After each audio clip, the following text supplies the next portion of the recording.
All right, Craig, it is 6:31, but we can give it a little bit more time if you would like, or I can go ahead and start with the pre-meeting announcements. Maybe one more minute. I see Sounds the great. numbers still continuing to rise pretty rapidly.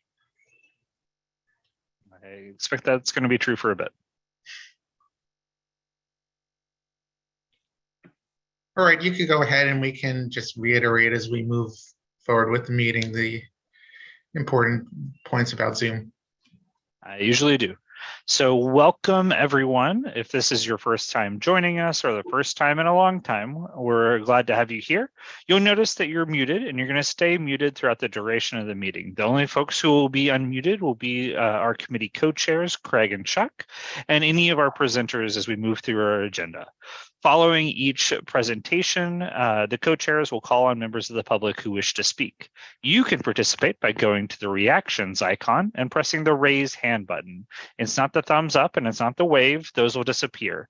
Only press the raise hand button once. If you press it a second time, your hand will go back down.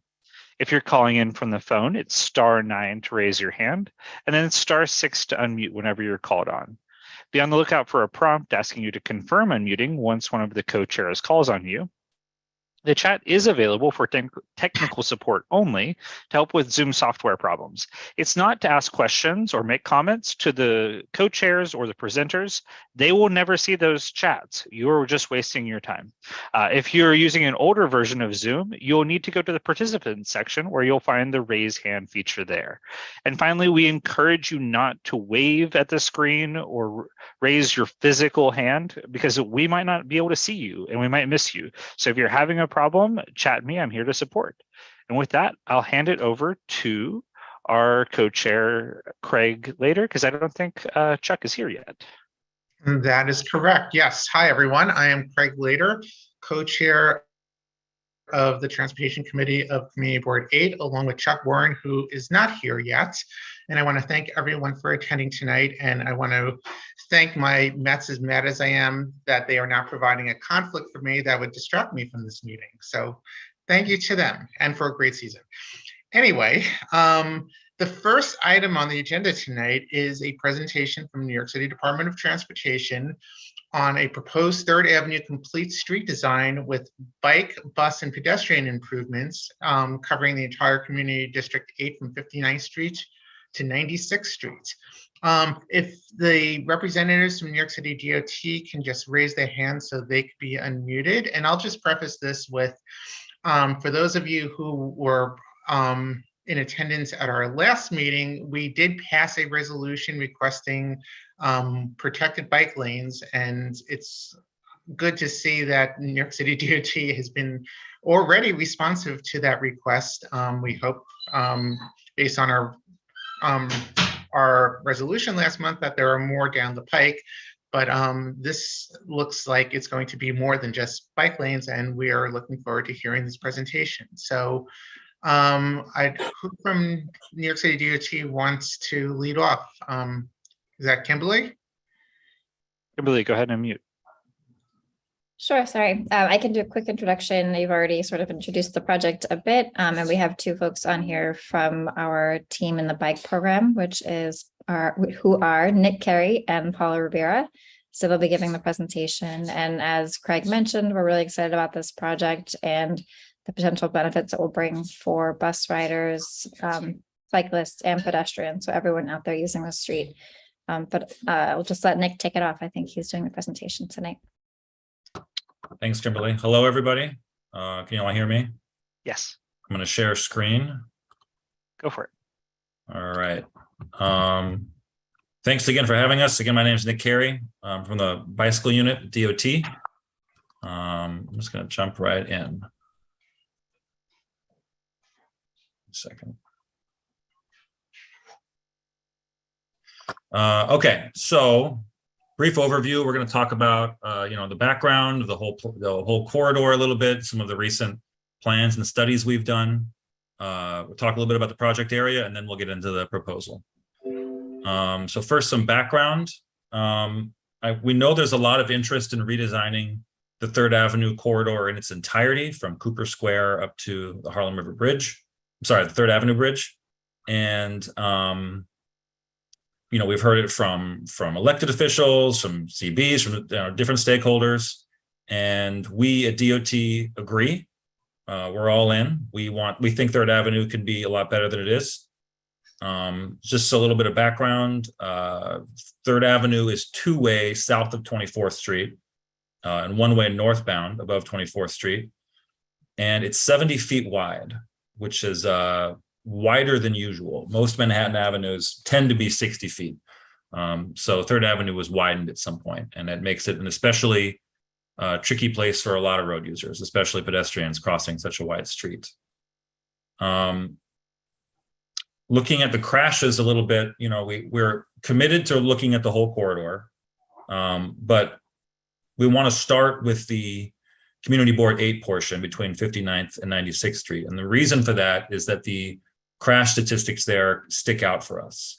In addition to just regular crashes and injuries, there's been a spate of fatalities recently on 3rd Avenue, mostly pedestrians.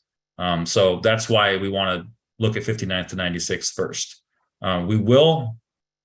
This isn't the end for us. We are interested in working with stakeholders on redesigning the other sections of 3rd Avenue, but here's where we want to start. So some recent plans that we've done. There was a streets plan, came out in 2021. That was kind of a bigger picture way to look at improving street safety citywide. And it's a more equitable approach to planning. And as part of this plan, 3rd Avenue was identified as a pedestrian and cycling priority area for a redesign. The safety benefits of bike lanes, many of you have probably heard this before, but I'll say it anyways. It's a little bit counterintuitive that protected bike lanes would be so beneficial to pedestrians. It's easy to think that this would be mostly something that benefits people riding bikes, but we found that it improves safety for all road users and especially pedestrians. 21% drop in severe injuries for pedestrians on average. So it's really one of the best, it's counterintuitive, but it's one of the best pedestrian safety enhancement tools we have. Now, this is a little newer, so you guys might not have heard this before. This year, we came out with this study, Pedestrian Safety in Older New Yorkers, which has a lot of interesting tidbits in it. But the one that I want to briefly mention today is that looking at that, drop in injuries, well, KSI, we call it, killed or seriously injured. Looking at that drop after protected bike lanes go in, it's a 24% drop in instances of people being killed or seriously injured for non-senior adults. But for seniors, it's a 39% decrease in killed or seriously injured.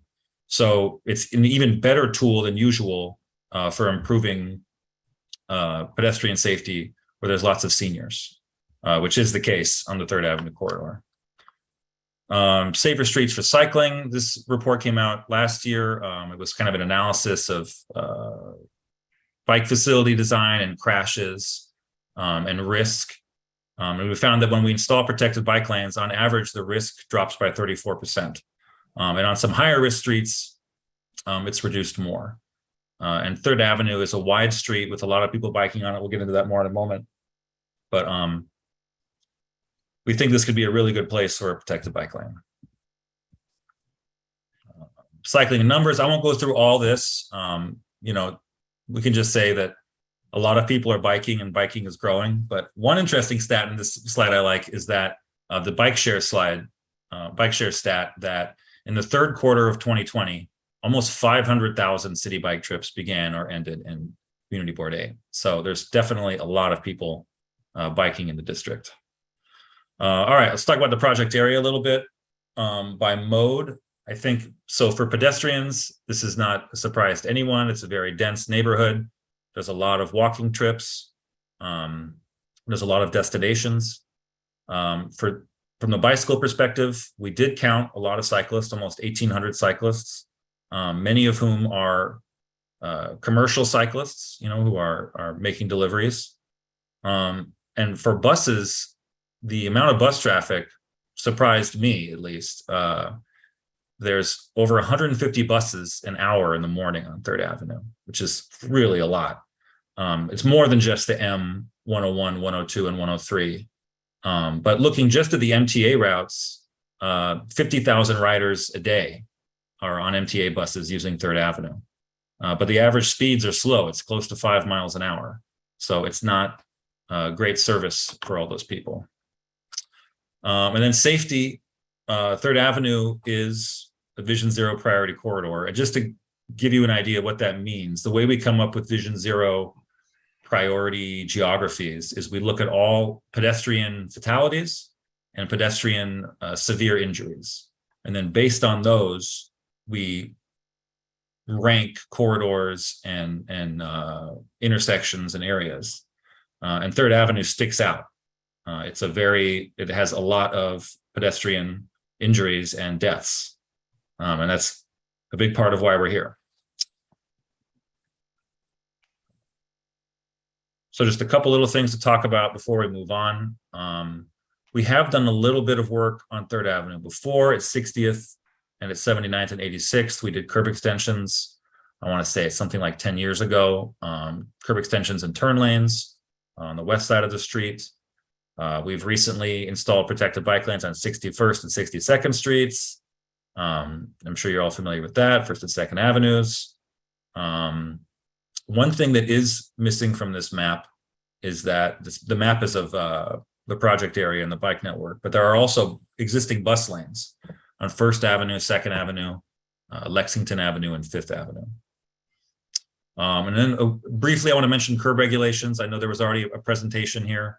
There was a bunch of curb regulations changes installed in May 2022. I think you guys had a presentation late last year from our parking unit, and they made a bunch of upgrades to loading regs throughout the corridor. All right, let's talk about the proposal. The existing condition is that 3rd Avenue, 70 feet wide. It's got 5 travel lanes, and it does not have 5 lanes worth of traffic.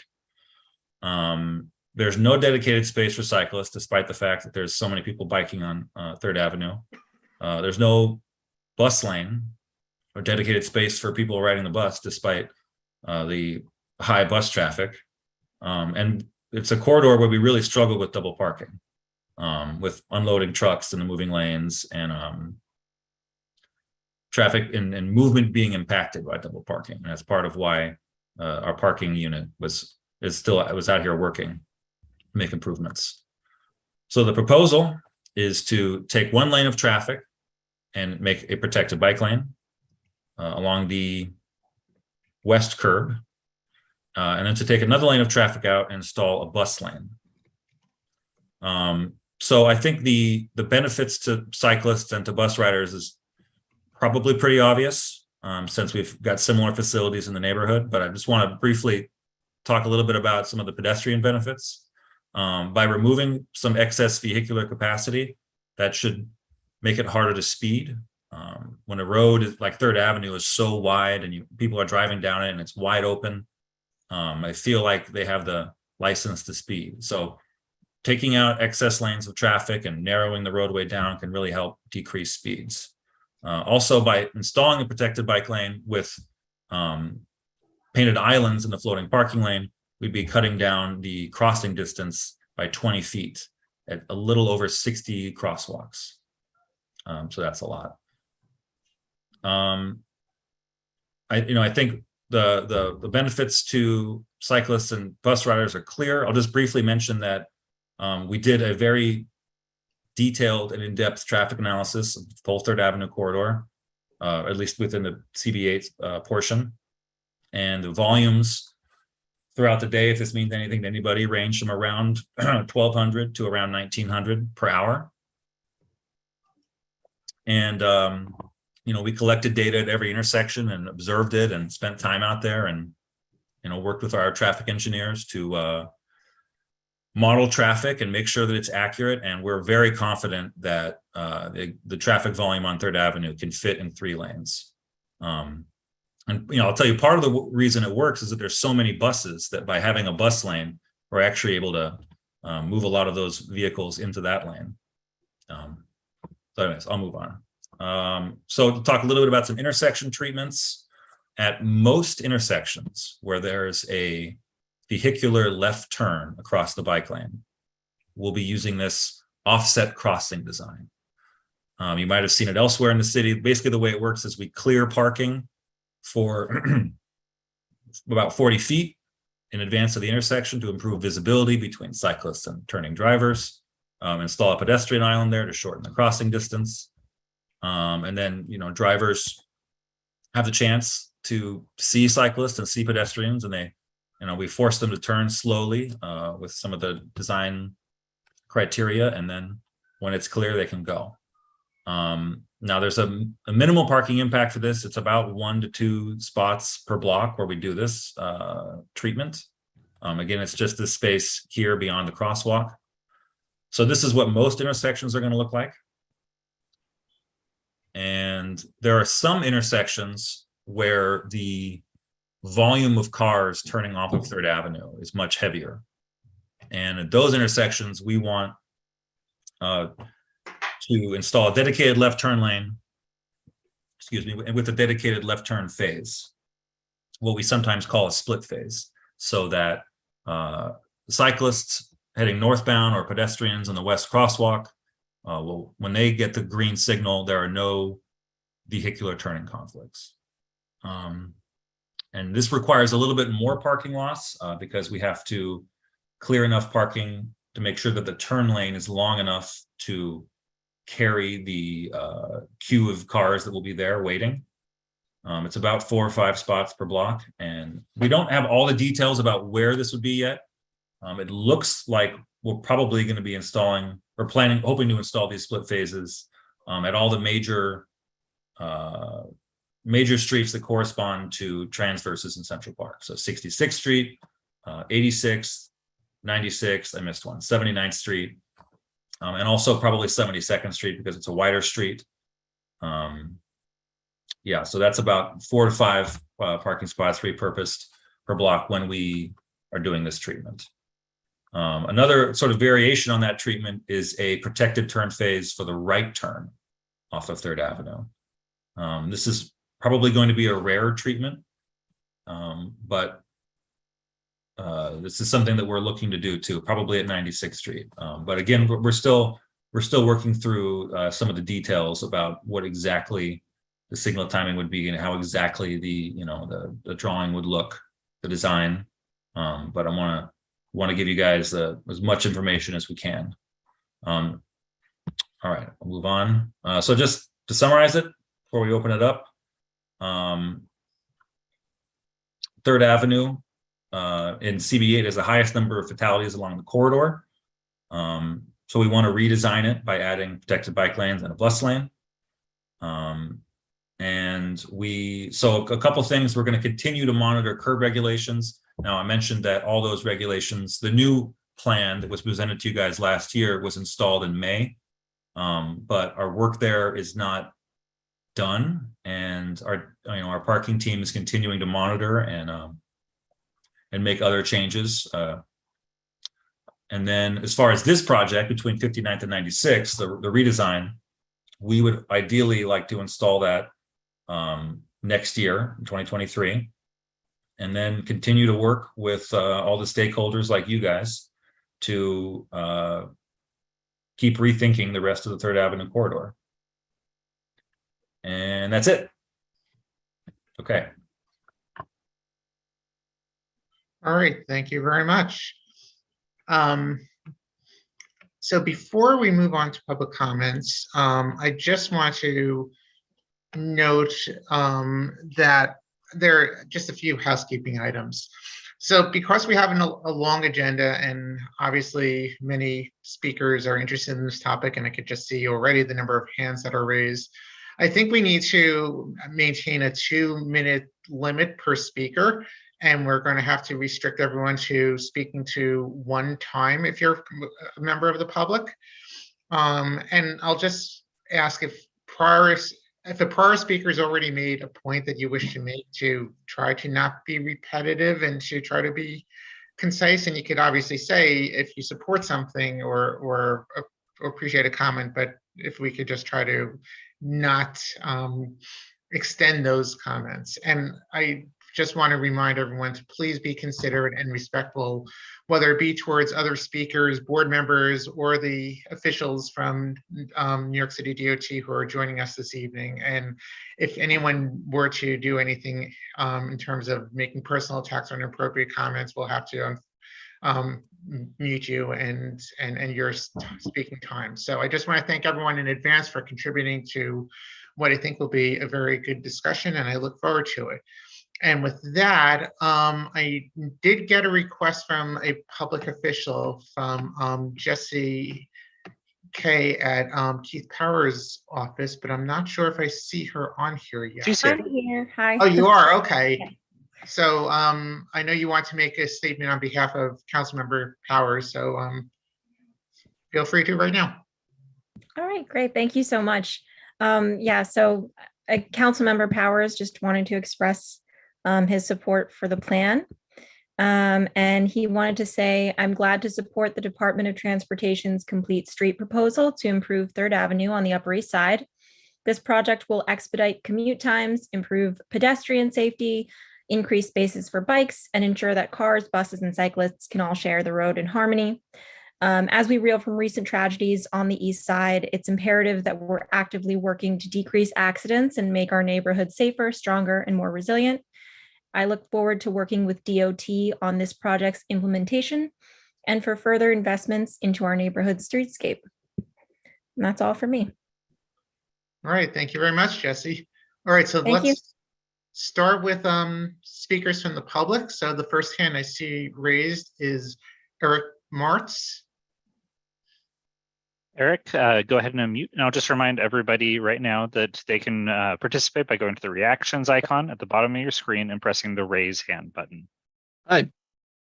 Go ahead, Eric. Yeah, thank you so much for allowing me this opportunity to speak.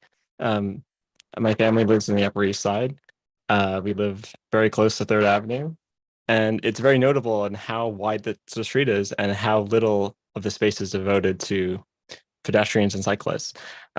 I think the proposed plan is great, but I think we can be a little bit more ambitious in the designs.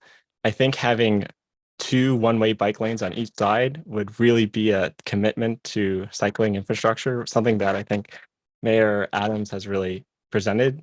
And I think it would really speak volumes if we can turn 3rd Avenue, which is one of the worst avenues in Manhattan, to one of the best. And I think the current treatment proposed is always great, but I think we really should go the extra mile and at least make a 2-way bike lane, one way in each way, or a 2-way bike lane. And I think that'd be really awesome. So yeah, that's all. Just I think we can do even more. It'd be awesome. Thank you, guys. All right, thank you. Next, we have Hindi Schachter. If you can unmute Hindi, please. Thank you. I'm a 50+ year resident of the Upper East Side. I'm a senior citizen, cyclist, pedestrian, and driver. Thank you, New York Department of Transportation. In all 3 roles, I would gain from being able to have a 3rd Avenue that made sense. But I gain even more. I have granddaughters and I like to cycle with them. 3rd Avenue is no place to cycle with granddaughters. They will gain. So every generation will gain. My only request to the Department of Transportation is don't delay this and don't water it down. In the last months, we have seen what happens when you don't expedite safety. We have seen the tragic death of Carling Mott. We have seen other tragic deaths. This time, let's fix a degenerate block before we have deaths. let's do the timing right, the sequence right. First, we fix it, then we exult in the safety increase that we have brought to New York. I'm so happy that that is going to improve Third Avenue, both in my private capacity and as a steering committee member for Families for Safe Streets. Thank you. All right, thank you, Hindi. Next, we have Noah, and if you just have your first name on here, please identify yourself by first and last name.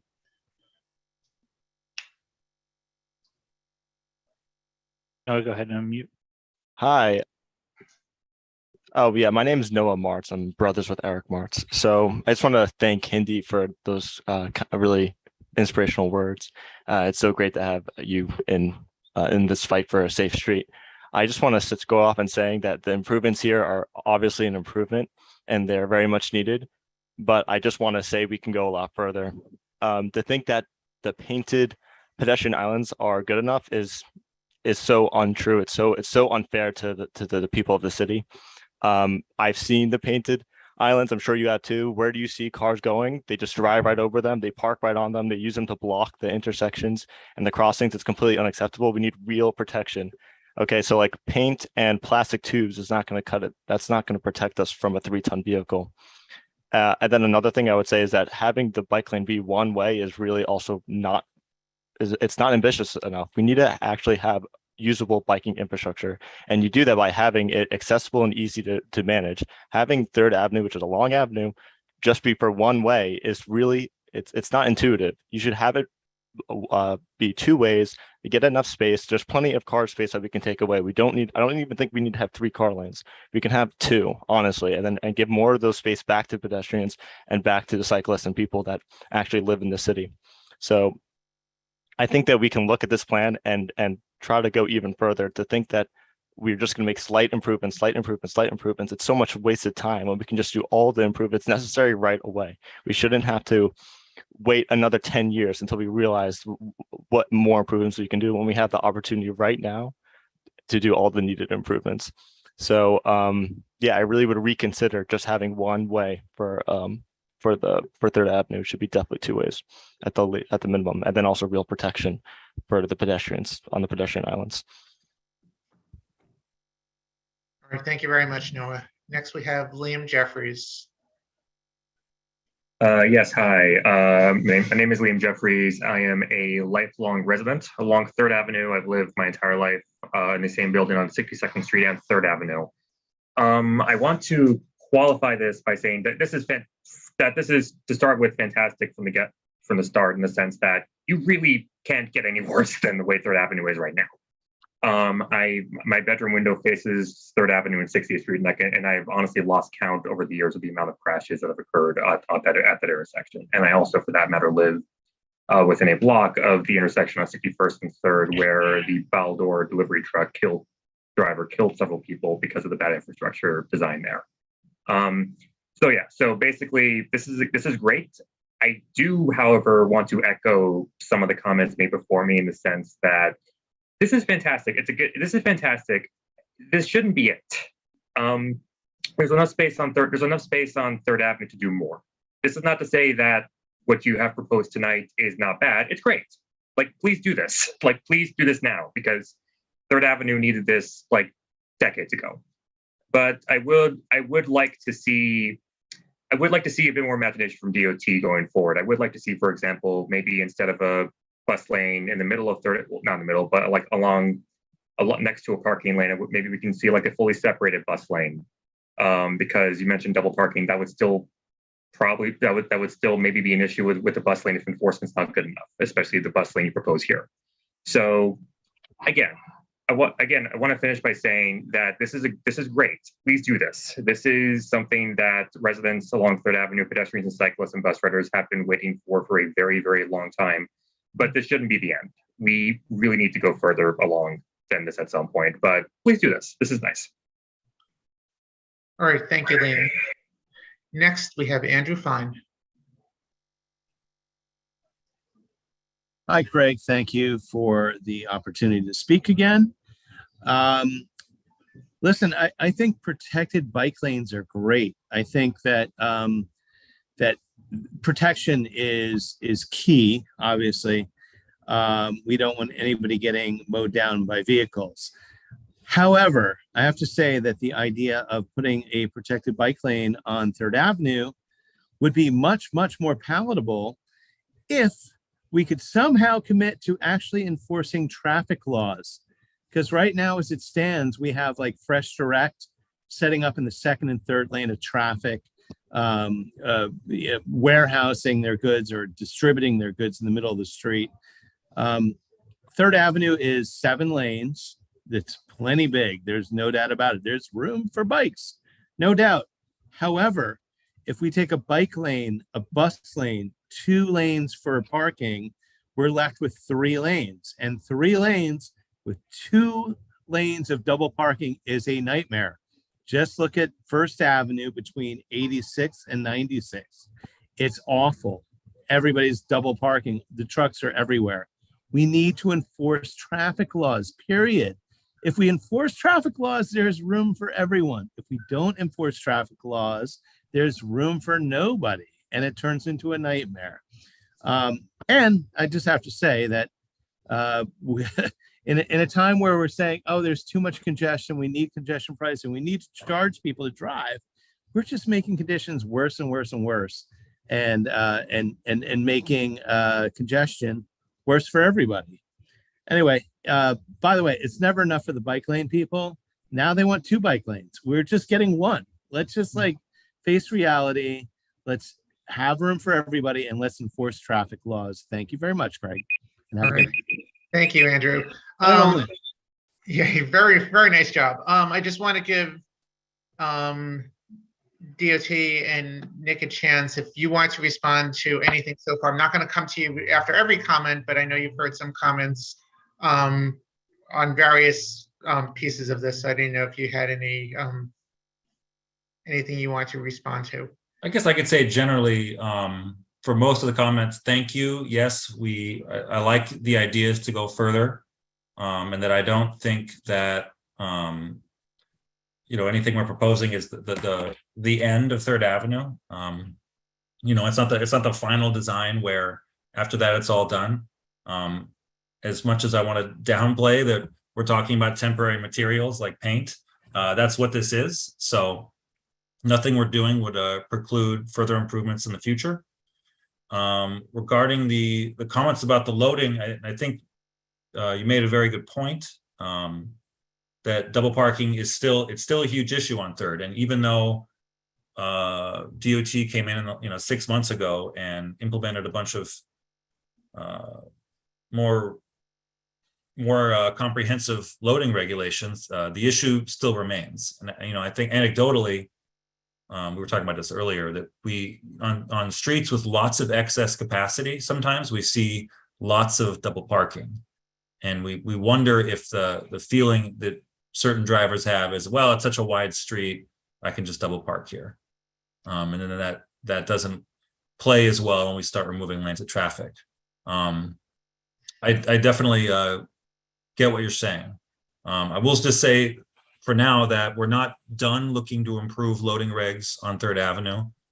We do want to work with our partners in the police department to make sure the traffic laws are enforced, and that this is the time where we say this sort of stock answer, which is that we don't do these projects and walk away. We're not some consultancy here for the weekend.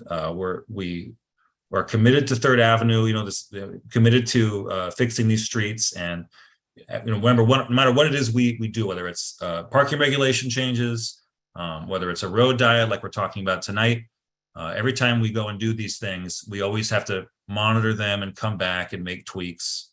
And I'm sure that's definitely the case with the parking regs, and I'm sure it'll be the case with the road diet as well. All right, done. All right, thank you. So let's hear from another group of speakers, and then we'll come back to you in a little while. So next we have Peter Brinkman. Hi, I live on the Upper East Side on 82nd and York. I've been there for 8 years now, give or take. And I'm really glad to see this proposal from the DOT. And one thing I'd like to add to the presentation that already covered basically all the hard facts is that there's an aesthetic angle to it as well. So Third Avenue as it is right now is an extremely unpleasant place to be. People are speeding, people are honking. If you're eating outside at a restaurant, it's a really noisy and stressful environment. And the proposed changes and also the more ambitious suggestions that other commenters have made would turn Third Avenue into a much more pleasant place, into a much more livable place. So in addition to people on foot and people on bikes who will be benefiting from this, it's also local businesses that will benefit simply because people will want to spend more time there. So everybody wins. Thank you. All right, thank you, Peter. And next we have Barack Friedman.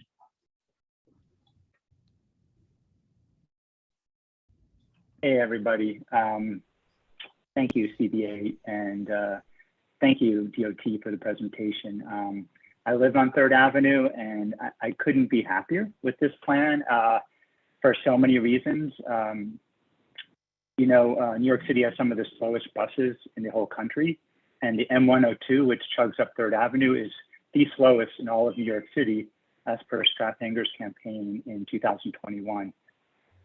Also the safety aspect, remember the 2 men on 61st and 3rd who died because a truck ran them over, or the 51-year-old woman on 76th and 3rd who was run over by somebody driving an Audi, or there was a guy on a bike who was hit by a car in front of me and he was bleeding out the back of his head. And a bunch of us had to go and block the traffic while we called the ambulance. It took the ambulance like 10 minutes to get there, which seems really short, but honestly was like an eternity. And, it's so unnecessary. We don't need to live like that. So for safety reasons too, this is going to be huge. And it's been proven over and over again to be safer for pedestrians, cyclists, and drivers.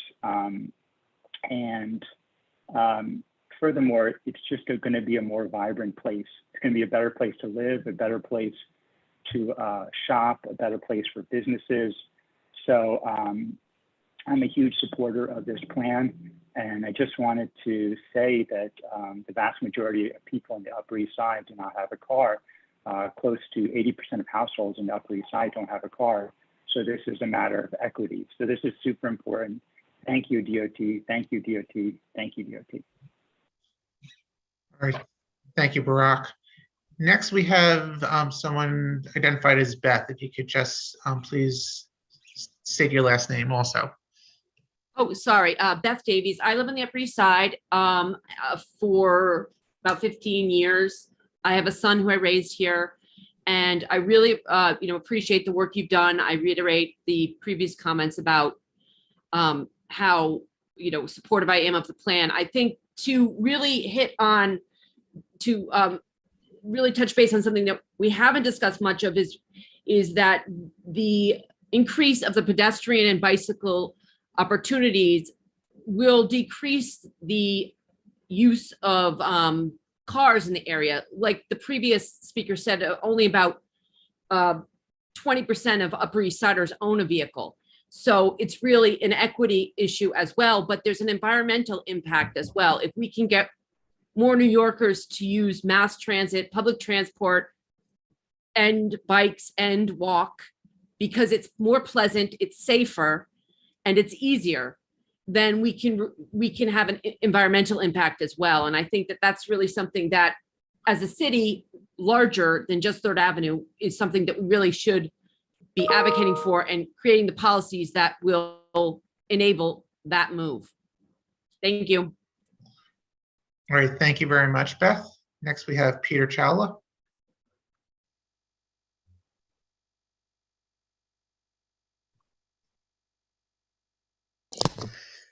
Thank you. I hope you can see me. I'm not sure if the video is working.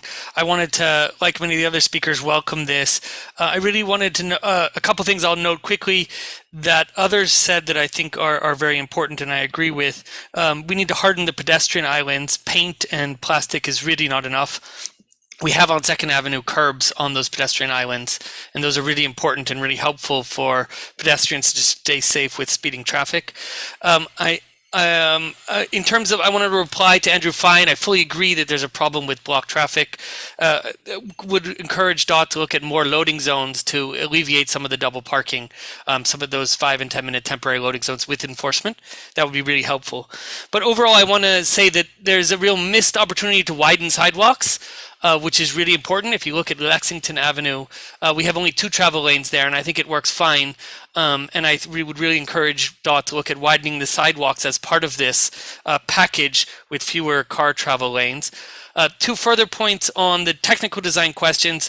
Offset crossings are really good. CB8 has asked for these before on 2nd and 1st. It's great to see those being implemented on 3rd. When you do those, it's really important to harden the division between the bike lane and the turning lane at those where you're going to have the split phase signals, because often we see on 2nd Avenue that cars will just move into the bike lane in those spots. And so where there's no parking protection, that's a real problem. So some Jersey barriers there would be great. Please consider that. And then last, I want to say that it's really important to extend these north and south. My wife, we live in CB8, but she works in East Harlem and she takes the bus north on 3rd Avenue. These are the slowest buses in the city. And so really extending that bus lane is really important. Would really welcome that. And overall, I just want to thank DOT for doing a good job on this, but say, let's be more ambitious and let's get this done. Thank you. Great. Thank you, Peter. Next, we have Catherine Nessel.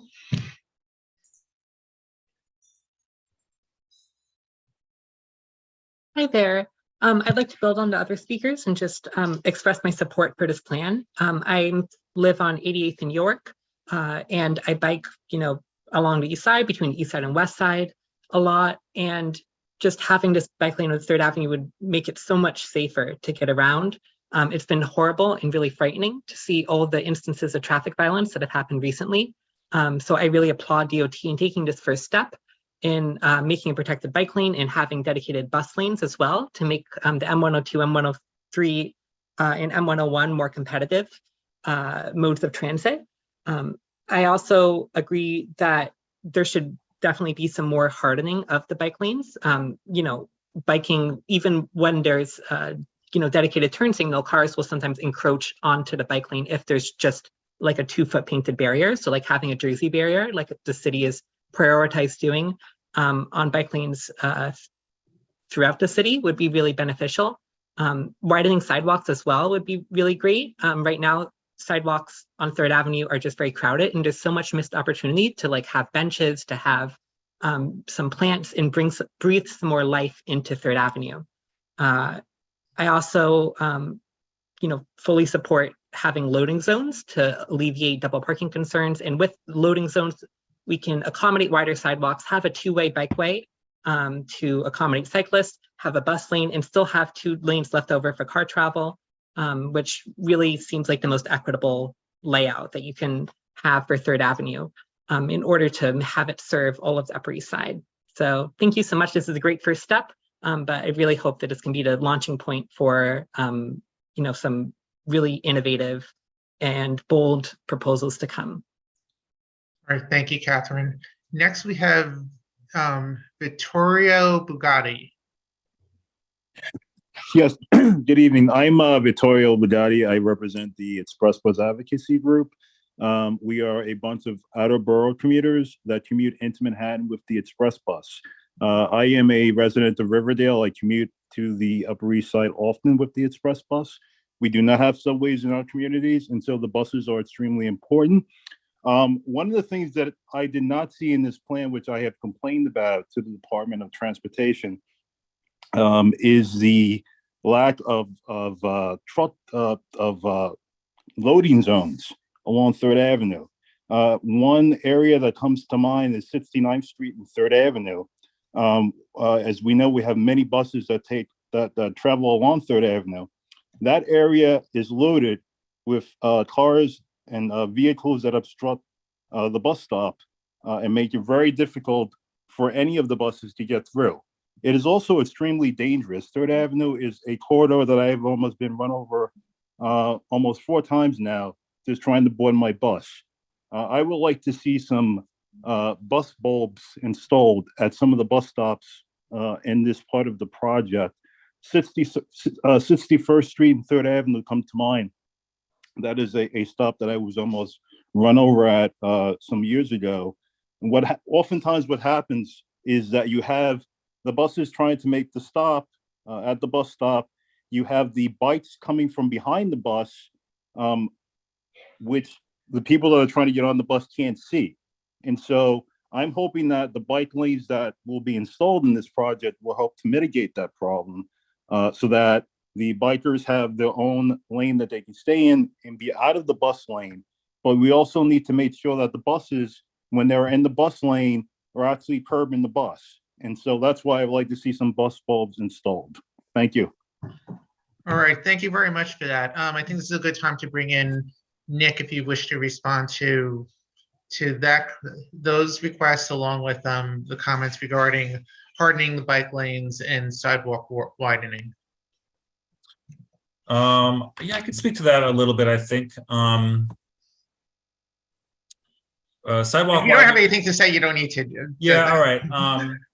I know that we're not installing bus bulbs as part of this project. It's a little trickier. So for one, not only is there like a general major capacity issue for us with installing concrete, there've been comments about the desire for concrete pedestrian islands over painted islands, which totally understand, but we're building the protected bike lane network faster than we can install these islands is part of it.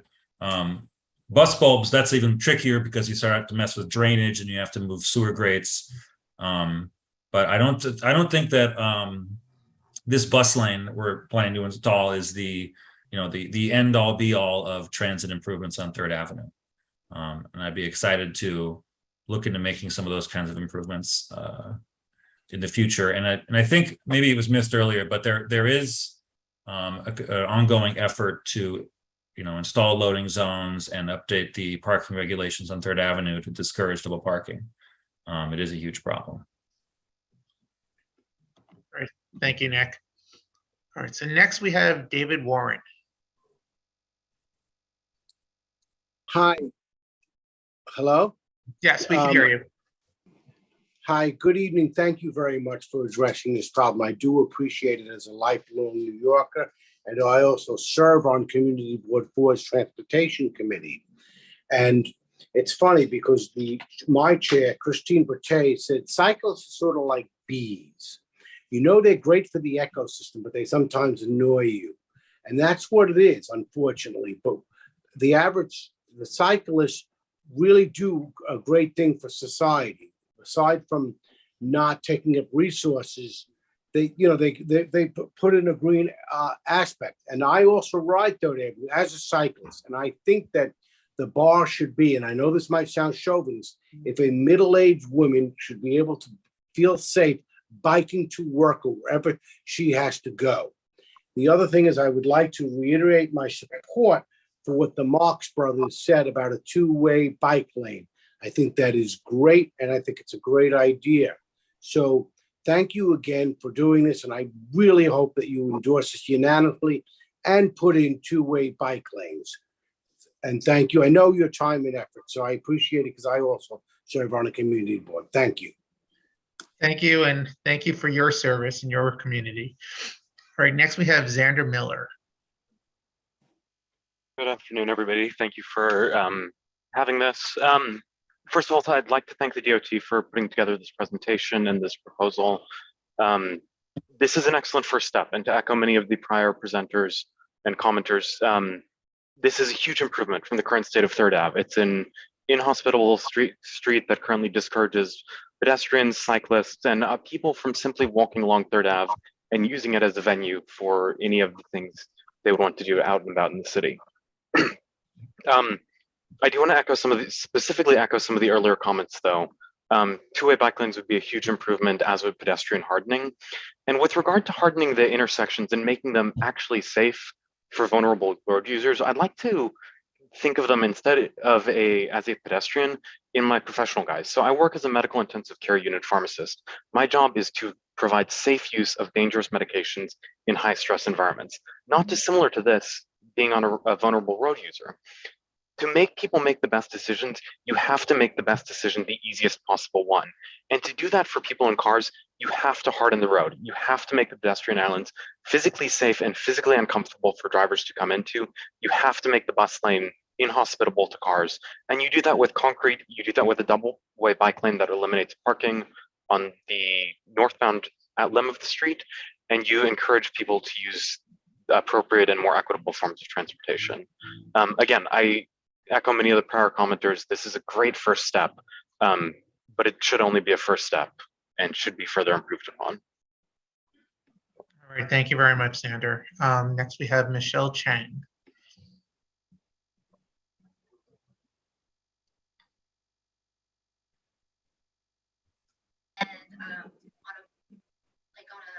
An afternoon that I was bored, I decided to just like count honking and loud trucks, and I was surprised that there was like over 40 like loud noises. So I think this is a great first step to also like make it more organized so people know where they're supposed to be going, and it will reduce, you know, honking and that sort of thing. For loading zones, I'm also concerned about double parking, especially since the 70s area that I live in has a lot of grocery stores. And so those trucks are always double parking the sidewalk there. So I hope you would consider loading zones that are like, that would take up, that are not just 10 or 15-minute loading zones, somewhere that the grocery stores can actually put their trucks and not take up an entire lane and possibly block the bus lane if there was a bus lane. And I would encourage the bus lane to have a bus bulb that someone else was talking about. Either, I mean, if you can't do it in a concrete capacity, maybe in a temporary capacity like they do in 14th Street with like that kind of rubber stuff. And that would just make an easier connection from the sidewalk to the bus. That's all. I'm in support of the plan though. Great, thank you for those comments. Nick, I was just going to ask quickly, you referenced the changes to the parking regulations along 3rd Avenue, which went into effect this past spring. And if anyone wants to learn more about that, that was an item on our agenda this past January 2022. We passed a resolution and the plan was presented in there. Do you have, Nick, an estimated time in which you may be able to, or DOT may be able to report back on the impacts of those? I know we talked about this just being a work in progress in essence, and that those obviously could be changed later down the line, but at what point will we be able to do that assessment?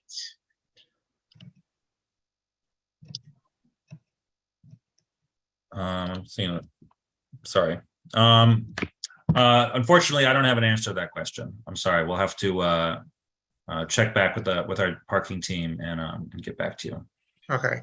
Yeah, and I know that's something that typically DOT does, that they do report back to us. So I would expect that will happen at some point. And if you could just let us know as we're thinking forward towards implementation to this of this potentially.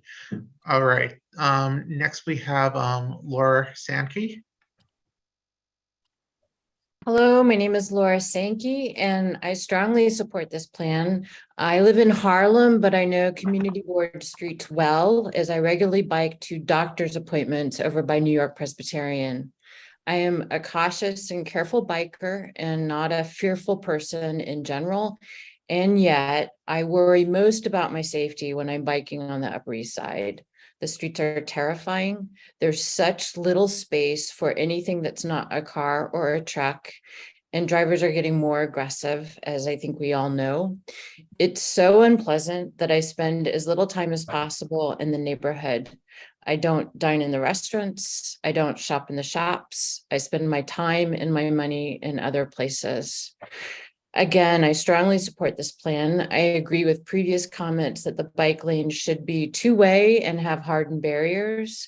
And I would encourage DOT to go even bigger.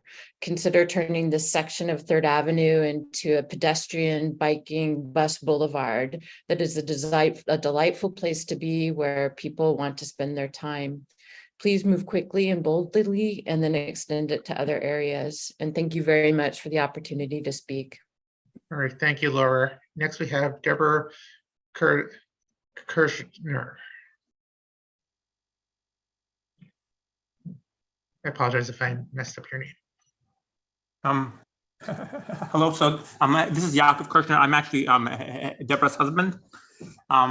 So I also live in Harlem, but two of my daughters go to school on 68th Street. And as part of their commute, I actually hike them to school. And I only have to spend 4 blocks on 3rd Avenue every day. And it's definitely the most dangerous part of my commute, without question. I think the protected bike lane would certainly help a lot. I will add that the double parking is a very, very serious issue. Like right now, in theory, 3rd Avenue is 5 lanes of moving traffic, but objectively, it's 3 lanes at best, sometimes 2 lanes. Oftentimes, you'll have triple parked trucks on the left side of the avenue, and there's 2 lanes of traffic going north, which makes it extremely dangerous to bike or to do anything else. So I worry about the road being turned into 3 lanes of traffic going north. If you have double parking, you can easily end up with a single lane of traffic, which is okay, I guess, if you're biking. But if you think about in general, like traffic patterns, that isn't great. So I think the issue of double parking certainly has to be addressed with this plan. Thank you. All right, thank you. Next, we have Alba New. I just really wanted to say thank you so much, Nick and DOT, for your time. I think this is a great first step. Like a lot of people mentioned, it would be great to have a 2-way bike lane. Jersey barriers would be excellent. I think that is a lot better protection than just like those white pole thingies. And on the sidewalk plazas, if concrete is too slow, I heard somebody bring up the idea of rubber. I think that possibly is a great idea. Any way to make, street safety improvements. I would also encourage DOT to reimagine the street, not just as transportation, but also as an overall pleasant place to be. So I was recently walking around in Nomad, and I know that they have the kind of pop-up open street there, and it's a wonderful space. There's a ton of people that use it. In Paris, they're redesigning the Champs-Elysees to be more pedestrian friendly, be more biker friendly. And overall, I just think these are great ideas, add some trees, make it kind of like a park-esque environment rather than just, a transportation corridor. I also heard an argument that, it's these bike lanes, now we wanted a 1-way bike lane, now we want a 2-way bike lane, that it's somehow never enough for the quote bike lane people. I just want to, echo what Nick kind of mentioned, is that this is for the pedestrian people, this is for the senior people, this is for the young people. These are improvements that are going to happen for everybody. And these are also 90% of the people on the street, but they don't own 90% of the street. So from my perspective, and I think from the perspective of most people, it's really the car people that don't have it, that it's never enough for. All right, thank you. Nick, and you don't have to answer this if you're unable to or don't wish to, but did DOT consider a 2-way bike lane? And is that something that is even within the DOT toolbox at this point on a major avenue like 3rd Avenue? I know there have been a lot of comments on that, and I was curious where DOT is in terms of that. I know that may be a bridge too far or a bike too far in this case, but. We have installed 2-way paths before, and it could fit in the existing footprint of what the space we're proposing, but it would be tight for these Manhattan Avenue protected bike lanes see a lot of volume, and so we might use that same footprint to make a 2-way path on a lower traffic street, maybe I should give any examples, but one thing we were thinking about with 3rd Avenue is that there've been a lot of complaints that some of our protected bike lanes aren't wide enough anymore, and that people are struggling to pass each other. And the complaints often mention First Avenue. So part of our hope with Third Avenue was that this would, relieve some of the pressure on First Avenue as far as the bike lane goes. But I think, making a two-way bike lane is, it's not impossible, but it would just take more room than usual. It basically would involve either removing another lane of traffic or removing parking from one side of the street, which is not an impossibility, but it's not part of this proposal. Oh, no, that's very helpful. I appreciate Sorry, that. just to jump in for a minute there, Nick, I think it's also in addition to the space, it's the intersection design. So while we do have two-way paths on a number of avenues, it takes a lot of careful analysis and just really looking at the conditions at each intersection to make sure that it's safe. So we don't have, for example, a two-way path along any of the major Manhattan avenues at this point for any extended length. Thank you for that, Kimberly. Again, that's why I assume there was a reason for that. So I think that hopefully is helpful. And I hope that those who are interested in that now are aware of what the reasoning was. So let's go back to our speakers. Next, we have Christopher Sanders. Thank you for letting me speak, Craig. I'm Chris Sanders, and I'm from Harlem, and I travel along 3rd Avenue to the bike shop on 81st Street, and also to go to the comedy clubs that my friends are working at. And then there's also an Equinox gym over there on the 61st Street. In any case, so I would like, I agree with this plan. It's great. It's a good, small step forward. But, I would like to see, DOT invest the resources in studying how we can get two-way bike lanes, because if you put one bike lane there, then you're going to have people salmoning going the wrong direction in that one-way bike lane. And I'd rather we just owned that people are going to go in both directions whenever they see green paint anywhere. But that would just be my, little 2 cents. And again, I appreciate you all letting me speak. Thanks. All right, thank you. Next, we have Janet, and if you could please identify your last name as well. Hi, Janet Liff. I live in the village, but my sisters lived on 67th and 3rd for, 40 years. So I spend a lot of time in the neighborhood. And so like the others, I really resounding support for this, because as another woman mentioned with, issues around sustainability, we have to build the city that we want rather than just accommodate what's here. So if we build for cars, we get cars.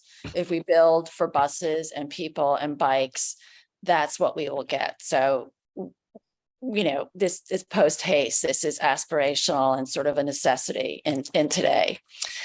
I also think, as the gentleman mentioned, on a personal note, I'm in the village. To get uptown, I got to go all the way east to First Avenue, get up and get over. So, this would be a much more direct route to get north. And as the DOT person mentioned, it's pretty critical to relieve the pressure on First Avenue. So hopefully that will be a byproduct. But echoing the need for a two-way, to think about if DOT can't do a two-way here, our only southbound continuous routes now are 2nd Avenue and 9th Avenue. So, great, get this plan in, but that's not sufficient. I mean, there's only one way south, which is 2nd Avenue from the east side. So they're subsequent to this plan, I'd like to see a plan for a southbound route. And then I just sort of echo everybody else's concerns. So thank you. All right, thank you very much, Janet. Next, Andrea Peterson.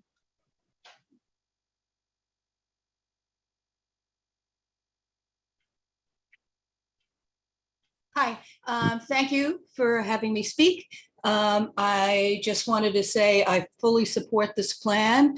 I think that it's fabulous that DOT is putting people rather than cars first, because so often it's totally the other way around.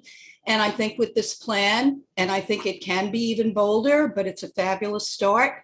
I think that it will help people with disabilities. It will help cyclists. It will help pedestrians. It will help senior citizens. It is exactly where things need to go at this point in time. And I'm really hopeful that the work can get started right away. And all these suggestions that people have brought in, I think are excellent. And I hope the DOT takes them seriously as well. So thank you, DOT. And we all can't wait to have some of this stuff get put into action. Thank you. All right, thank you, Andrea. Next we have Samir Lavanya. That's good enough. Samir Lavanya. Thank you for letting me speak. Thank you for hosting this meeting, and thank you for the DOT to coming and presenting this so soon after CB8 had that resolution saying that they wanted more of this type of thing. I'm going to start with the things that I love. I know we talked about a two-way bike lane. I think a bike lane of this width is just amazing. It's going to accommodate the growth. It's going to accommodate all like types of different speeds, and I hugely applaud it. For the split phases, that works great on 8th Avenue. I work near there, so I bike up there all the time. I'm excited for this to come to 3rd Avenue as well. And I just want to say thank you for focusing so much on these huge pedestrian improvements. Improving the crossing distances and just highlighting the injury statistics is huge. My parents are aging in place in New York, and I'm glad to see their lives centered in proposals like this. I was surprised to hear that already 1,700 cyclists use this street without any infrastructure. I'm just imagining what it would look like when we have it, giving a safe place for people to get emission free from place to place. So a few things I just wanted to mention about things I think could be better. According to the congestion pricing travel forecasts, they're projecting that 3rd Avenue is going to have a decrease in traffic of 25 to 40%. So I was curious if that number was considered when deciding on the number of travel lanes, because if it wasn't, that's another travel lane right there. You could easily go down to 2 lanes, have another bus lane, or have another bike lane in the other direction. I'm just a little bit worried that if we design for the traffic that we have now, once congestion pricing goes in, traffic volumes will go down because fewer people drive, and speeding is going to go up again. For the bus bulbs, I 100% agree. We need those. 14th Street has non-concrete bus bulbs, so maybe something can work there. Generally, I think this is a great plan, huge improvements. I can't wait to see it, and I look forward to future improvements after it's done. Thank you so much. All right, thank you very much. Next, we have Kathy. And please state your last name. Hi, can you hear me?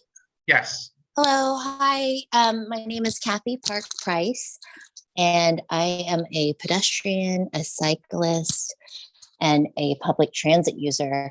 I am here to show and express my strong support of the DOT's proposal for a complete street on 3rd Avenue. While I was hearing the presentation, which was full of data, facts, common sense, I couldn't help but think that we need to do this right away. There's really nothing to debate. We heard everything we need to hear about the benefits for everyone, from pedestrians to cyclists, as well as drivers, for improving the air quality, improving the livability, improving the quality of life on 3rd Avenue, which is a Vision Zero priority corridor.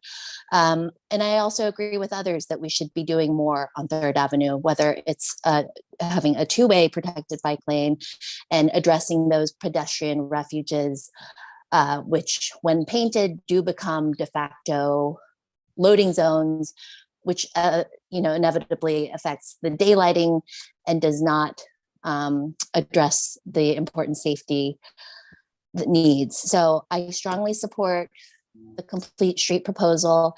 And from what I can tell, every other comment, the dozens before me have also strongly supported, unless I missed one. So I think that's great that the community has shown up tonight to support the DOT's plan for doing this ASAP. Thank you. All right, thank you, Kathy. And just before we move on to the next speaker, if I could just request that if anyone from DOT is able to just send Will a copy of the presentation, this way we could just post it in the chat. I know there are some people who would like to be able to reference slides and information that was contained in it. So thank you in advance for that. Next, we have Andrew Hyatt.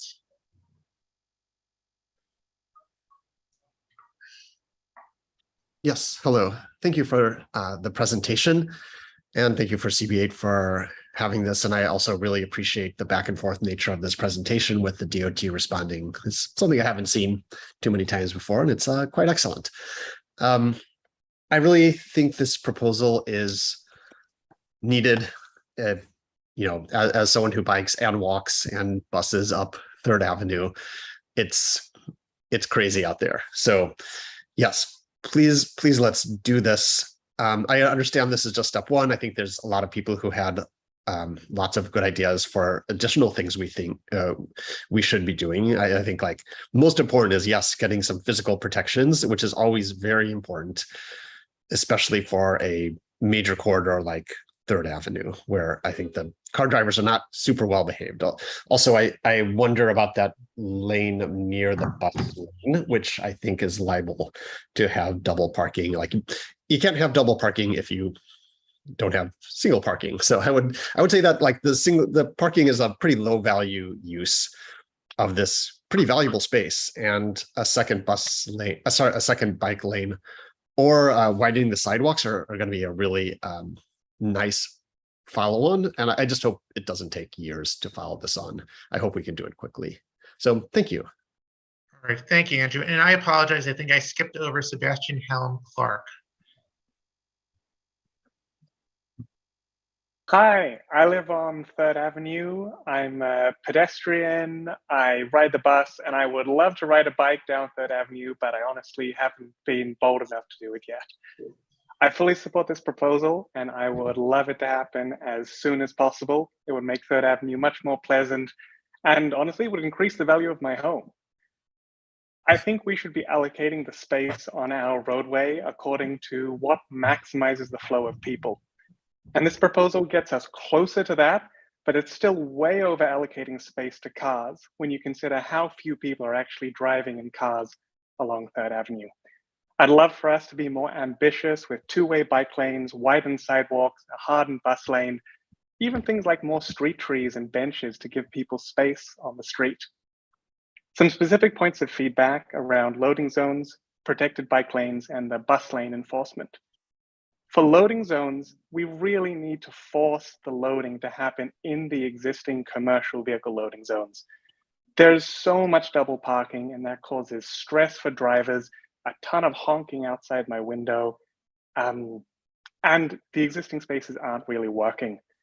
Perhaps we need, paint on the road to make it abundantly clear which areas are not actually parking zones, they are commercial loading zones. And we need enforcement to make sure that people do not park their private vehicles in those loading zones during the business hours. The bike lanes need real protection. Paint and flex posts, we know, just isn't enough, especially I think at the ends of those bike lanes, at the end of each block. Often we see on other bike lanes, cars just driving straight through them. And that's something that is very dangerous for everyone. We also, I think, need separation enforcement in those bus lanes to make sure that we do not have private vehicles driving through those, automated enforcement to keep us safe. Please make this happen as soon as possible. All right, thank you very much. Next, we have Boaz Galil.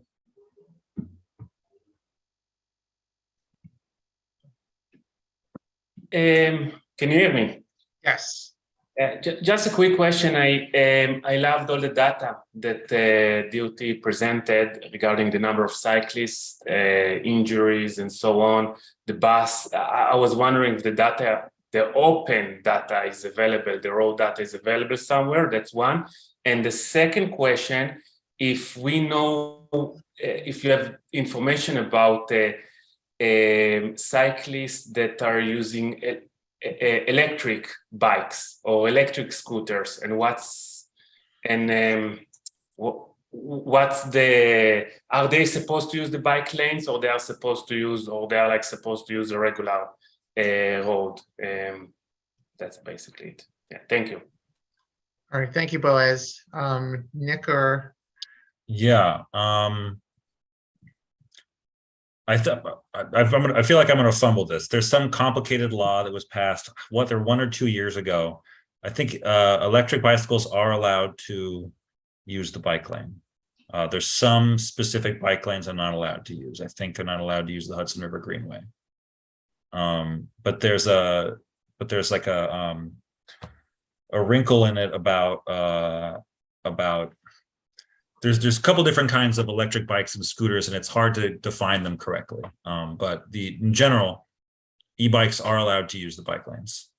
I'm sorry, I forgot the previous question. That was about the crash data. Just quick question, just follow-up question. And what's the percentage from, if you look at the cyclists, you see like e-bikes are like 80% or more like 10% of that criteria wasn't part of our data collection. So we don't know. Okay, thank you. All right, thank you. Next we have Gayatri Ramesh. Hi there. I'm a new resident of 3rd Avenue. I live on 61st Street, which from this call I now realize puts me at great risk. I'd like to echo some of the points that other people have made, in particular about quality of life improvements for people like myself who are just pedestrians and public transit users. I do not bike anywhere around New York City. I am worried for my safety when I do so, but I think introducing bike lanes onto 3rd Avenue would increase my chance of doing so. But I would definitely call myself a pedestrian on 3rd Avenue, and and living on this street, having family who live further up 3rd Avenue, both my parents and my brother, all three of us live on 3rd Avenue. And so I frequent the avenue for both walking and using public transport on a weekly basis. I think the plans suggested in this meeting here by the DOT are awesome for people like myself. I'm looking forward to having my quality of life improved when these changes are implemented, and I really do hope that those are made soon. I think one of the other speakers mentioned the cost of my apartment increasing. I look forward to seeing the benefits, both from a personal enjoyment perspective, but also from a monetary perspective. Another speaker mentioned how infrastructure and being able to enjoy meals and shopping on 3rd Avenue would also drastically increase.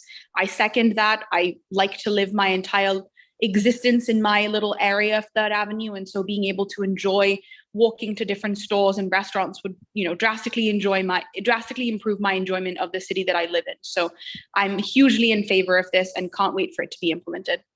Thank you. All right, thank you. Next we have Kevin Fagan.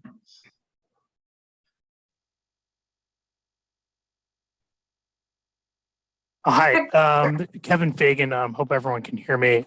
Thanks to DOT and the community board for this proposal. I think this is a fantastic proposal. I live on the Upper West Side, but I'm in the Upper East Side frequently. I have family here. I was just in 3rd Avenue a couple of days ago. I rode my bike a couple blocks, and to be honest, if I'd gone much more than 2 or 3 blocks, I would have not been on 3rd Avenue. So I just want to thank DOT for this proposal, and I think I agree with everyone else. This is just the start. Expanded sidewalks, better loading zones, two-way bike lane I think would be huge, given that there are no downtown bike lanes between the park and 2nd Avenue. So I think people will likely salmon in this corridor, given that it's the furthest west bike lane on the Upper East Side today. So thanks. All right, thank you, Kevin. Next we have Jake Mansour.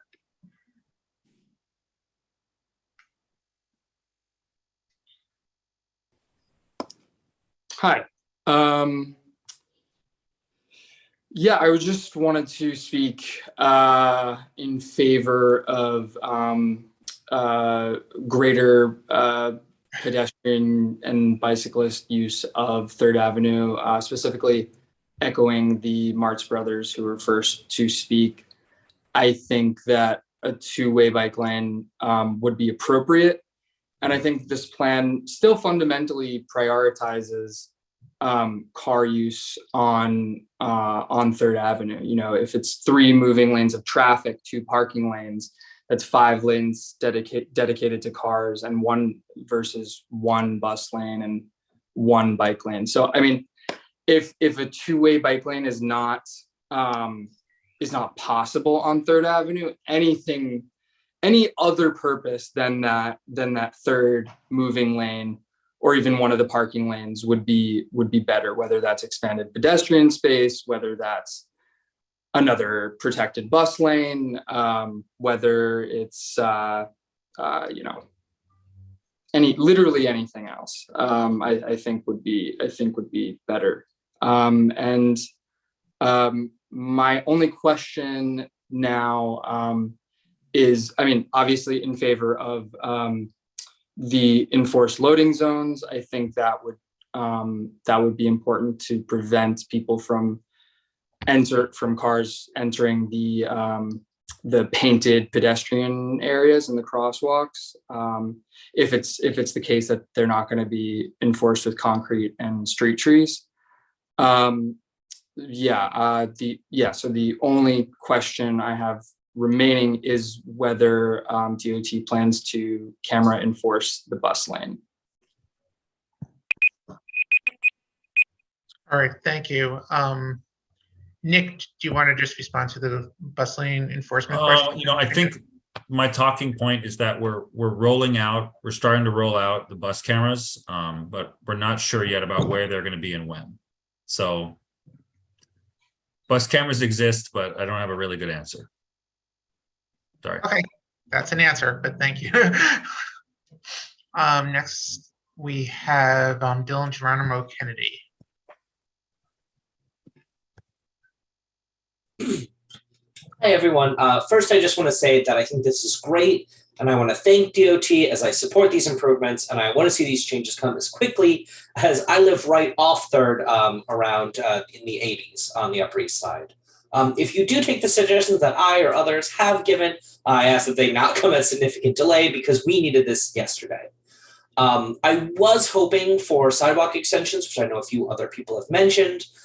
These could be used for outdoor dining, containerized trash, city bike stations, street pits, bus stations, benches. Maybe we have certain small carve-outs for loading zones that would be clearly separate from normal parking spots.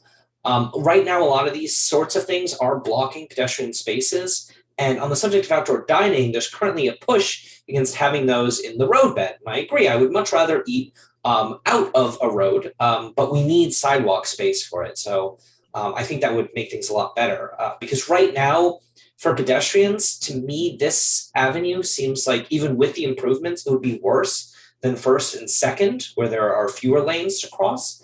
And I just hope that we could make each avenue better than the last. And I know you already responded to these things, and I understand that capacity for these permanent projects is limited. But I hear that, and I think that that's just something that as a city, we need to fix. It's not an excuse. Our city needs to be able to do things again. And it's a shame that we could shrink the sidewalks, which was mentioned earlier in the presentation, but now we don't have the capacity to expand them. So I'm very cognizant that those are long-term issues that need to be addressed, but I just do ask that we can address them so that we can start doing those kinds of big projects to make our city the best city it can be. Thank you very much. All right, thank you. And given that it's 7:54 right now, by 8 o'clock, ideally, I would like to be able to move on to public speakers. So I'm going to request that please no one else from the to board members. So if the public can refrain from raising their hand any further, I'd appreciate it. Next, we have Jason Shaw. Hi, thanks.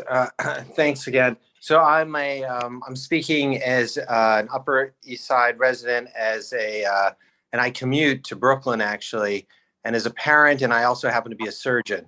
So the couple of points that I'd like to make are, one, it was only recently that we were taking care of at the hospital I work, an unfortunate 11-year-old who was on his bike and he was struck by a bus. And this should be one of these, this should be a never event. And So the price is really too great. And then the other thing is I'm a parent of 3 kids, and I can tell you that like my son, he's not, you know, he'll bike, he's not as scared, but the other kids are very scared. And I think that you have to, it's our responsibility to provide a safe way that if we're going to encourage kids and everybody to use alternate forms of transportation, that we have to create a safe place. I can tell you, I commute most of the time as a driver, and so I have a car. I'm one of the people that has. I use public transportation, a car, and I cycle. And I can tell you that it is our responsibility to protect the most vulnerable, and the most vulnerable are going to be the pedestrians and the cyclists. We know that the reason why we made the the speed in the city 25 is because you'll save lives. There's no way, if you come across the Manhattan Bridge to go uptown and you live on the west side, there's no way to go uptown other than First Avenue. So how do you ever go uptown other than, than ways that you're not supposed to go? There's no uptown lane on Park Avenue. There's no uptown lane for cyclists on Madison Avenue. Fifth Avenue goes the wrong way. If we decompress the other lanes, we'll get more. It will also protect the First Avenue lane. So thank you very much. We Yeah. need to move on. I appreciate those comments. Next, we have Elaine. If you could just state your last name also, please. Hi, I'm actually Cindy. I logged in as my daughter, Elaine. I just want to say, first of all, that everyone on this call is very kind and polite. We should realize that this city was made for the pedestrian. It was made for the cyclist. It was made for the person in the wheelchair. It was made for the parent pushing the stroller. And we now have a city that's being controlled by the car. So our plan, and thank you so much to the DOT, we should have strong ambition behind it. Not only do we absolutely need, the question is we must have, not can we do, 2-way bike lanes, but those bike lanes should be wide enough that should we have bicycles or even adult tricycles that pull children behind them, that should be the vision. We need to have continuous sidewalks for individuals, for all individuals that are in wheelchairs or strollers. That should be the vision of the city. It's not a can we do, it's a must. We must have it. We can't live in a society where we're building electric cars, but we can't accomplish this. We have to accomplish this. Mayor Adams promised he would deliver this, and we demand this. Thank you very much. All right, thank you. Next, we have Kathleen Steed. I am 77 years old. I have lived on 3rd Avenue between 91st and 92nd Street for 45 years. I could cope better when I was younger. I am disabled, use a cane, have mobility issues, and there's no way I can cross 3rd Avenue on a green light. I end up just before the one lane, the lane next to the curb. And I'm terrified that somebody is going to see the green light turning and going zoom, and there I am. The other thing, and I'm not sure it was whether a loading zone or not, but there's a Target somewhere around 70th Street, and there's also a bus stop there. And so you have all these huge trucks and the bus stop, and trying to maneuver between the trucks to get to the bus to let the bus know that I'm there is awful. Anyway, I agree with everybody. I'm glad that there's any kind of improvement at all. And as a pedestrian and as somebody who has trouble moving, I'm so glad that good things are going to happen. Thank you. All right, thank you. And then we have 2 last speakers from the public. We have first Rob Price and then Juno. Hi, thank you. I agree with everyone as a pedestrian and as a parent and someone that recently got in a bike crash in Manhattan. This has to happen. I love what Elaine or the previous speaker said before Kathleen about the urgency around this and really pushing for the 2-way bike lane, I think is crucial. Thank you. All right, thank you. And finally, we have Juno, and if you could please state your last name as well, please. Hi, I'm Juno Chalasong, and I wanted to say that I live on 2nd Avenue, and I pass 3rd Avenue when I walk to school there and back every day. And usually I go there at about 8, and I come back. It depends on my schedule at like 12 or 2, 3, 4, or 5. And like every time I pass it, there are like 2 cars on the north end. And I just wanted to say that like in basically every time that isn't rush hour, even 3 lanes is way too much. So if like 1 lane needs to go for other things such as double bike lanes or all the other suggestions that people put out there, I think that would be a better use of the space. All right, thank you very much, Gino, and thank you to all of those who spoke from the public. So let's now move to the board members. Will, if you're able to just remove the timer, and this way, if anyone has questions and wants to be able to reference the slide deck, we could have the slides projected as well. So our first speaker from the board is Valerie Mason. Thanks a lot, Craig. I appreciate hearing from the public. A couple of questions first, and just maybe maybe a little bit of a point of order. I know in the past we have asked DOT to provide us with these presentations before they actually come. I think once again, we don't have the presentation, and a lot of the facts were gone through very quickly, and I think we should always have an opportunity to review them before they come to give us these presentations. So I have a couple of questions actually for Nick, if he can answer, if that's okay with you. And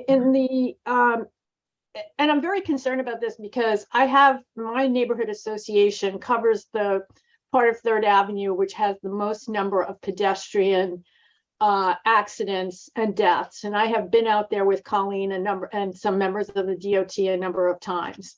So my first question for Nick is, you referenced in your presentation that this new street reorganization will be better for pedestrians, and it sounds counterintuitive, but that's what it works out to be. But you never gave the basis for making that statement. So I'd like you to tell us exactly why you think that this is more protective of the pedestrian when the pedestrian is never in the street to begin with. They're walking on the sidewalk. So the reason, you also, sorry, before you answer, okay, sure. You also said that this proposed plan is not going to include any protected crossings like we have on 1st and 2nd Avenues.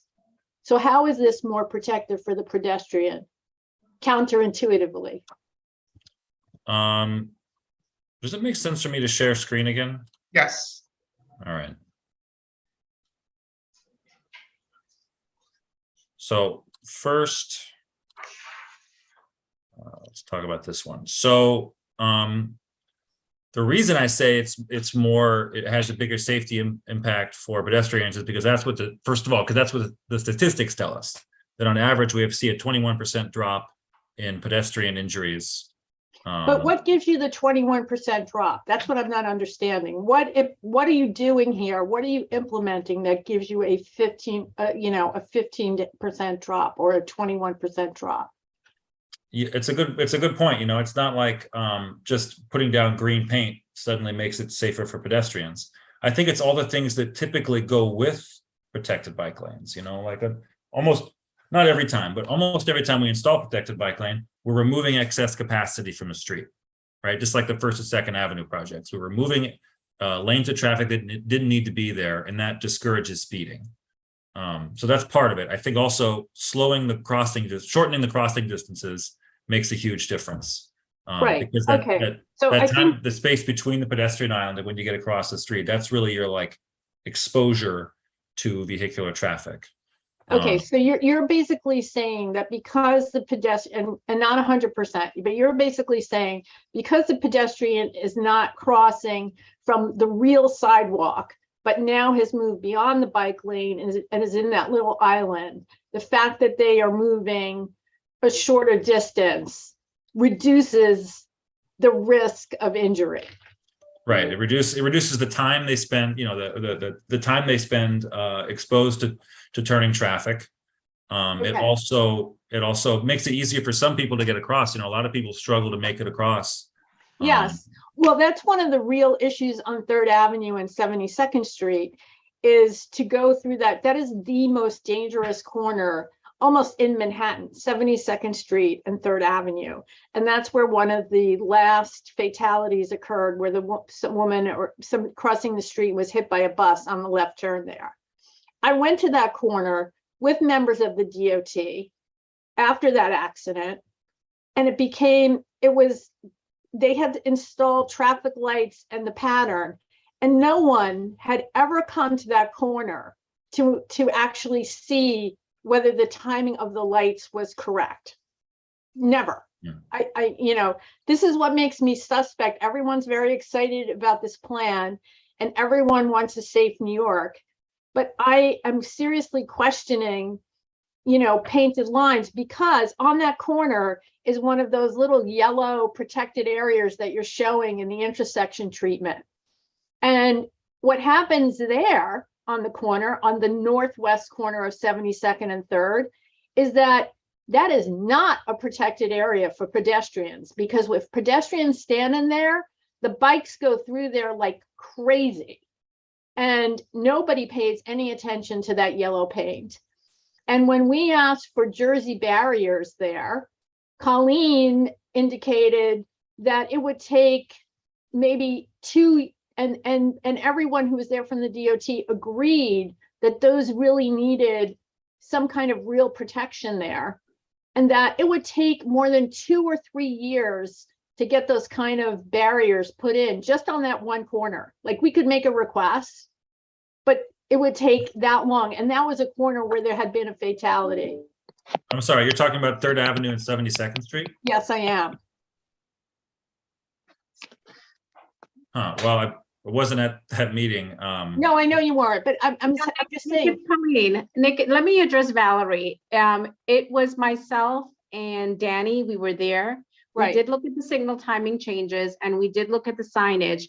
And you were asking us if we can put barriers there because there were Con Ed barricades there. Con Ed was doing some work there. And I mentioned to you, no, we can't, because it would pose as a conflict with turning vehicles. And then No, you didn't, Colleen. Yes, I did, Valerie. Yes, I did. I know what I said. Okay, I know what I said. Can we I'm put not gonna tree go back and plant? forth with the conversation with you, Valerie. Go ahead. Well, Finish what you're let me saying. tell you this. At 3rd Avenue and 72nd Street, as part of this project, we would be proposing that the northbound left turn, for people turning from 3rd Avenue left onto 72nd Street, that would be a protected turn phase, separated from pedestrians crossing 72nd Street. If that's the corner you're talking about, the left. Yes, but it's already protected by a yellow paint and it's completely ineffective. What I mean, when I say protected, what I mean is a protected turn signal phase. Yeah, it has a protected turn signal phase already that has been readjusted. Danny was there, and that was the first time after the accident that DOT had come out and looked at the timing of the lights, and he changed the timing of the lights at that time. And when we were standing there, both Colleen, Danny, and I witnessed the bikes cutting through that yellow area. And Colleen's first suggestion was, do you think that the neighboring buildings can fund some tree planters to stop it? Because when we put the Con Ed barriers up, Danny and I moved them, the traffic, bike traffic knew that they couldn't go through it. And she said it would take a very long time to get the Jersey barriers, the low ones. Maybe I'm not using the correct technical term, but I don't want to get stuck on just that corner, because I think this is the whole problem with the proposal, is that, people are saying on the call that it's not, visionary enough. I don't know. You say you have data, and I think Boaz asked for where the data is behind this, but I don't really see it. When you say decrease you said the buses are moving 5 miles an hour. Well, they're moving 5.2 on First Avenue, which already has a protected bike lane. So I'm not sure how you think doing the same thing that's essentially on First Avenue is going to increase the bus line going up. I mean, I know you said you were surprised at all the bus traffic we have up here. We're not surprised by that. The bus traffic is as slow on First Avenue, where we do have protected bike lanes and we have bus lanes. So I'm not seeing what I'm not against the proposal, but the reality of what's happening on First and Second Avenue sort of works against what you're asking for here. How would you differentiate what's on First and Second Avenue based on what you're proposing here? I'm sorry, I don't understand the question. How does Third Avenue I can differ? just jump in for a minute, Nick. I mean, I think speaking to the bus lanes, unfortunately, we don't have our transit development team on here to kind of make those comparisons. I do think that we have a lot of evidence that especially offset bus lanes are able to increase bus times. On the bike lane side, I think the data that Nick showed really does, I'm sure it uses First and Second Avenue in the data set to show that there are improvements for safety for all users of the street. Well, we don't even analysis of many projects that DOT has implemented that shows that by reducing the places, especially where we have overcapacity for vehicles, organizing the roadway, shortening crossings, slowing turns, we have demonstrated improvements for cyclists and pedestrians and even drivers. You're saying I'm sure it does, but where is the data to back that up? Nick, you want to go back to that slide? Sure. We've already looked at it again, but so this is data from 25 different projects that we've implemented where we put in protected bike lanes on streets that did not have protected bike lanes previously. And so this is the data that shows the decreases in injuries. None of these, I'm looking at it quickly because this is the first time I've been able to see it, Kimberly, but none of these includes portions of First Avenue and Second Avenue. Why aren't you just showing First Avenue and Second Avenue, since those would be the most comparable in terms of street traffic? Because this is a, analysis that we did for a number of projects to kind of take into account different designs in different locations, and that we use this data as we look at potential projects all over the city. Can you guys show us the data? You must have the raw data. Can you do it apples versus apples, meaning Third Avenue versus First Avenue and Second Avenue? Because we just saw a proposal a couple of months ago regarding doing the offsetting of the bike lanes on First Avenue. And that was only going to increase the speed of the buses less than 0.2 miles an hour. So I do think, if you're talking about apples to apples, we should talk about safety benefits versus bus speed benefits sort of separately, because those are not the same thing. So this is what we're looking at right now, is about safety benefits. Right, but I'm trying to address a different point. I'm off the safety point now. I'm just saying you guys are proposing something and you're making everybody get very excited about this redesign of the street. But and one of the things that Nick said as to why we were doing this was that the buses on Third Avenue are the slowest, but they're really comparable to the terrible bus service we have on First and Second Avenue. And we were told 2 months ago that when you put in the offsetting bike lanes, it's only going to improve the speed of the buses. Let me just interject here. First of all, and I think we really should try to let other speakers speak. I appreciate that. But first of all, I think what you're alluding to was only a bus lane proposal. It had nothing to do with changing any of the design of the bike lane on First Avenue. But we have a protected bike lane on First Avenue. Right. That's why I'm saying this. Right. But there was not, I don't think there was any suggestion that would have any impact on the bike lane on First Avenue, that was solely a bus lane project. Whereas here, my point is that what is being offered up for Third Avenue is a protected bike lane and bus lanes. Right. Okay, with an offsetting bus lane, with an offset bus lane. So we have that on First and Second Avenues. Okay, it's not a paradise on those two avenues. Oh, and it would make First Avenue like the proposed Third Avenue to have the offsetting bus lane, which they tell us will only improve bus traffic. I mean, almost a waste of our money to do that. So what is so great about this proposal? I think they're selling this as something really fantastic, and it's not. Okay, well, I think you're entitled to that opinion. I think But there I'm are those. trying to tell. I want them to tell me I'm wrong, but they're not really showing me the data. No, I think you're not giving them a chance to be able to fully explain that, or there seems to be, I think, a fundamental disagreement as to what is perceived as benefits. I think there are those who are supporters of improvements to bus operations who would think that any benefits you can get from bus lanes would be beneficial and worthwhile, whether it's on First Avenue or Third Avenue.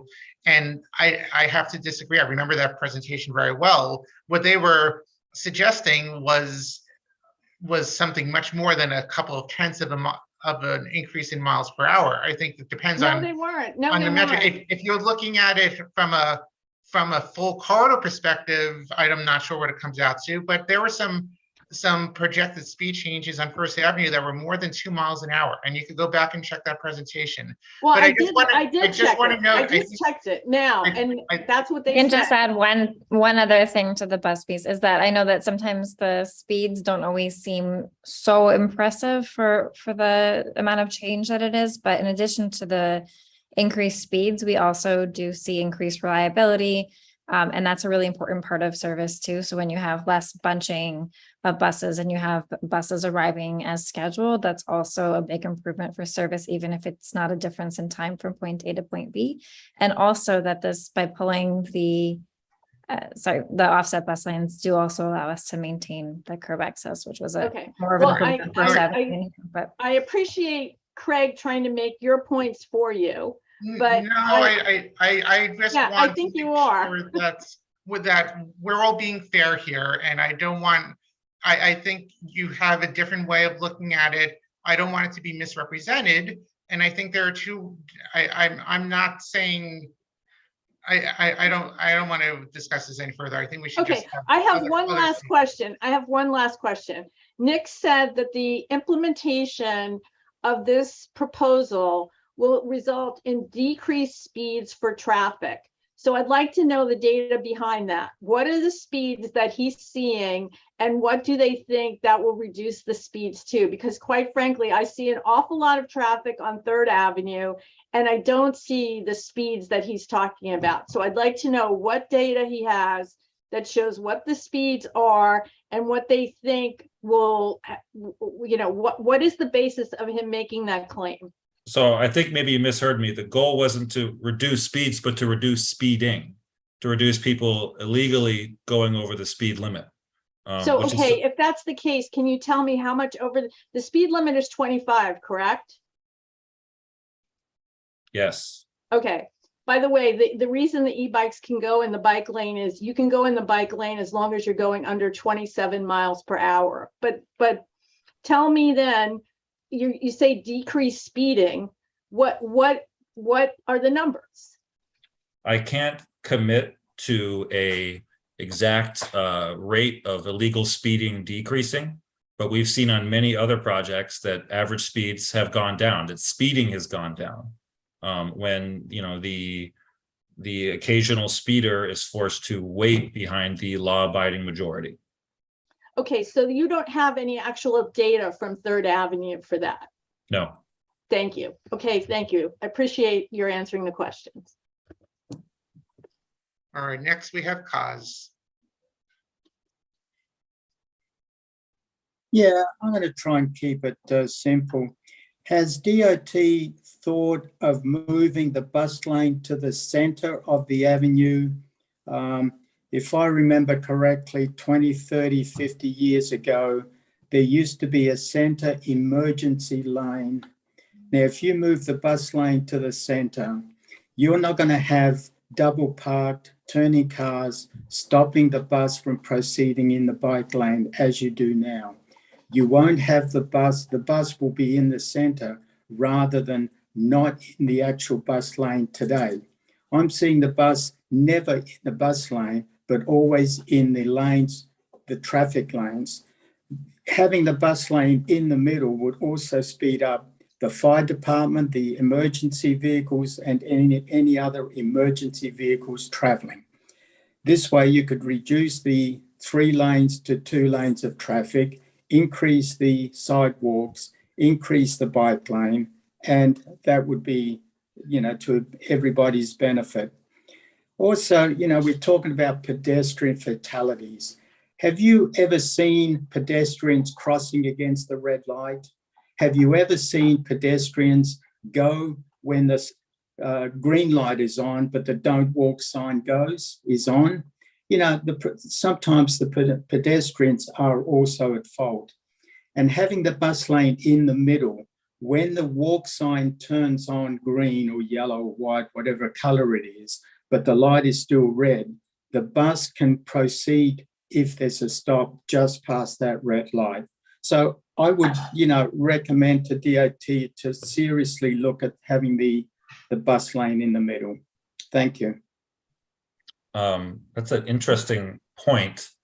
I think one of the challenges, there's a few challenges for us with having the bus lane in the middle. One, if the bus lane is, where we're proposing it, the lane adjacent to the parking lane, the bus can pull to the curb and let people off in the sidewalk. But if the bus is running down the middle of the street, No.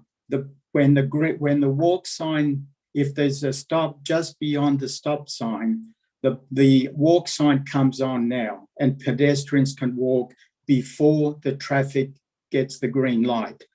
Once the white light comes on for the pedestrians, the bus proceeds and cuts across the lane to the curb. You're talking traffic signal priority for buses. Yes. It exists now. At the intersections, the white walk sign comes on well before the green traffic light comes on. Oh, I see what you mean. And then the bus would pull over to the middle.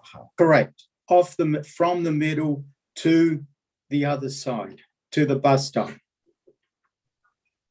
It's an interesting idea. Anyway, Unfortunately, nobody's here from our transit team who could probably address this question better, but I like the idea.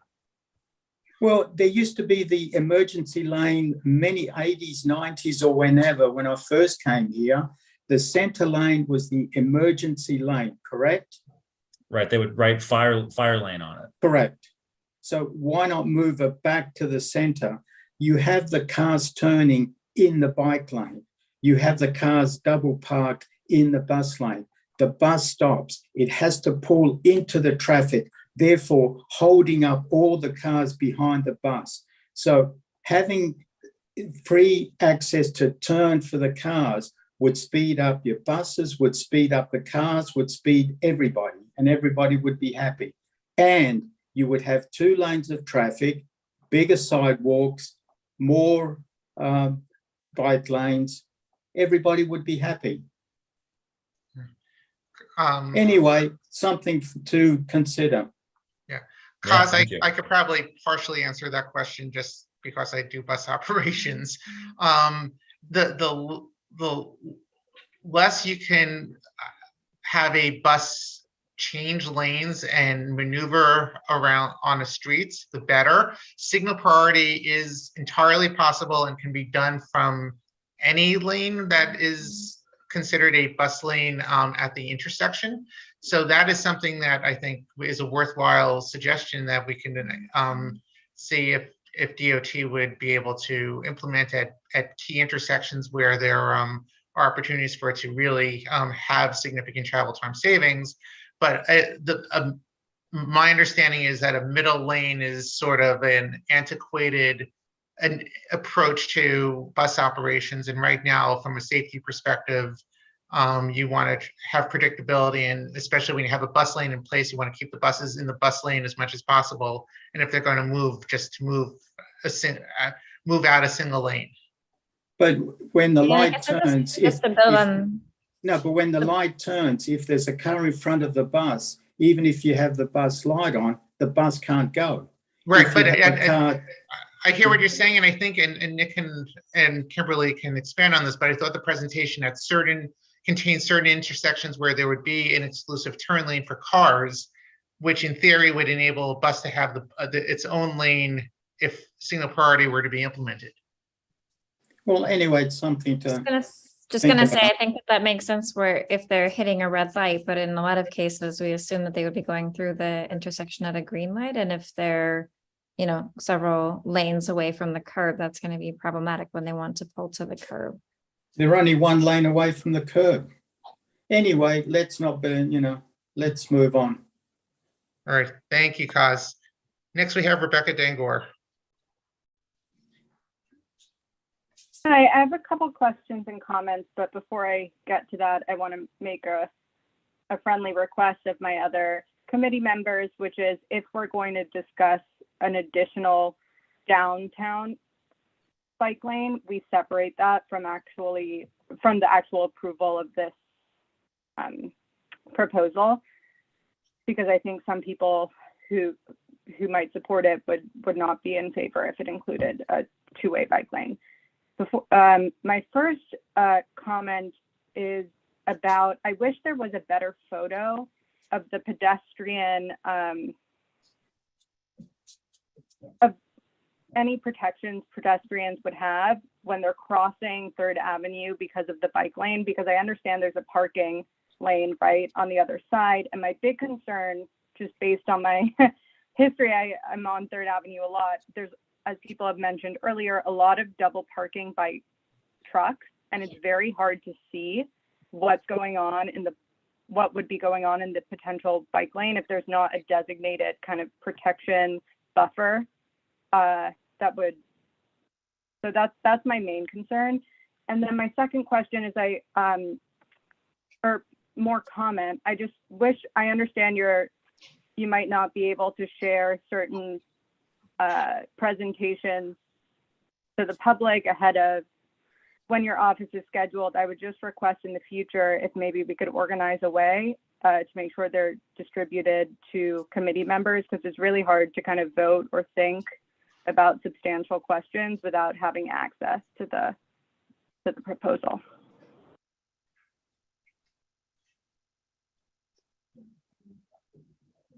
Okay, well, to answer your question, I think between where the floating parking lane would be, similar to 1st and 2nd Avenue, there would be, a painted pedestrian island, so that when you're crossing the street, you'd have adequate visibility as a pedestrian, when you cross the street, you'd have adequate visibility of cyclists, because when you get to the pedestrian island, you can see it. And if you're crossing with the light, they should be stopping anyways, but we won't necessarily get into that.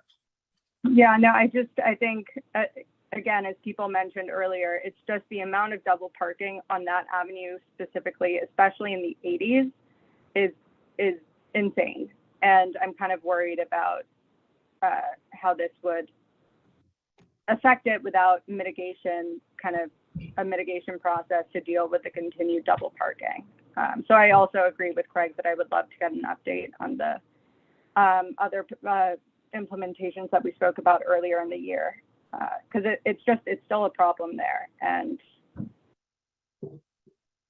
I will add, I'm sorry. I was just gonna add that our parking unit is collecting data in the next few months, and we'll make adjustments where necessary. It's great to have all these comments, and I have pinpointed some of the locations that are a problem. We're going to take back to them and make sure that they do take a second look at those blocks.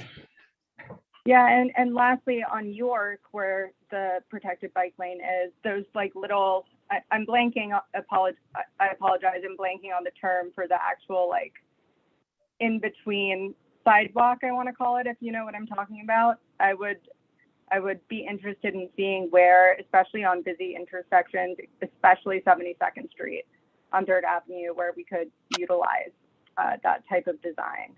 Because I agree with Valerie. I mean, I live on between 72nd and 73rd, and I am, sorry, it's the scariest place to cross an avenue.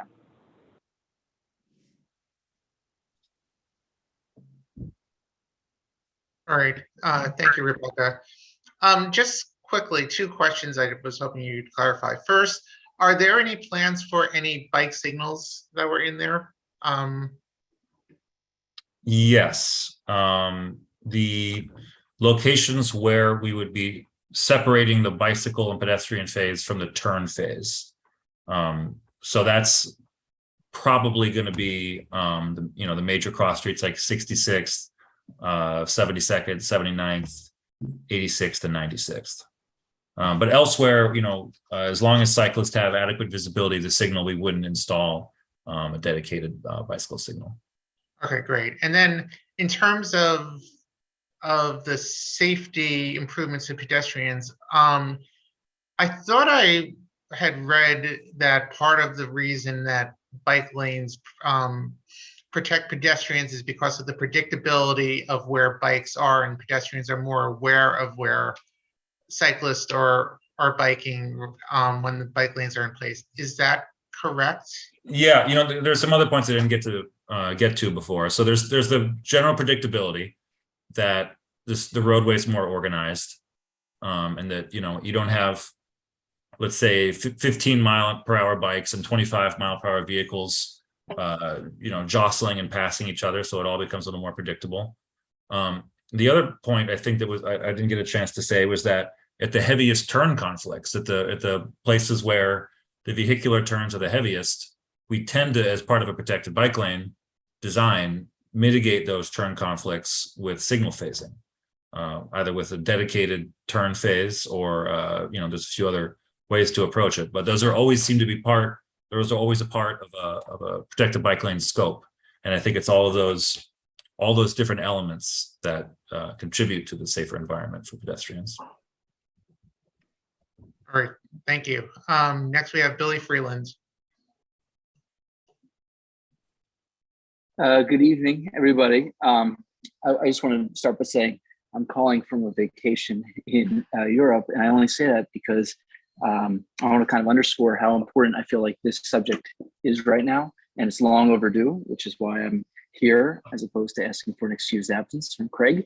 And I also want to thank DOT and Mayor Adams and Commissioner Rodriguez for putting forth this proposal. I know DOT has been under some fire lately, and I really do appreciate you're being both responsive to the community on this, but also being, I think, ambitious in your plan.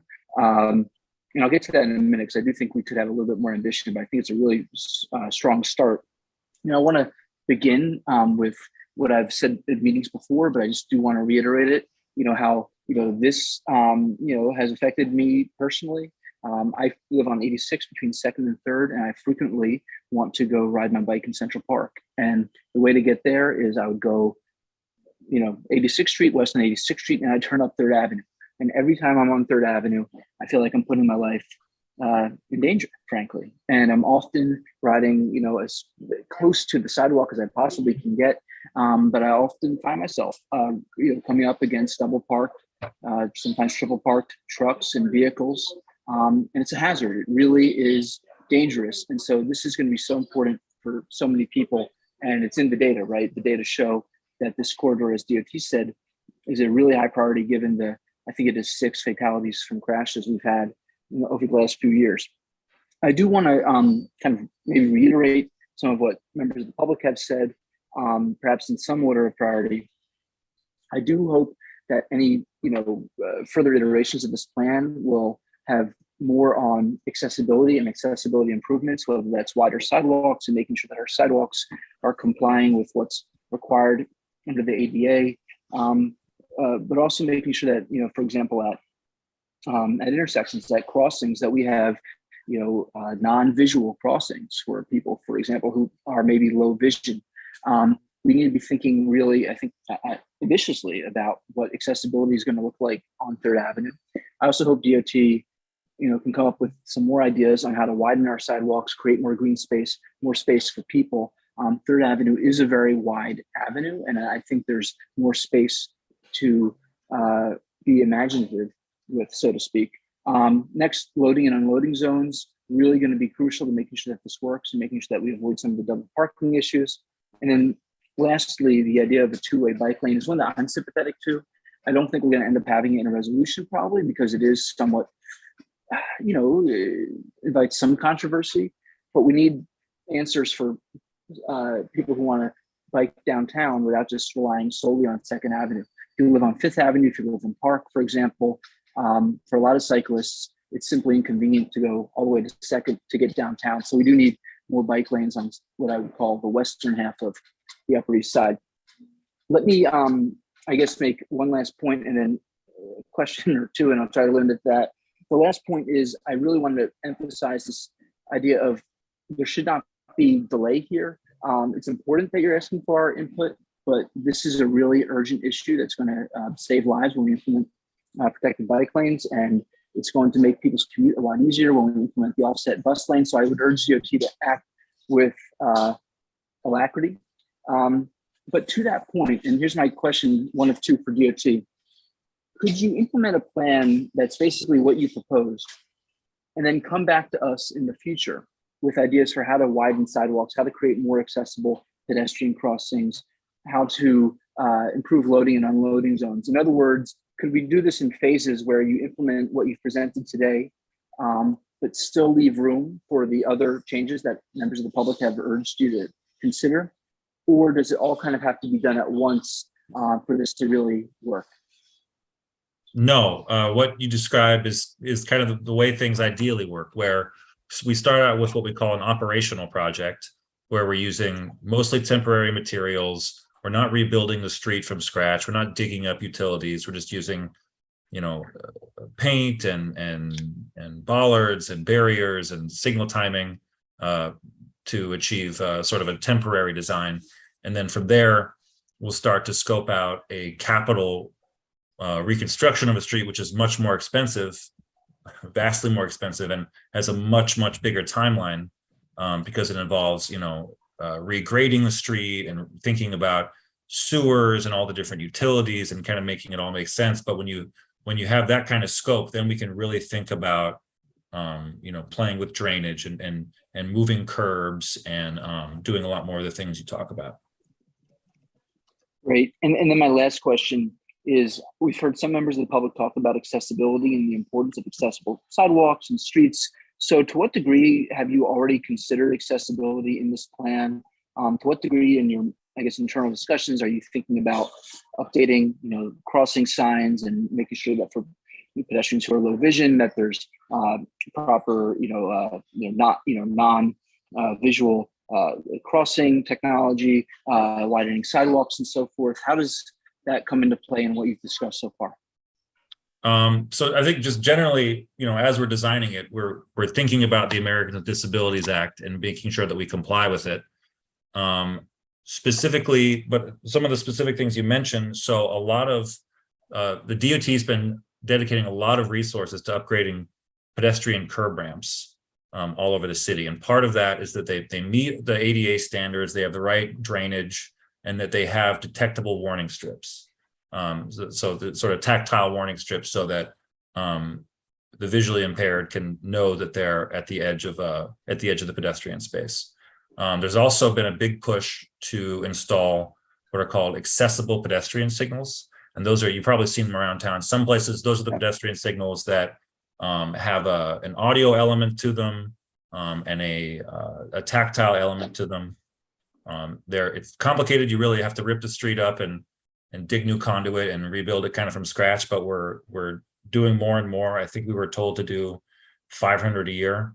And Vision Zero priority corridors like Third Avenue are among the first priority streets to get some of these. So I can't commit that we'll be upgrading. I'm sure some probably already have. I can't commit to us upgrading all of Third Avenue from 59th to 96 intersections to accessible pedestrian signals as part of this project, but it's definitely coming. I think that's it. That's my answer. Well, look, thank you again. I really applaud DOT. It's ambitious. It's exactly what we need. I'm very, very appreciative. I know how hard you all worked on this. And I do want to apologize to the extent I did a little inarticulate tonight. It is a little late on my end, but thank you again. Much appreciated. All right. Thank you, Billy. All right. Next, we have Michelle Birnbaum. Thank you, Craig. So to back up what Nick said, I'm very pleased that you are putting in materials into this project which can be changed, uprooted, redesigned. And for that reason, I would submit that in the description of this item on our agenda, it should be proposed changes as opposed to proposed improvements, because we don't know yet whether or not these are actually going to be improvements. I have two questions, but at first I just want to say that it sounded by one of your comments like you're using congestion to reduce speeding. So in light of the fact that we're trying to reduce congestion all over the city, it sounds like a counterproductive act. But I believe you said that, so maybe we should rethink that. And no, let me clarify the that. argument. No, the intention is not to create congestion and then reduce speeds that way. There was a question earlier if we had taken into account congestion pricing, and that there's a range, a percentage range that it's thought that traffic volumes will be reduced on 3rd Avenue post congestion pricing. And the answer to that, I didn't get a chance to answer, but the answer is no. We did not take any potential drop in traffic as part of our analysis. The analysis was based on just before the pandemic peak volumes. And we are confident that it will not create congestion. I mean, part of that is that we need to reduce double parking. But the idea is not to create congested streets and reduce speeds that way. The idea is to keep the street flowing, but to make it harder to drive at high speeds. I get that. Yeah. All right, I have two questions. Firstly, have you spoken to the business owners, the retail business along the avenue when preparing this plan? Have you made an effort, and have you actually gone business to business and gotten any of their input? No. I would suggest that you do that. I think they're a major part of the community. Businesses are having a very rough time. Over the years, we've had a lot of concerns from businesses when bike lanes were put in front of them, when parking was reduced in front of their stores. And I think to leave them out of the equation is a very, very, very big oversight. And I think you should go back and consider that. The other thing is, have you considered construction along the avenue? For example, Northwell is starting a major project on 3rd Avenue between 76th and 72nd Street. I have encouraged them to reach out to you. They made a presentation to one of our committees this past week. They are going to have a lane that they're going to need to hold for their, concrete trucks, for their construction trains, for whatever they need, the typical thing that you need when you're constructing a building. And that building is going to extend from 76th to 77th on the east side of 3rd. This plan seems to preclude any possibility of accommodating them if you are rigid in this plan. And if you implement this plan earlier than 2025, when they expect completion, but even so, there will be other construction up and down 3rd Avenue over the years. So how are you addressing that? This almost every protective bike lane we've installed, this has been something we have to deal with. Even after they're installed, there's always construction in New York everywhere. And what happens is when a construction firm is preparing their documents and getting a permit to, say, take a lane of traffic out, what's called a maintenance and protection of traffic plan, where during construction, they have to come up with a whole plan and get a permit for it to work. They have to take the bike lane design into account. I I think a long time ago, let's say 10 years ago, when this would happen, the bike lane would essentially end for the duration of construction. But we've gotten better about it in recent years, and we've been able to work with contractors and come up with ways for them to sometimes they can keep the bike lane at the curb and they can still take a lane of traffic out, or sometimes they can take a lane of parking out. Sometimes they have to have their construction vehicles and concrete trucks at the curb, and they build a temporary bike lane using flexible posts. We always work with contractors and make sure that they can do their work while we can keep the street moving and keep it safe.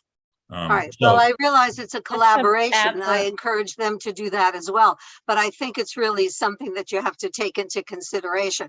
There are a lot of vulnerable streets on 3rd Avenue as well as others on the Upper East Side, and we are trying very hard on this community board to get a height limit so that we don't end up with super talls. But having said that, there will be construction up and down the avenue, and I think you have to work very carefully with the building, the builders, the developers, to make sure that goes smoothly. Again, I really urge you to talk to the businesses along the avenue. Michelle, if I could just jump in for a minute, sorry, just to build on what on Nick's response. So sorry, is that Colleen? No, I'm sorry. This is Kimberly, also from the Manhattan Commissioner's office.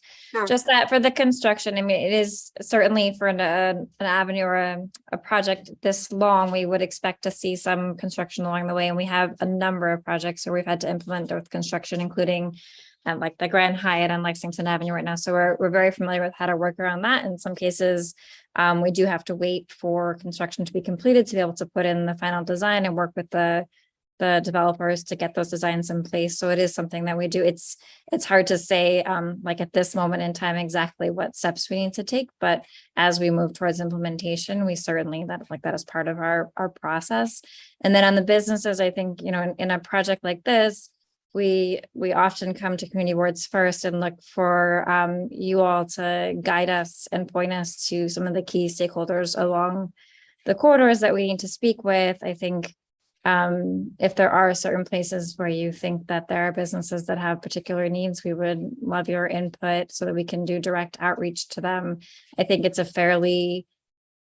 even though it's a very large project and with a number of elements, I think it is a fairly standard project that doesn't really cut off access to the curb or make major changes. And we've talked about how some of the loading zones have already gone in on sort of a separate timeline, and those are the types of changes that are really can impact or are designed really to help those businesses. So I think we can continue to have conversations and certainly look to the board and the committee for guidance on that outreach. If I may say, Kimberly, rather than looking to the board and the committee for guidance, I think you should look to the businesses for guidance and let them be the determinants of what's good or bad for their business. We have had bodegas go out of business when the bike lane was put in because they were refuges for taxi drivers who could no longer get near the curb to either buy their product or use their facilities. And we had a private citizen actually do a little informal survey up and down the avenue. And we found that when we got input from the businesses, that in fact, many of them were strongly, poorly impacted by moving the entrance to their businesses so far from a lane of traffic or eliminating their parking. So rather than the community board making that decision, just to clarify, I didn't mean look to the community board for input on the business needs. I meant for guidance on who specifically to reach out to, how to reach out to them. Yes, well, I would reach out to all of the small businesses along, I'm talking about in Community Board 8. I realize you're talking all of 3rd Avenue. I can't speak to that, although it would make sense going up and down. It's a big job, but it's worth doing. All of those businesses who are subject to, people pull in, jump out and buy something, not where you're planning 2 hours to shop, which may be the case on some of the widest streets with 2-hour parking, et cetera, but you're eliminating that for these businesses, and you're eliminating it for some restaurants that depend on it as well. So I would consider that. And I'll also like to make a final, I hope you do that. I'd like to make a final statement, which I've said many times before. We're all appalled by the severe injuries and the accidents that happen as a result of anybody being on the road. And I have to say, by encouraging cycling, by calling it, well, it is transportation for some, but that's the young and or able-bodied. Once you're encouraging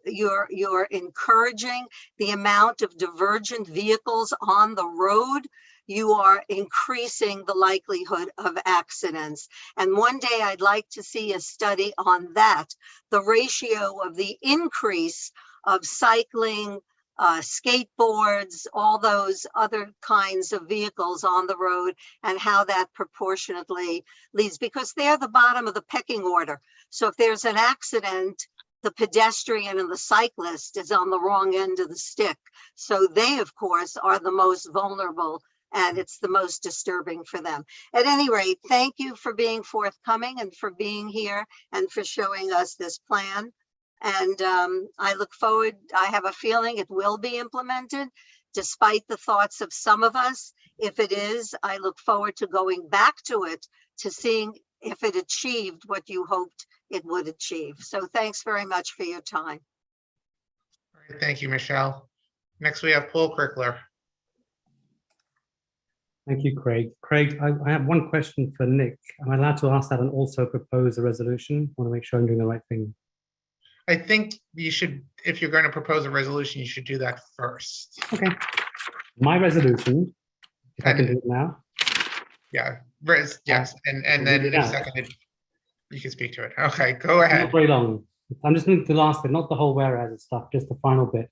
Be it resolved that this community board supports the plan presented by DOT in its proposed 3rd Avenue complete street redesign with bike, bus, and pedestrian improvements from 59th to 96th streets. So I've basically taken the wording from the agenda and made a resolution of that. I do want to say, by the way, Nick, I think you did a fantastic job today. I'm very, very pleased with what you've talked about, but thank you so much for all your effort in this and how well you presented tonight. So that's my resolution. All right, is there a second? Okay, I see a second. So if you'd like to speak to it and ask any questions, go ahead.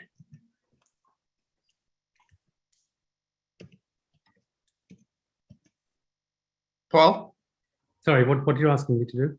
I thought you said you had a question. Yeah, sorry, Nick, the question for you is, look, there's so many things about this plan that I love. I have questions about one of them. The one favorite thing for me is the offset crossings. I care about this a lot because one reason I won't let my 14-year-old son cycle 15 blocks 1st and 2nd Avenue from home to school is because even though the bike lane is protected, we all know that doesn't mean it's safe. One big reason for that is cars going across in the mixing zone. I won't let him do it.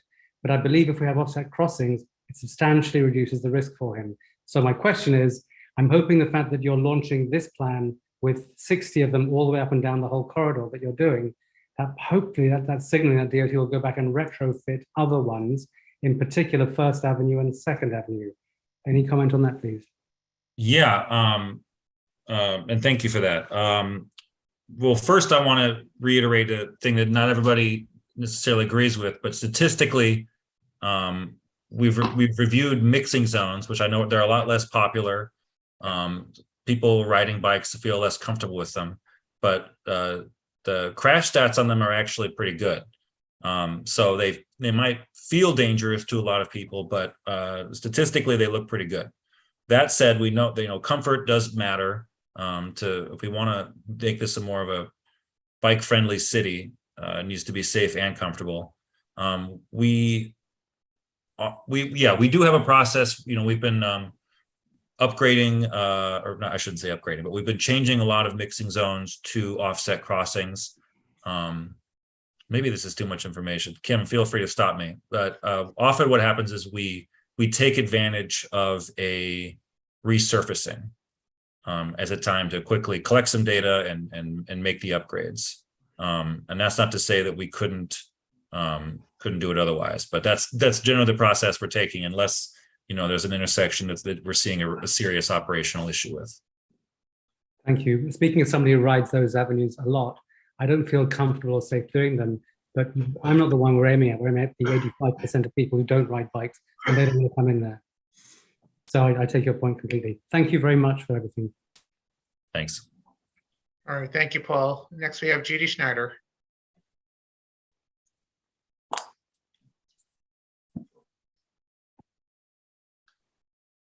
Thank you very much for your presentation. It was very interesting. And I think I'd like to see a bike lane on 3rd Avenue. I think it would help 1st and 2nd Avenue to have an additional bike lane.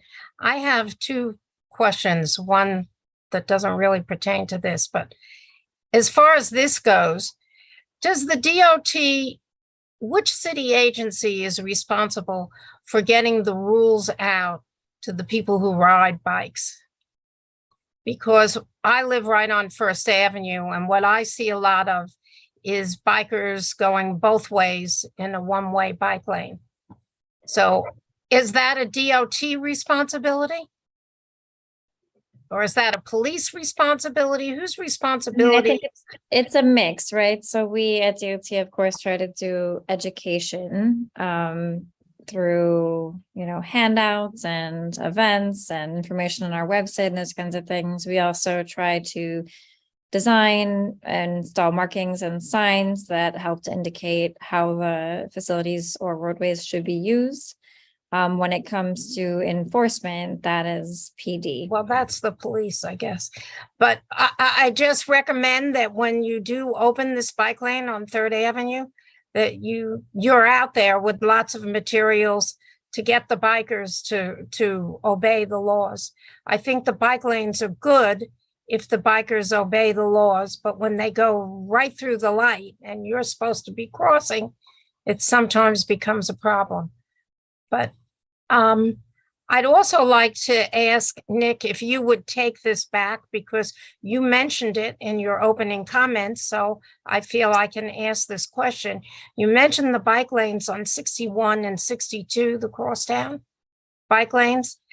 We spoke with the commissioner, Pinkar, about the bike lane on 61st Street in front of the Senior Housing Center. 351 East 61st Street. And we haven't really heard back from him there, and asked if in front, I know we made accommodations on 62nd for the dialysis center. If we can make accommodations for the seniors that live in that housing that are picked up by the ambulettes and the cabs and the different places that take them to their doctors and the hospitals. It's very hard to get in there. So they have to go across the street, and most of these people are either in wheelchairs or walkers or have canes. And I would like it if you could follow up on that and maybe get back to Craig or myself.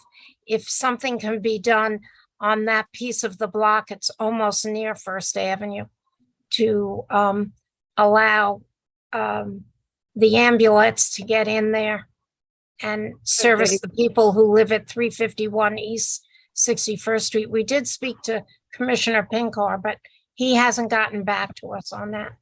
Judy So Kelly and I will follow up with Borough Commissioner Pinkar on that issue. Okay, but that's really just as the dialysis center was important. It's important for these older people because walking across the street is really, they've all been calling. It's terribly hard for them.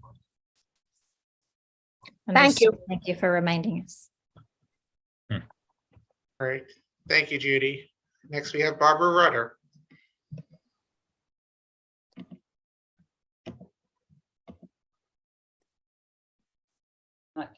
Okay. I want to thank you for the work that was done on First and Second Avenue. There was a lot of discussion earlier. There was statistics. I'm just going to talk anecdotally. I don't have statistics. I live on 87th and 2nd. I am a pedestrian and basically a public transportation. The buses on Second Avenue have been so fantastic. One question is, are you going to include select bus on Third Avenue? I don't know if I missed that, but I even took a local. It is so fast now with the dedicated bus lane. The protected bike lane means I have to tell you, I am crossing the street easier. The bikes are not all over the place. Do people do things illegally? Absolutely. But so do pedestrians, and certainly so do cars. The most difficult time I've had on the bus were because of cars that were making turns in front of the buses. It was twice in a row that the bus stopped short and the poor bus driver had a very tough time. But I will say, whatever, if this is modeled on First and Second Avenue, go for it. I think you'll have very happy Third Avenue. And I use Third Avenue buses because if I'm on the west, I take it back and it's much, much slower than Second and First Avenue. And I just want to tell you my anecdotal experience that we zipped down. I would just tell you just one quick thing. I took a local yesterday. I meant to get off at 66th Street. I was looking at my email. It was so fast that I had to get off at 64th Street because I missed my stop. I couldn't believe we got down as quickly as we did. So thank you for what you've done on First and Second Avenue, and hope it remains the same on Third. All right. Thank you very much, Barbara. Next, we have Russell Squire. Thank you. So I'll just be brief. I mean, in terms of the resolution and the proposal, I think, substantively, the changes that are really being talked about are the addition of a bike lane and the addition of a bus lane. I think those, don't really trouble me. I will say I understood the initial sort of comments about the or the comments about the initial impetus for this the same way that I think Valerie and others had, which is it sounded to me like the reason that this was being looked at is that traffic was moving too well on Third Avenue, and obviously I don't think that should actually be a concern that DOT should try to mitigate or address in some way. So again, I mean, I think substantively what's actually being discussed here seems reasonable, but I guess I would just, particularly at a time where there's a pretty considerable ostensible concern about traffic congestion, I don't think DOT should sort of be looking to slow traffic on congested streets in Manhattan. And on top of that, I think it would be good to get the statistics that Valerie mentioned. So those are my comments. Sure. I just would like to respond to that. I think that if you'd like, we can pull up the crash data again, but I think that the impetus for this project is based in safety and the desire to reduce the number of injuries that are occurring on Third Avenue, not by the desire to slow down vehicles and cause congestion.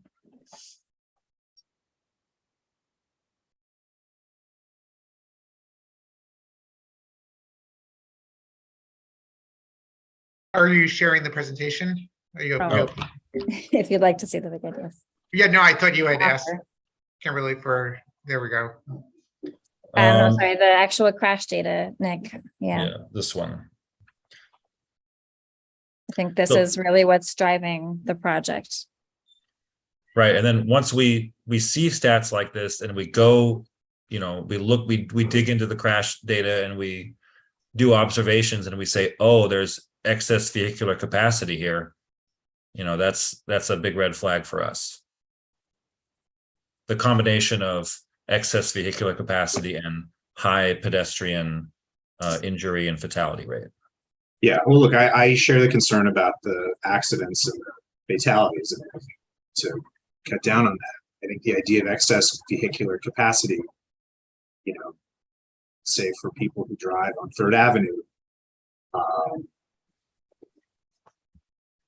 doesn't necessarily hold up in practice. And I think Valerie's points about, what data is being looked at and sort of specifically looking at apples to apples comparisons, I think are valid points. That having been said, and again, ultimately what we're talking about here, bus lanes, or sorry, a bus lane and a bike lane, which, strike me as things to add to Third Avenue. I guess the one last thing I'll say also is, I think it's reasonable to say ultimately, you're talking about bike lanes on the avenues, that you have a lane that goes the same way as the avenue. It's a one-way street. Bike lanes, the bikers would be subject to the same one-way limitation that drivers are and always have been. And in the same way that a driver who needs to go downtown would just go over to Lexington and 2nd Avenue. Biker can do the same thing on, and call for protected bike lanes on all of our avenues. So they would have the option to do that. So to the extent that DOT is actually considering additional stuff that goes beyond this, I would say, don't do that, because I think to have a one-way bike lane responsive to the way the traffic moves in vehicles, to me, is enough. Thanks. And just to add to in response to the first part of that question, I think, we obviously are always looking to try to find a balance between the vehicular traffic and providing space for other means. And I think that also a lot of times what we see is when we create designs that really organize the space in a way that is not happening now, we see improved traffic flow because people know where they're supposed to be. And for example, buses have their own lane. So I think it's not that we're not taking into consideration the needs of continuing to move vehicles, but that we feel that these types of designs tend to make the street function better for everybody. Okay. All right, thank you, Russell. All right, I think we've heard from everyone at least once, so we can go back to Rebecca. If Billy has a comment, you should call on him before. I was going to make a motion. I was going to call to question, but I don't want to. Oh, okay. Call to question. All right. So is there a second, or is there a second to call into question? Is there anyone opposed to calling to question? If you're opposed to calling the question, please raise your hand. Otherwise, let me just quickly do the roll, make sure that I have everyone here. So it's myself, Barbara, Billy, Cos, John McClement, John Phillips, Judy, Lori, Michelle Mohit, Paul, Rebecca Dangor, Russell, Sahar, and Valerie. So if whoever is opposed to the resolution, which again is in support of the proposed 3rd Avenue complete street design with bike, bus, and pedestrian improvements from East 59th to East 96th Streets. If you oppose or wish to abstain or are not voting for cause, please raise your hand now. Members only. All right. Michelle, can we please unmute Michelle? No. All right, Michelle's a no. And then Valerie? I'm an abstention, but before we have our real vote, is it possible to get the presentation? The presentation will be available tomorrow morning. Okay. I made the request to DOT. Okay, but what about the other data? I couldn't take from what Nick or Kimberly said whether they have the other data available that they could share. Which data elements again was that? I want to see a comparison between the 1st and 2nd Avenue. Yeah. On the I don't think page. I don't think they have that where they can present that right now. I think No. I just, at some point, that's all I'm saying. Sorry, I know we're just supposed to say abstain, so. Okay. Done. No, I think they heard the request and hopefully they'll be able to provide that. Okay, great. Thank you. Craig, I accidentally muted you. No problem. Is there anyone else? You did miss Stephanie Reckler, who's a public member, as you were listing names. Oh, thank you. Yes, I did miss her. Yeah. Now I see her. I apologize, Stephanie. I think yeah, I don't know how I missed you there. So that means this passed by, I believe it was 12, 13, no, 12 yes plus one public member, one no, and one abstention. So I wish to thank New York City DOT for all the time and effort they put into this, and for the attention you gave to all of our speakers and the board. I wish to thank all of the members from the public who endured 2.5 hours of discussion, board members also, and this will be voted on by the full board a week from tonight. So anyone who wishes to speak in the public session then may do so. So thank you to everyone. And let's move on to the second item. And to those who stuck around specifically for the second item, thank you very much for your patience. I appreciate this. As you can imagine, this Third Avenue item is a pretty extensive proposal, and we want to make sure that we gave it everyone's full attention and not limit anyone from being able to participate. So the next item is a follow-up discussion regarding Allen Stevenson School's use of East 78th Street between Lexington and Park Avenues under New York City DOT's Open Streets program. And just for those of you, just a little refresher. Last month, we heard from many constituents, including residents, doctors with offices on the blocks, patients of those doctors, and others who described how the open street was having a significant impact on access, mobility, and quality of life, and various ways in which the Allen Stevenson School was not complying with the policies of New York City DOT's Open Streets program. This committee then went on to pass a resolution that was unanimously approved by the full board that requested New York City DOT look into concerns raised by the residents and stakeholders on 78th Street, and that they work with the residents and Allen Stevenson School to make changes to the Open Streets program that is currently in place. But sensing the urgency of the matter, Chuck and I decided that we would immediately revisit this issue, and we put it on this month's agenda. So I believe that we have representatives from Allen Stevenson School here in this call, and I will be calling on them in a moment to speak. And I know that there were slated to be a significant number of people in attendance tonight that wish to speak on this issue from the 78th Street community, and I will provide you with a chance to speak after we hear from the Allen Stevenson School, because they rightfully should have a chance to be able to respond since they weren't here last month. And when I do start speaking, calling on speakers, especially for those of you who didn't hear my introductory remarks at the beginning of the meeting over 2.5 hours ago, I will repeat again that I will respectfully ask that you recognize that last month's meeting put out all the issues at hand.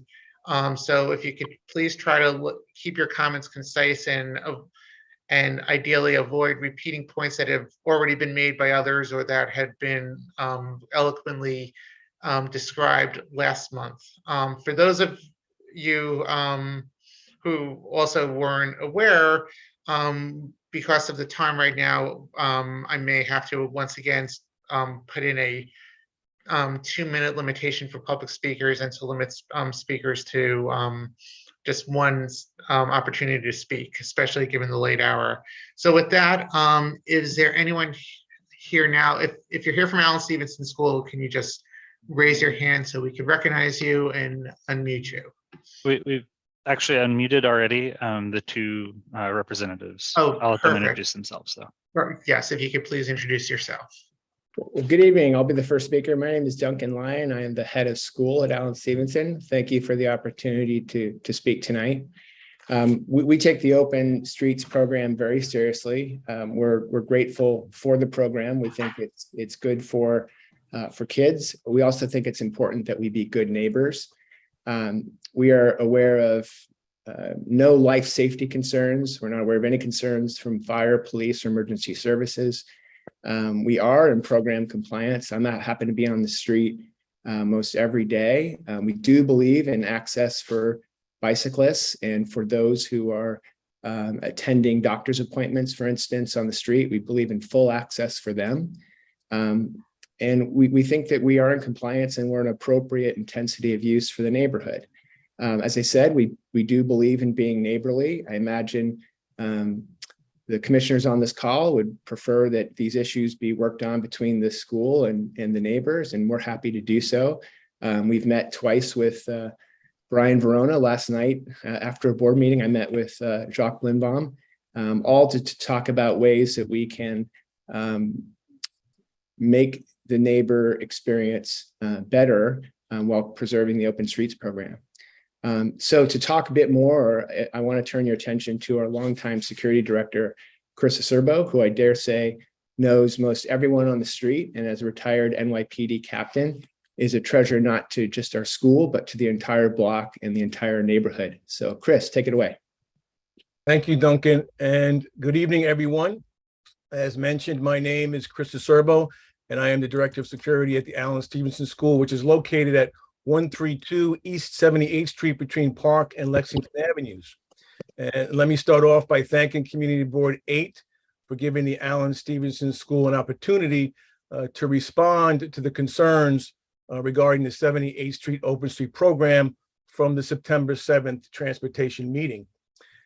And let me just say that it pains me greatly to hear those concerns shared at that meeting by our neighbors on 78th Street. I just started my 18th year as the Director of Security here at Allen Stevenson, and my number one priority has always been to ensure that the school has a healthy relationship with our neighbors on 78th Street. And that relationship starts with the Block Association President, Brian Verona, who coincidentally lives right next door to the school. Now, Brian has been an understanding, patient neighbor regarding the Open Street program since it began in 2020. I am constantly communicating with Brian either in person or through email regarding the 78th Street Open Street program, which includes documented emails each September advising him of the Open Street program for the upcoming school year. And as Block Association President, asking that he inform all the residents of 78th Street if they need access to the street or have any issues with the Open Street program to please contact me. And I have that relationship with many other residents on the block, many of whom spoke at the September 7th meeting. I can say with confidence that most of the residents who spoke that night have my cell phone number, and they can contact me at any time if they have a question about the program. Now, as far as the Open Street program itself, the wording on the DOT website defines the Open Street program for a full closure schools as such, and I quote, full closure schools. Full closures for public, private, and charter schools to support drop-off and pickup operations, recess, and outdoor learning. No vehicle access and no parking allowed when full closures are in effect. Allen Stevenson's full closure permit is from 7 a.m. to 4 p.m. Monday through Friday on school days, which is also listed on DOT's website as well. But we are very flexible when it comes to the street closure. We do allow deliveries. We do allow vehicle access to the street when it is safe and practical. Of course, the street has access for first responders, cars that need access to charging stations, and bicycles are never, ever denied access. Just to be clear, we have recently posted signage at the corner that outlines the Open Street program, so there's no confusion for drivers or the guard stationed at the detour on the corner of 78th Street and Park. And that signage states that patients with doctor's appointments shall be granted access to the street for drop off and pickup. School buses. The school buses were always an issue with the residents on Park Avenue, creating traffic congestion. And it was the Block Association President who suggested to me that the school should exercise the full permit time allotted and use 78th Street to stage the school buses, which we now do to expedite arrivals and dismissals. As I mentioned before, I am very accessible. I am at the school 6 a.m. every school day, and I'm usually there till 5 p.m. If any resident of 78th Street has an issue with the Open Street program, they can contact me at any time, and I can assure you that matter will be addressed immediately. Most importantly, the students benefit from this program. The Open Street program gives the Allen Stevenson students an opportunity to have quick access to a healthy learning environment, and it is my job to ensure that space remains safe and secure. Like the many other schools throughout New York City, the Allen Stevenson School should have the same opportunity to use their street as an educational tool. The students cherish their time on 78th Street, and even though it's only for about a half an hour per grade, it allows them to get a breath of fresh air, and a healthy break helps them when they return to their studies while in school. Allen Stevenson is very fortunate to have the Open Street program, and we are committed to making it work for both the school as well as the residents on 78th Street. Again, I want to thank the community board for giving Allen Stevenson this opportunity to respond here tonight. Thank you. All right, thank you very much. I know that one of our public members will recognize in a little while send some photos of the signage. But I'm not sure if that includes the sign that you just alluded to regarding those who are trying to access medical appointments. So I was just going to ask if we could have that displayed, and then you could comment on that. But in the meantime, let me just start acknowledging members of the public who wish to speak. So our first speaker is Amy Rappaport McKenna. Thank you so much. This evening has been incredibly informative, and I just want to say how grateful that my family is that you guys take so much time thinking about all the nuances of the bike lanes and every other issue that affects our community.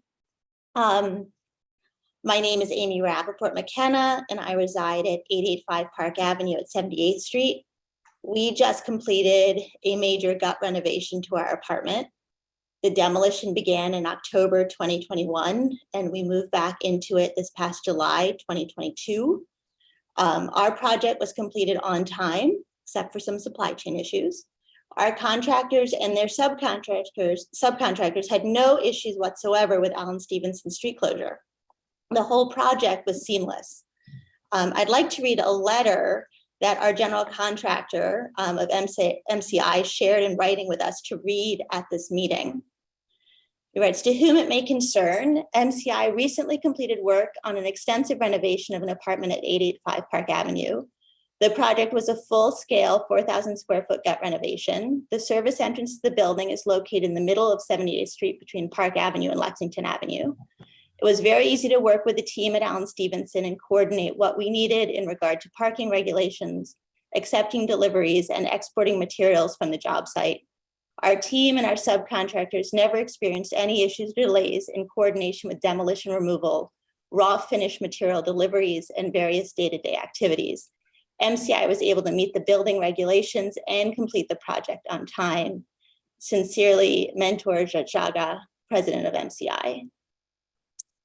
In addition, I'd also like to say how lovely it is to hear the laughter of the boys during the day as they play. Whether they're little kindergartners or big 8th graders, they're joyful. I recall when I used to play outside of my school on 92nd Street, playing foursquare and jumping rope and just enjoying unstructured time. It's wonderful, I think, that New York City is embracing the needs of our younger city residents by acknowledging that they need fresh air and open spaces to stretch their legs and creative minds. It can only help their mental health. All of these kids have a lifetime ahead of them of being in an office all day long. So just to summarize, no one in our project had an issue with the street closures, and our project never experienced a delay because of it. Thank you. All right, thank you, Amy. Next, we have Brian Verona. Thank you. My name is Brian Verona. As Chris mentioned, Block Association President on 78th between Park and Lex. Generally responsible for sharing information and a repository for neighbor business concerns. 3 neighbors gave me things to read. I don't know if I'm going to have 2 minutes or more, but if I can get to it, I will read them as well.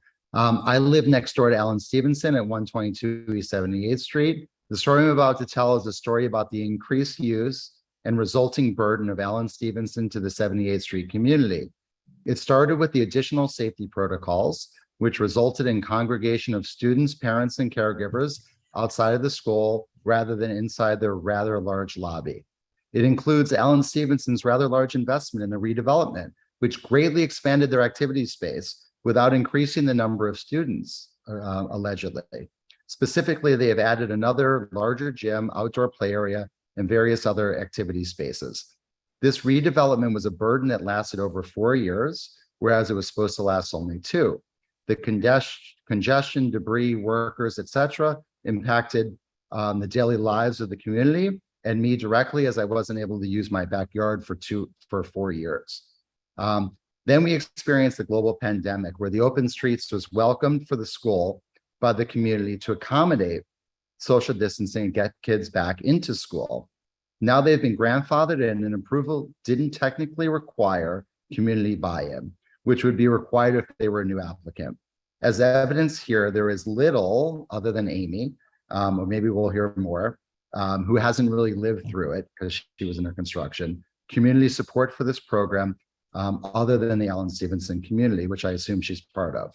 I don't need to speak about lack of access to and from medical offices who provide urgent services to the community, especially during the pandemic.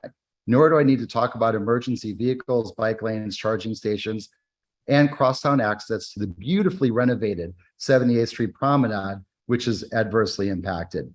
Needless to say, this block, the entire is a asset to the entire Upper East Side community, which relies upon it. The double parking on Park Avenue in front of the large co-ops 875 and 885, or the underwhelming security guard who runs parking like they own the street. I will say, however, that the school's use of open programs for mostly physical education and recess largely prohibits our rights to quiet enjoyment during the week. I and many others work from home. The noise begins to build before 8 a.m. The kids are very loud, and generally, I have new windows. I can only imagine for some of the older buildings on the block. To add insult to injury, they even have a program once a week where kids can come in early, which is exclusively outdoor play. When I walk out of my house, I get to inadvertently participate in a game of dodgeball as balls are flying in every direction, and I need to avoid them. My wife was hit a couple weeks ago by a ball. We take great care to expertly and expensively plant our tree pits so the block looks pristine. Unfortunately, balls and kids trample on the flowers. On garbage days, my garbage becomes a receptacle for the kids, parents, and caregivers' snacks if they even find their way into a receptacle. This is not what anyone on the street bargained for when they purchased their homes on the block. It is taking of public space by a private institution at the expense of the public. Hardly my understanding of the aim of the Open Streets program. I would like the program to end immediately and revoke the open street permit. And I thank you for your time and consideration. And Chris, I do love you, but we're on different sides of this issue. Thank you. I don't know if you want me to read the letters from my 3 other neighbors who mentioned it. If you'll humor me, I'll open them right now. If you have them, I do, and you can send them to Will Brightbill, our district manager. He could just post them in the chat. And just because of time, I think that would probably be preferable. Okay, it's 3 members saying that. I'll send them in the public chat. All right, and I assume that they are mostly in agreement with your viewpoint. They cover most of the points: exploitation, privilege, well-funded private school, commandeering public space. Those are the general points. And as I alluded to, I think many of these points were addressed at our meeting last month. So I think these are most of our committee is familiar with those.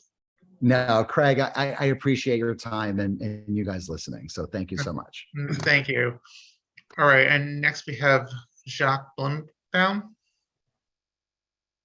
And then Chris, I promise I'll give you a chance to respond. I just want to get through the comments first. Well, okay, well, thank you again for the opportunity to speak. And I want to also recognize the head of school, Duncan Lyon, who took the time to meet with me last night, who was extremely hospitable, you know, and although I'd never been inside the Allen Stevenson School, I got the opportunity to see it last night.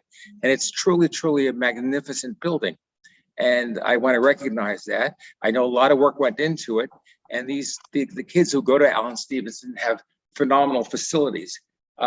Why a parent who's spending $60,000 or close to $60,000 a year in tuition would want his kid playing in the streets, I don't really understand. Personally, I grew up not very privileged up in Washington Heights, and we played in the streets because we had no place else to play. You know, Allen Stevenson does have a fantastic, fantastic facility, and really it's a convenience for them, but by no means is it a necessity for them to have this space. You know, for the past 3 hours, we've been listening to the issue of bicycle lanes, and bicycle lanes are critical to the city and to the quality of life.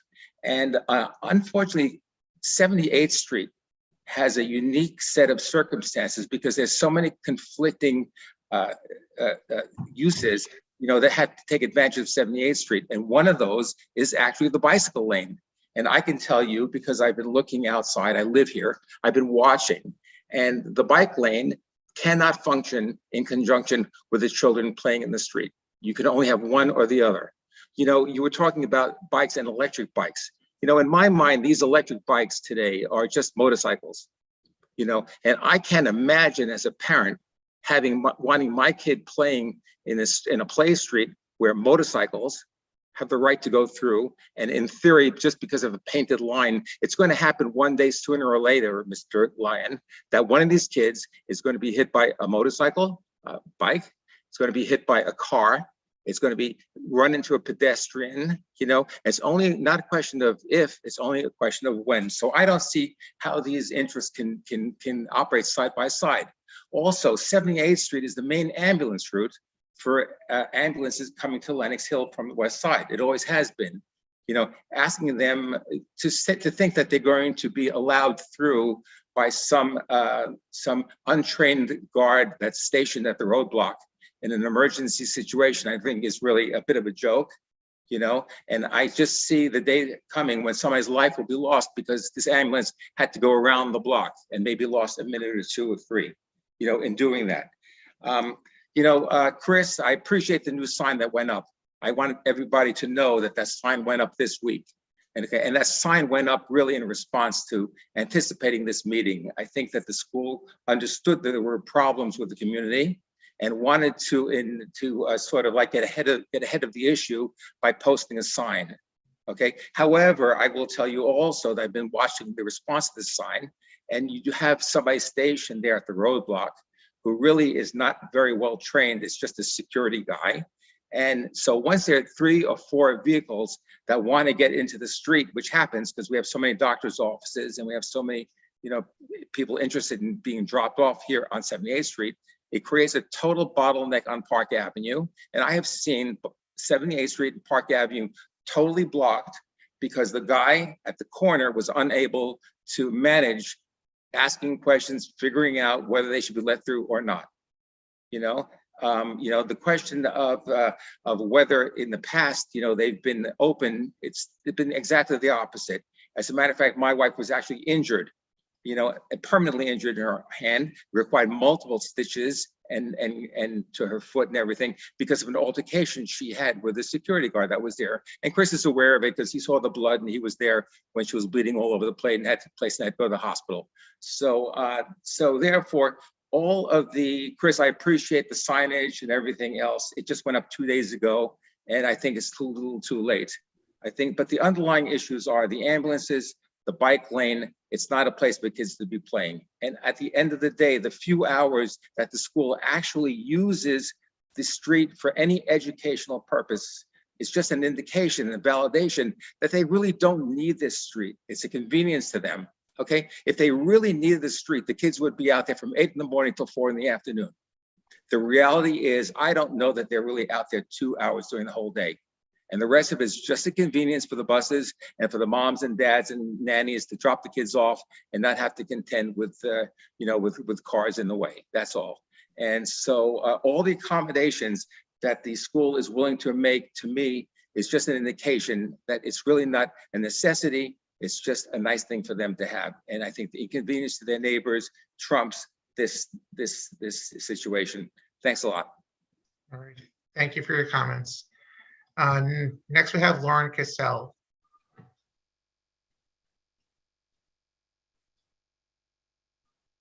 Hi, good evening. First of all, I'd like to thank the community board and also thank the DOT for actually giving this issue the importance that it so deserves for the people who live and work on 78th Street. As I stated before at the last meeting, that I am a breast surgeon at Lenox Hill Hospital. I was the chief of breast surgery there, and I do provide a service to our community, women who have breast cancer, who may develop breast cancer, who've had breast cancer, and patients who are coming in after surgery. As Jacques said, recently that sign was put up, but up until 2 days ago, my patients had to get off at the corner. Patients that are elderly, many of my patients are of the Medicare age, which makes them over 65. Many of them come with aids, with walkers, with canes, and even occasionally with wheelchairs. And they were made to get off at the corner. Okay, now you're saying they have access. How are they also supposed to get access to leave my office? That's another question. The other thing is there are many patients who are also pedestrians. And as much as you say these kids are playing in the street, not all of them are little. Some of them are 8th grades, and these are big kids. They are kicking balls, they are throwing footballs, and I spent a half hour watching what was going on during play, and those balls were not in the street. Those balls were all over the sidewalk, going into people's fronts of their houses, and I took videos of how many people are actually walking, pedestrians are walking on the street in the middle of this, because this is still open to pedestrian traffic, and many of them are patients. And this cannot be considered a safe, comfortable environment. It's just a time of these kids yelling and screaming. And it's not very comfortable for the patients who are sitting also in the waiting rooms, hearing the screaming kids outside. Allen Stevenson has been open since 1883. It has had that location on 78th Street at 132 East 78th since 1924. I have lived on that block since 1992, okay? And up until the pandemic, and since that time, we did not have this issue. These kids were able to go to Central Park and play, and now you add the facilities that they have built in their school. I do not see why the entire block should be inconvenienced and we do not have access to our homes. As I go pick up my car from the garage and then have to come back and pick up stuff in my home, I'm wondering, oh my God, am I going to have an altercation or have a discussion with the guard who's going to have to let me in so I can load up my car or unload my car and have access to my home. You know, it's just not fair. We would like our street back. I respect Mrs. Rappaport McKenna, that she had a wonderful experience. I cannot say we had the same experience. We had altercations trying to get things delivered to our home. The guard at 78th Street and Park told the lumber truck that he should unload the lumber on 78th and Park, and my husband should carry it to the middle of the block for the construction that he was doing in our backyard. I don't consider that a good neighbor or a good use of our closed streets. So I would like our street back. Thank you. All right. Thank you, Lauren. Next, we have Pamela, and if you could just state your last name, please.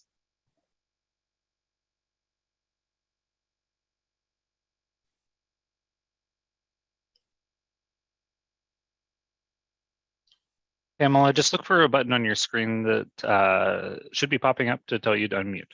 There you go. Dr. Pamela Lipkin. I've been living in this house for about 20 years and practicing medicine here for about 7. And I must tell you, I won't repeat a lot of the issues that other participants mentioned, but I do have some very useful information because my office is on the 1st floor and I can clearly see what goes on with respect to the bike lanes and the charging stations. And I think I have some new information for you. The program has been remarkably abused. The sign that was put up 2 days ago is a self-serving sign to show that they respect the rules of the open street program. They've never been followed and they're not followed today. Nobody's allowed down the street without an argument. Last week, I was denied access to my own home that after a 12-hour day at work across the park. Bikes are not allowed down the street. Generally speaking, the gate is right at the bike lane. On 2 occasions this week that I was able to prove, a large truck was parked on Park Avenue, disallowing anybody, any car, any bike from entering the street. They kind of like it that way. It solves the problem of no access. The street is basically unusable by anybody but the school. The street has become a giant piece of real estate for dropping off kids in the morning, making it convenient for nannies and SUVs to drop the kids off, and 5 school buses when there are always 2, and picking them up. The few bikes that do get down the street cannot get down the street because the kids will not move. They will not move and allow the bikes to go down the street, so they jump on the curb. On one occasion, I saw an older woman almost get hit by a bike who had to jump up on the street to get down the street. So your bike lane that is so important to the city is useless on the street. As far as the charging stations are concerned, you know, it seems as though they're letting those cars down, but they're not actually. Those cars at the charging stations are parked there the night before. The word is out, is the street is useless. Nobody's checked, it's mayhem. And electric vehicles actually park their cars in those electric spots at night, and they leave them there all day. So they look like they're in use, but they're actually free parking for electric vehicles, and nobody's bothering anybody. So, you know, the purpose of Open Street was to keep the street open for all participants and promote economic development. The economic impact to my practice since this open school program started is legendary. I've been in practice for 45 years. We've been through 9/11, we were through the COVID pandemic. I've never seen an impact on my practice that I can't do anything about. Talking about COVID, I withdrew my application to administer monoclonal antibodies, which I had been giving for 2 years, because the patients were so sick who needed them. There was no way they were going to get to my office. And like Lauren said, even if they could crawl down here, how is an Uber going to pick them up? It's a negotiation to get a patient down the street. It's not like, you know, you've got a pass on your wrist and they just let you through. Generally speaking, and this happened this morning, and I shared the photograph with some people, there was a large truck negotiating with the security guard on the corner of 78th and Park. It was a fairly large truck. What that means is the truck was blocking the northbound traffic on Park Avenue, talking to the guard, trying to explain why he needs to get through. Meanwhile, not one car was able to pass him. So there's honking and screaming, and some of the cars get very irate and they swerve around the truck and almost a car almost hit a bicyclist. I mean, this is an accident waiting to happen. This is not about an inconvenience. This is about at least 7 or 8 doctors on the street who can't have their patients safely come to the office. There's very important traffic issues on the street. As you know, it's a narrow street, very narrow street. There's a bike lane.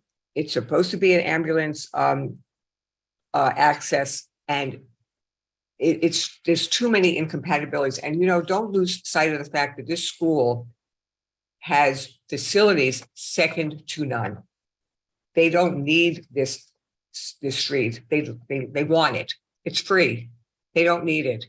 But we need our street back in order to stay in business. I really appreciate keeping this meeting open till almost 10 o'clock.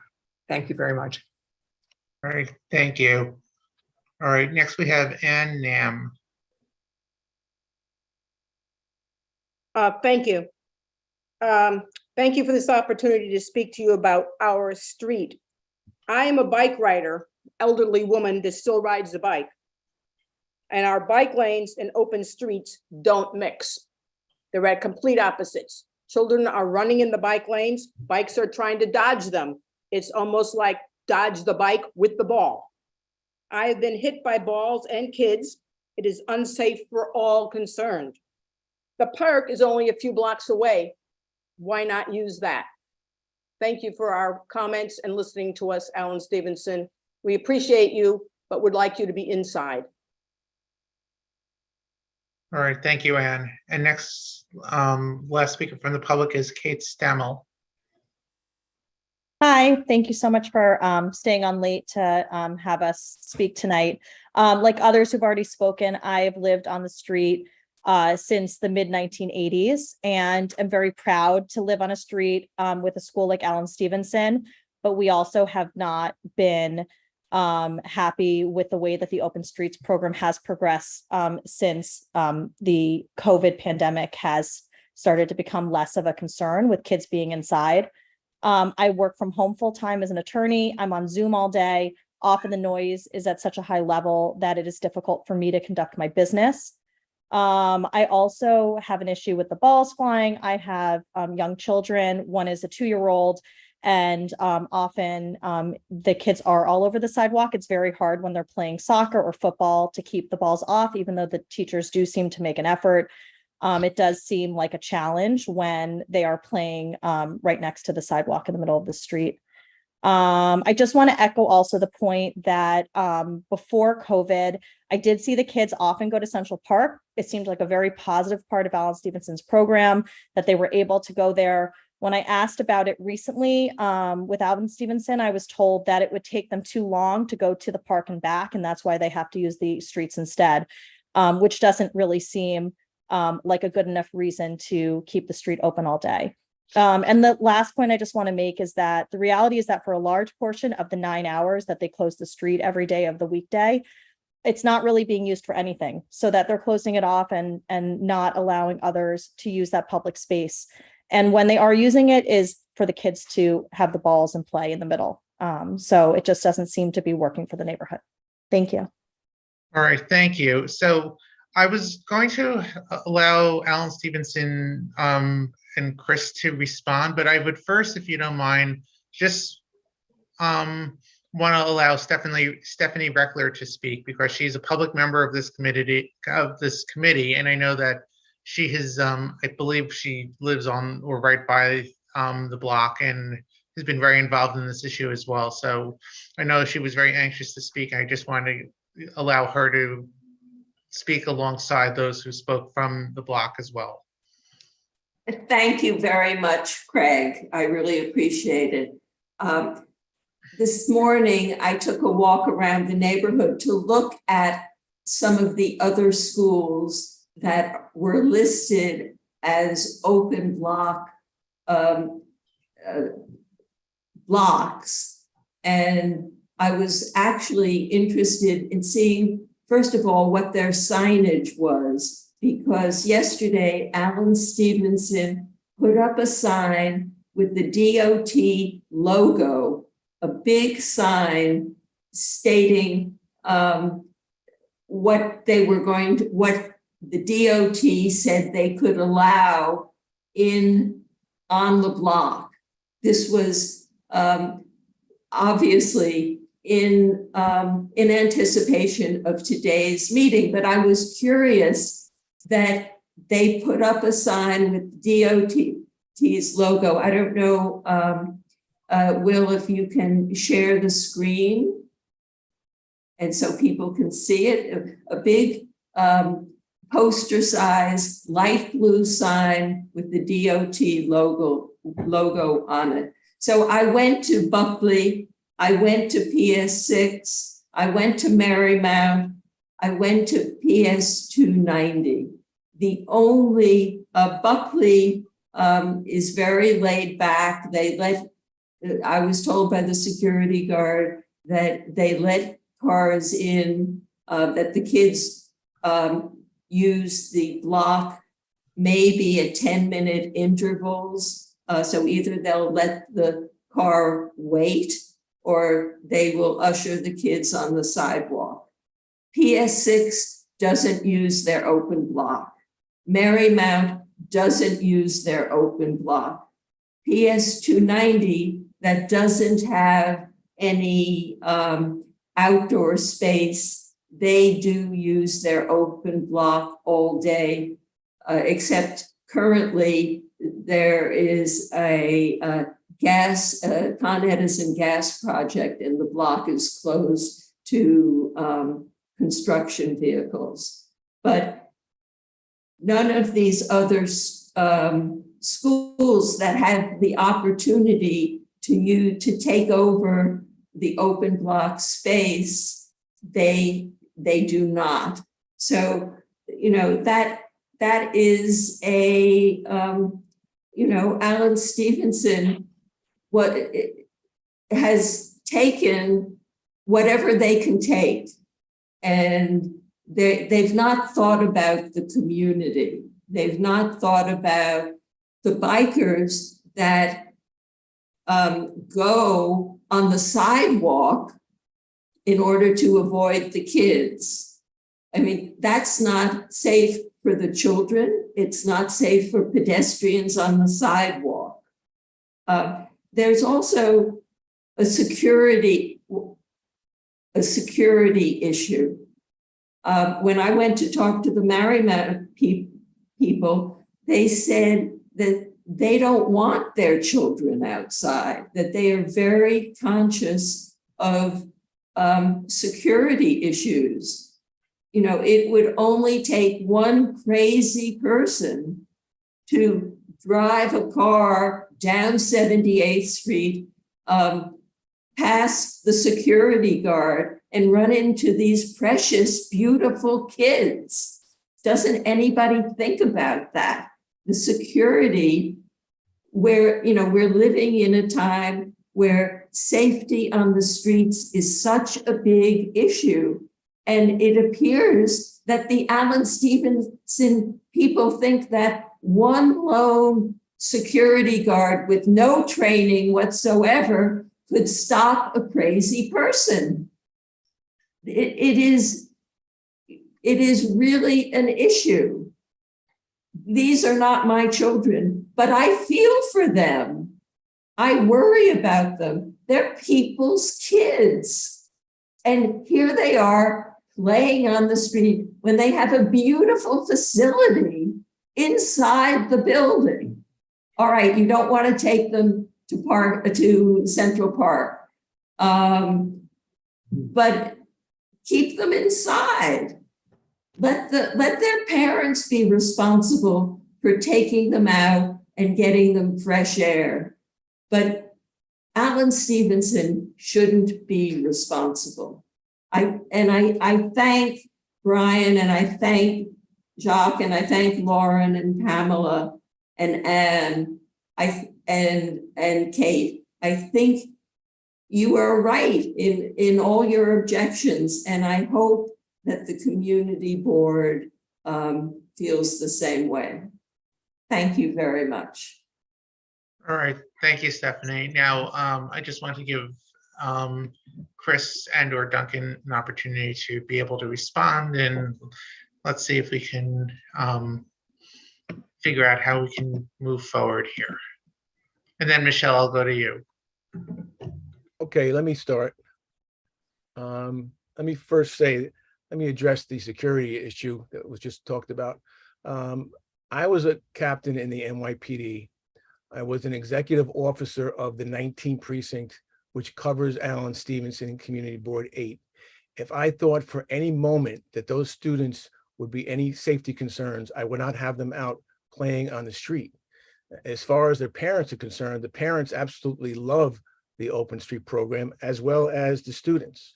And I think going back to what I spoke about was this whole discussion is Alan Stevenson's misuse of the open street program. And it specifically states in the permit that we have that the street should be closed from 7 a.m. to 4 p.m. But we do work with the community. And when I hear Dr. Cassell talk about breast care patients and Dr. Lipkin talking about antibodies, my mother passed away with breast cancer at the age of 53. My wife had COVID for 2 weeks. She had to get that special antibody treatment. The fact that we ever kept a patient away from those offices is absolutely totally, it makes me cringe to even think about that. Now, I'm here to work with the neighbors. That sign absolutely was a result of the September 7th meeting. Of course it was. We try to make it clear that patients are able to access 78th Street. As far as Brian's concerned with sanitation, Brian came to us with a concern about the black bags that were in front of his residence. We made a resolution with that. Now we put the sanitation in the bins. As far as emergency vehicles accessing the street, again, I'm here at all times, right? And I can assure you that if FDNY, NYPD, EMS needs to get access through 78th Street, it's going to happen. Now we make sure that the students get on the sidewalk. And the other thing is I hear people telling me that the students are only out there for a couple of hours a day. That's not true. We use the permit for arrivals, and then around 9:30 we have 9 grades in our class, and we get out for a half hour for recess. We can't go to, when we go to Central Park, that's for a physical education class, which is an hour and a half.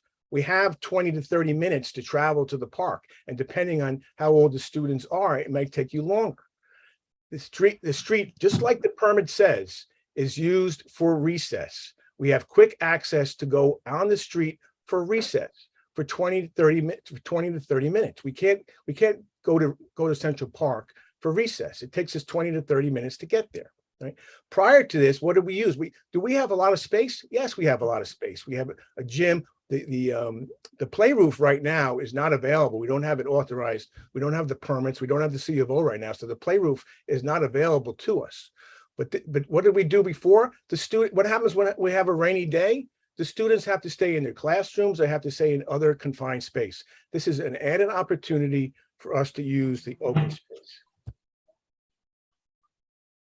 Great. And I just want to add that, again, the school is, I hope everybody hears this. We are very willing to make any accommodations. We've had good conversations with Brian. He made some suggestions. I think we met several of those suggestions. Last night, again, had a very good conversation with Jacques. He made some suggestions.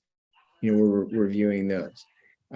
So we're open to any reasonable suggestion to try and reduce the noise. I've taken up the issue myself with the students in assembly to really try and bring them into the solution. One question was about bikes and the bike lane being dangerous. Yes, I think if bicyclists are coming down at a rate of speed and students don't have time to clear the bike lane, yeah, there's an issue there. So there's some things that we can work on, but I think we can do so together. I'm not sure that this is a zero-sum game of either there is open streets or there isn't. We can work together on this.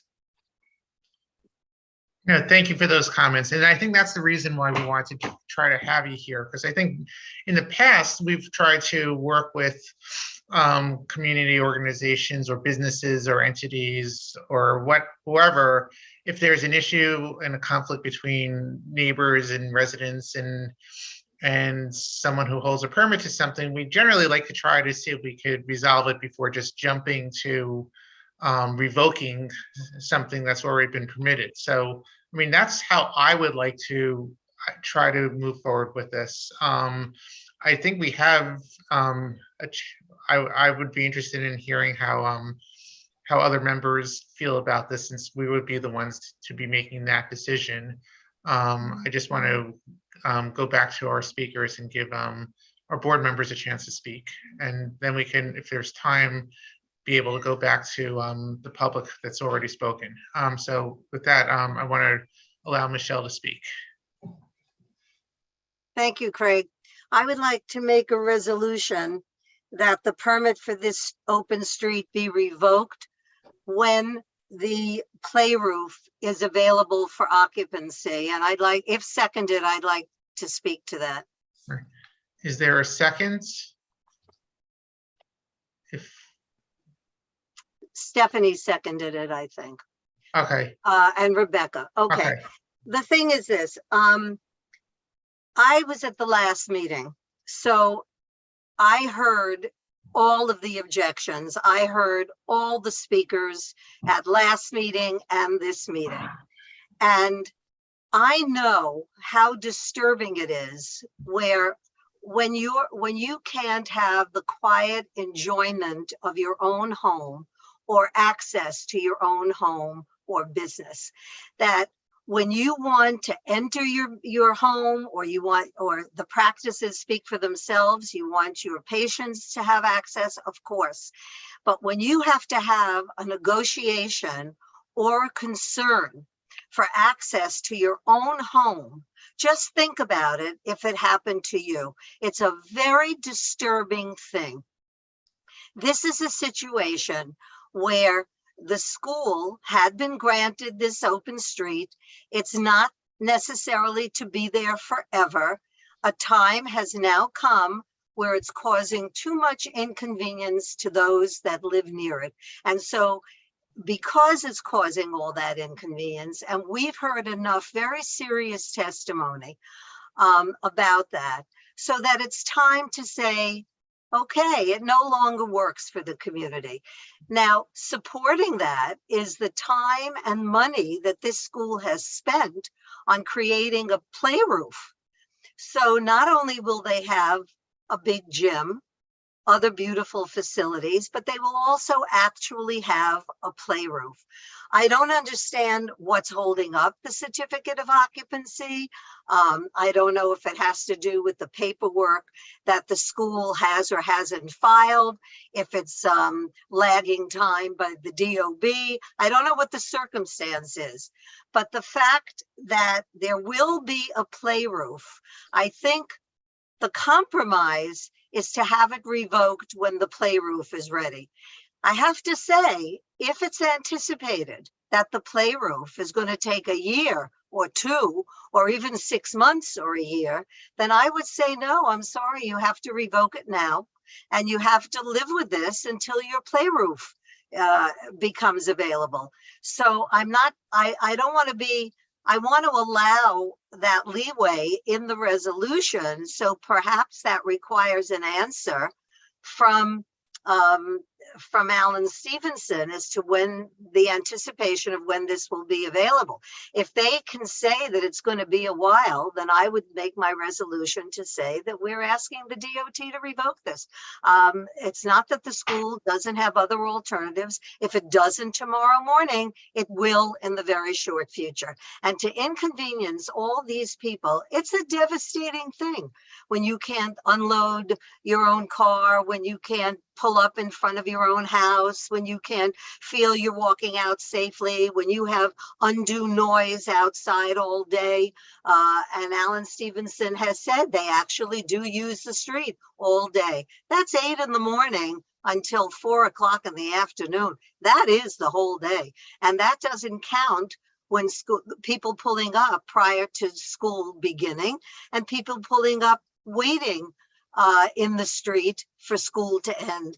So anyway, that's my resolution, and I think the block really deserves our thoughts and our courtesy here. I really do, and I don't think it will inconvenience Alan Stevenson. I think they will just get used to organizing their recess within their own boundaries. I don't think that's too much to ask.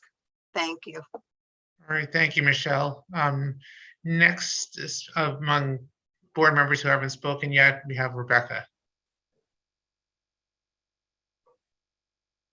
Hi, thanks. I agree with a lot of what Michelle said. I would just also add that the sign doesn't include anything about residents who actually live on that block.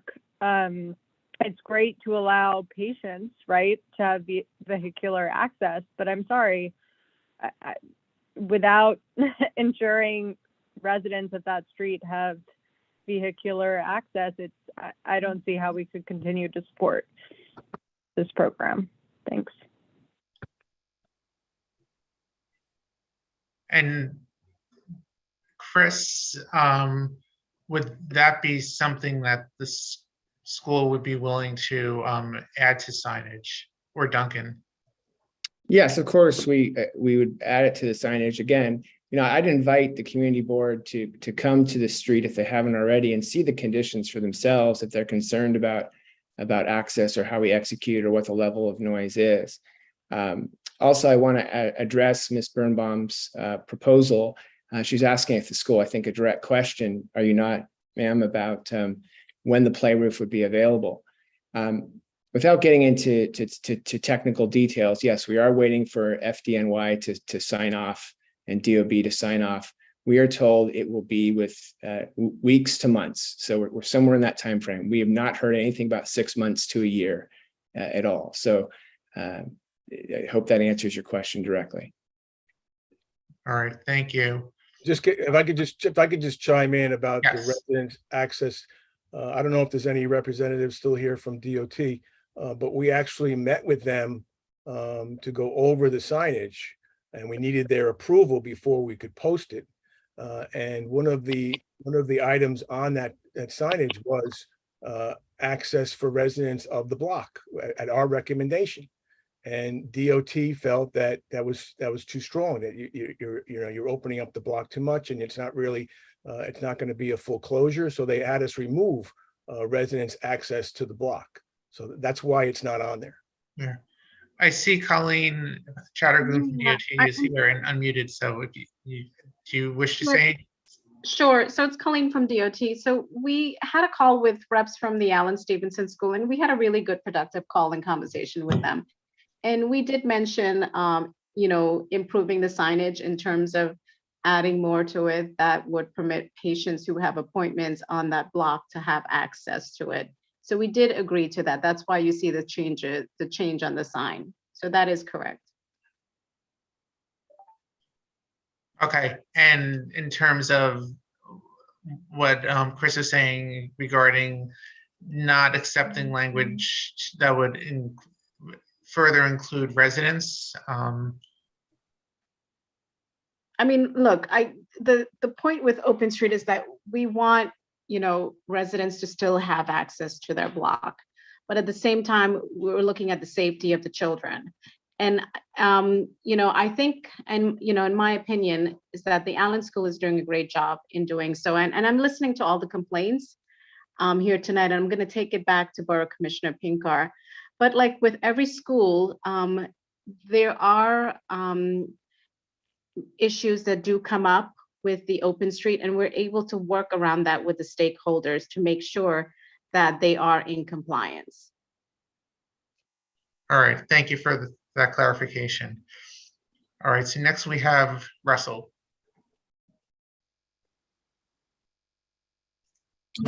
Thank you. So I'm very sympathetic to the residents on the street, and I think this is now 2 meetings in a row where they have very cogently presented serious concerns, and I think the points that Michelle raised are very good. I would say that at the same time, I'm heartened by the fact that the Allen Stevenson School is represented here, and by what they've been saying about their willingness to work with the community to find, accommodations and some way of, working out the disagreements that we have here. So, I know that it's an imposition for folks to come to these meetings, and particularly on a night like tonight where this meeting has gone late. But my suggestion would be to have the two sides just sort of continue to try and work this out, because it just seems to me, given what I take to be a sort of sincere intention and desire to kind of work this out in good faith by the school, I am optimistic and sort of hopeful that something can be done. And I would just sort of suggest that you guys continue to discuss this and just sort of give it another month and try to figure out something that's going to work for everybody. And for Colleen and DOT, I think our request here would be, you know, if the school and the residents are able to come to some sort of an agreement or, you know, accommodation, you know, I would ask that DOT be flexible in terms of what you're doing. And you know, I think it's important that open streets be done in a way that is respectful of and responsive to the community. You know, I would hate to have a situation where, you know, the school and the residents are able to come to some sort of, you know, agreement or something, and then to have sort of DOT stand in the way of that because of sort of technicalities in terms of open streets and things like that. So my suggestion would be to have, you know, you guys continue to work this out, and also just a request to Colleen to be accommodating. And I would say, I think the more sort of transparency and communication we have, the better. And so Colleen, if there are going to be sort of, you know, maybe we can sort of talk offline with you about what the, I guess, potential obstacles from the DOT perspective would be to some sort of an arrangement or something like that, just so that we can understand that and make sure that everyone involved understands that. Because again, to have, you know, if the two sides can kind of work it out, I don't want DOT then to be the ones to be in the way of that. So, you know, that's my suggestion. Folks can make of it what they will, but I think, and again, I'm very sympathetic to the residents. And I think if, you know, if Alan Stevenson isn't really willing to make meaningful concessions, then I would say that we should absolutely take stronger action here in the board and all for the removal of this. But I just think in light of what they've been saying, let's give them a chance to try and work this out. All right, thank you, Russell. All right, next we have, I believe Valerie hasn't spoken yet. Thanks, Craig. I just wanted to ask, and I apologize because I was not here the last time this was mentioned or talked about. Has DOT revoked any of these? I mean, Colleen, has DOT revoked any of these open street permits as they regard to schools?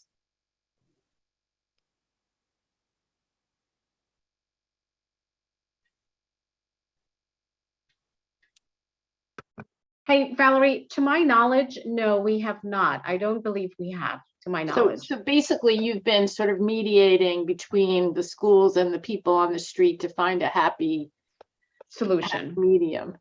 Correct. Okay, yeah.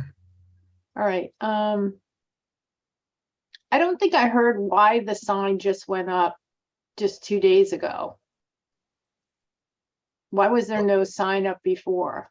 I mean, I didn't hear the school respond to the fact of the residents complaining about the altercations that they had with several of whoever they were, security guards, about coming onto the street.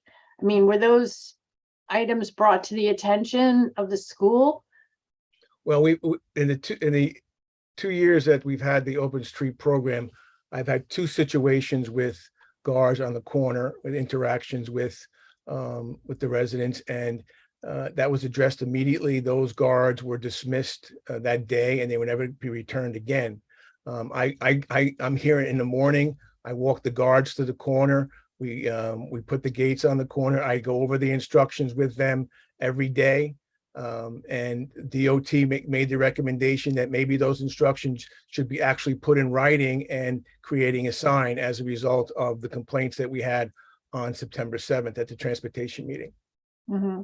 I mean, is there any arrangement since, I'm sorry, go ahead. So what used to be just a verbal instruction from the guard, we felt would be better to have it in writing. Mm-hmm. Is there any, like, since the open street has been in effect, has there been any discussion or maybe something sent out to the people on the block that like if you're having work done or you're expecting, I mean, put aside patients and whatever for privacy reasons, but would there be any interaction that you would know ahead of time that so-and-so's, having work done at their house and they have workmen coming prior to? It happens all the time, all the Okay. time. They come, all they have to do is come to the door of the school and we accommodate them. It happens all the time. Okay. There's vans, there's deliveries. Our street is not fully closed.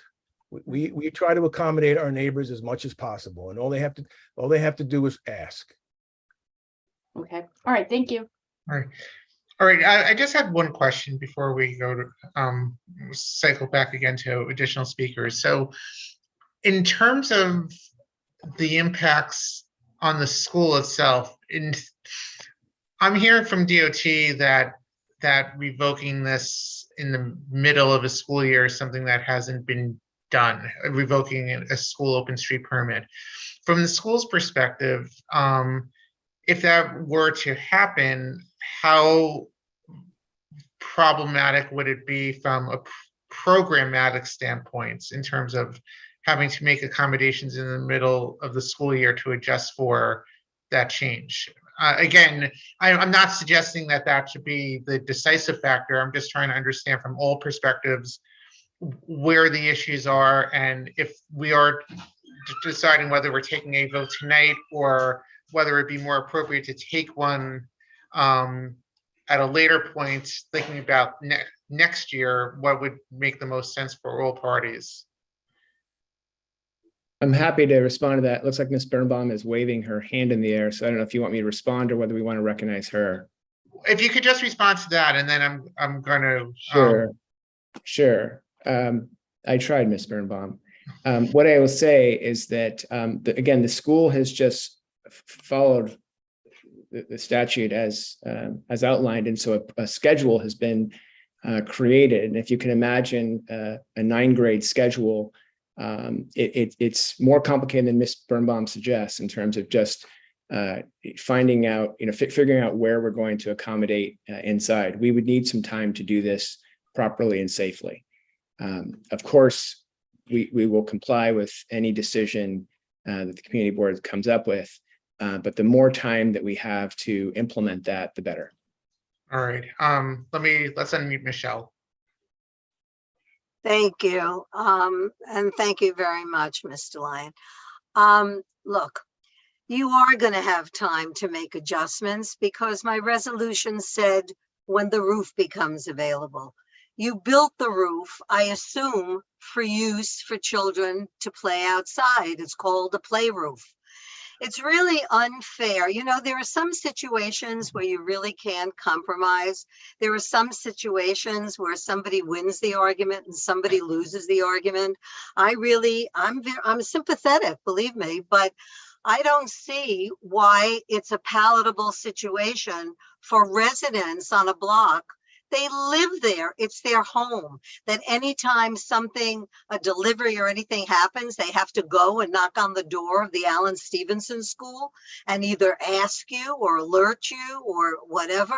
No, I don't ma'am. see well, that's the only way you would know whether or not to make a special accommodation. You would have to be notified. They just have to ask at the gate, and the guard at the gate lets them in. All right. I don't see where you will be hurt by this. I didn't say end it tomorrow. I said end it when you get your roof garden, your play roof. Now, you say you need time to plan. Well, you should have started yesterday planning for your play roof. And whatever your schedule is now to come onto the street, you would then reschedule to go to your play roof. But to ask the residents to wait another year, that's going through a winter, that's going through snow that could be on the ground. Snow plows have to come through.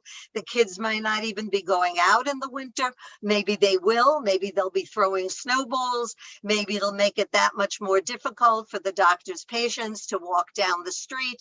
I mean, there's 1,000 reasons here. You put yourself in the place of people who live on a block, who invested in the community, who invested in the premises, and you have a mediate, you can remediate. They can't. They're not going to pick up and leave, move their homes, move their practices. You have an answer, the roof.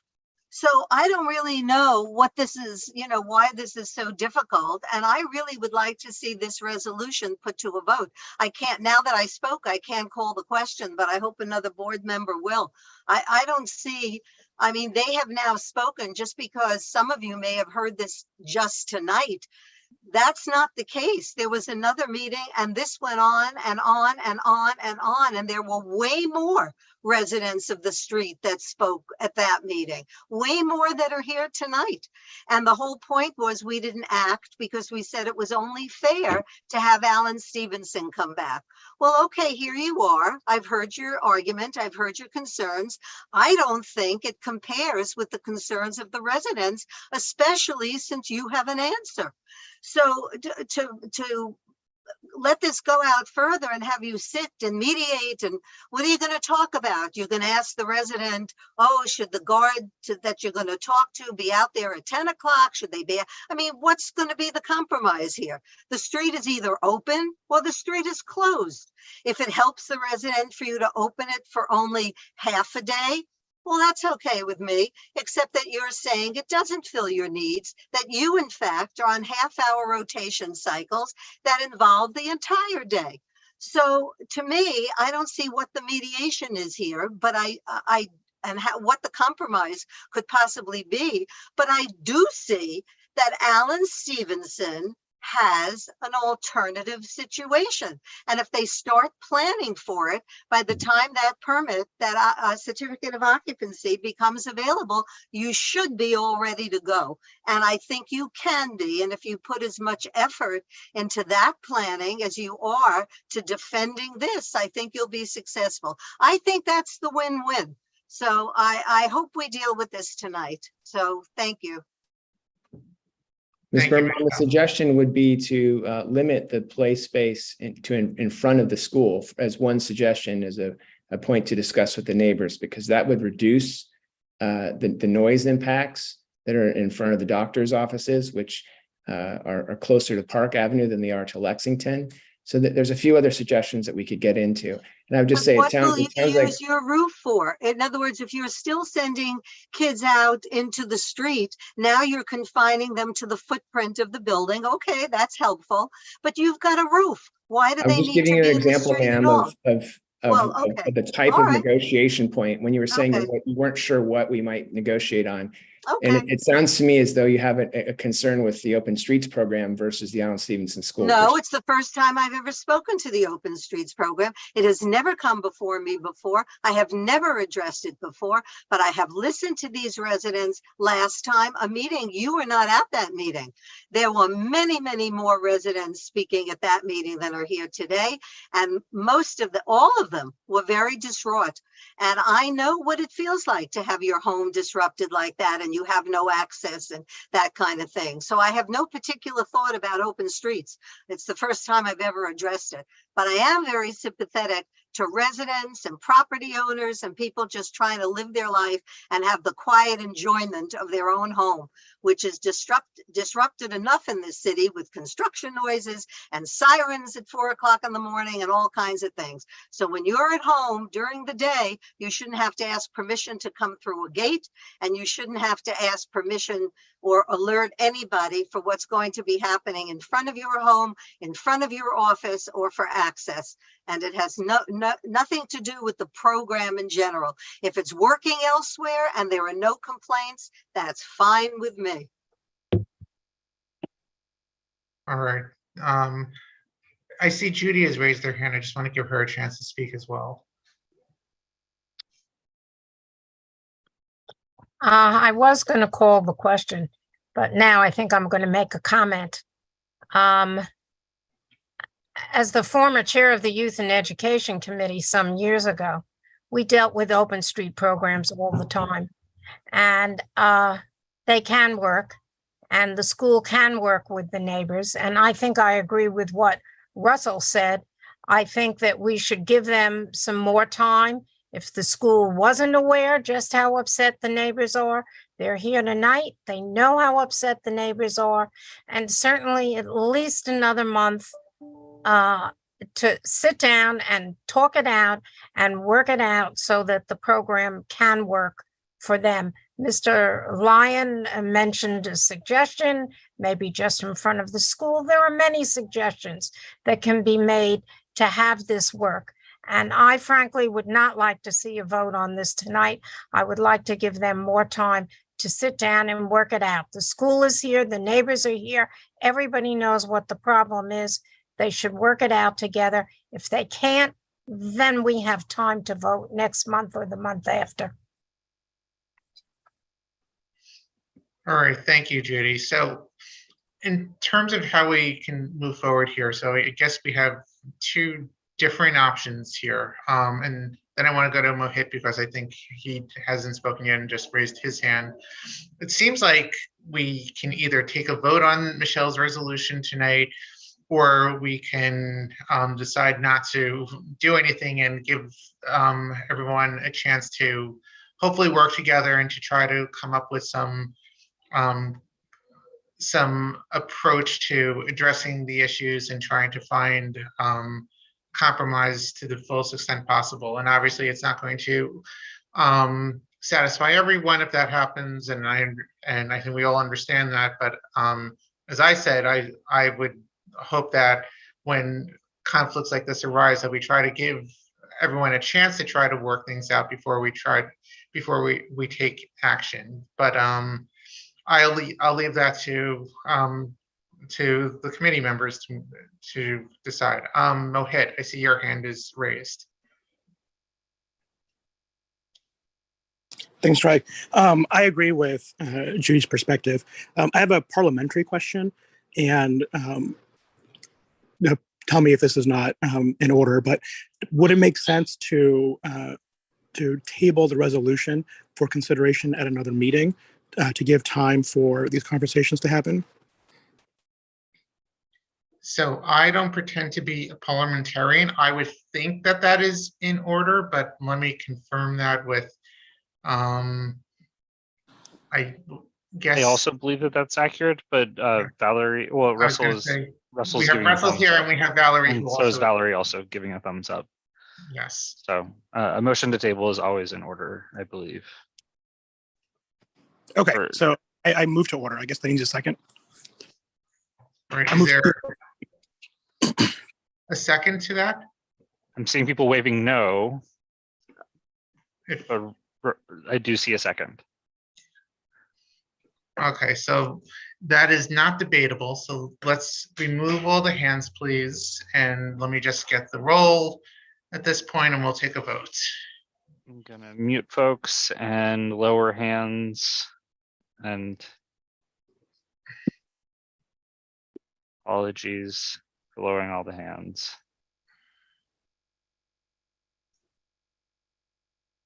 Okay, so we have here myself, Kaz, John Phillips,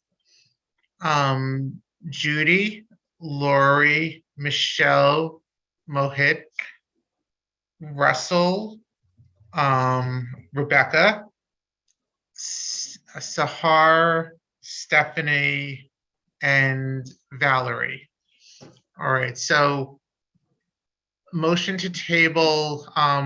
If you oppose or wish to abstain from that motion, please raise your hands.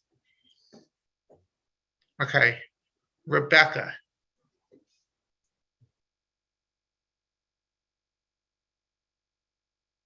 Yeah, I don't know, but also point of order. I don't think we can, the same person who raises the question about a motion to table can make that motion because of the fact that it's undebatable.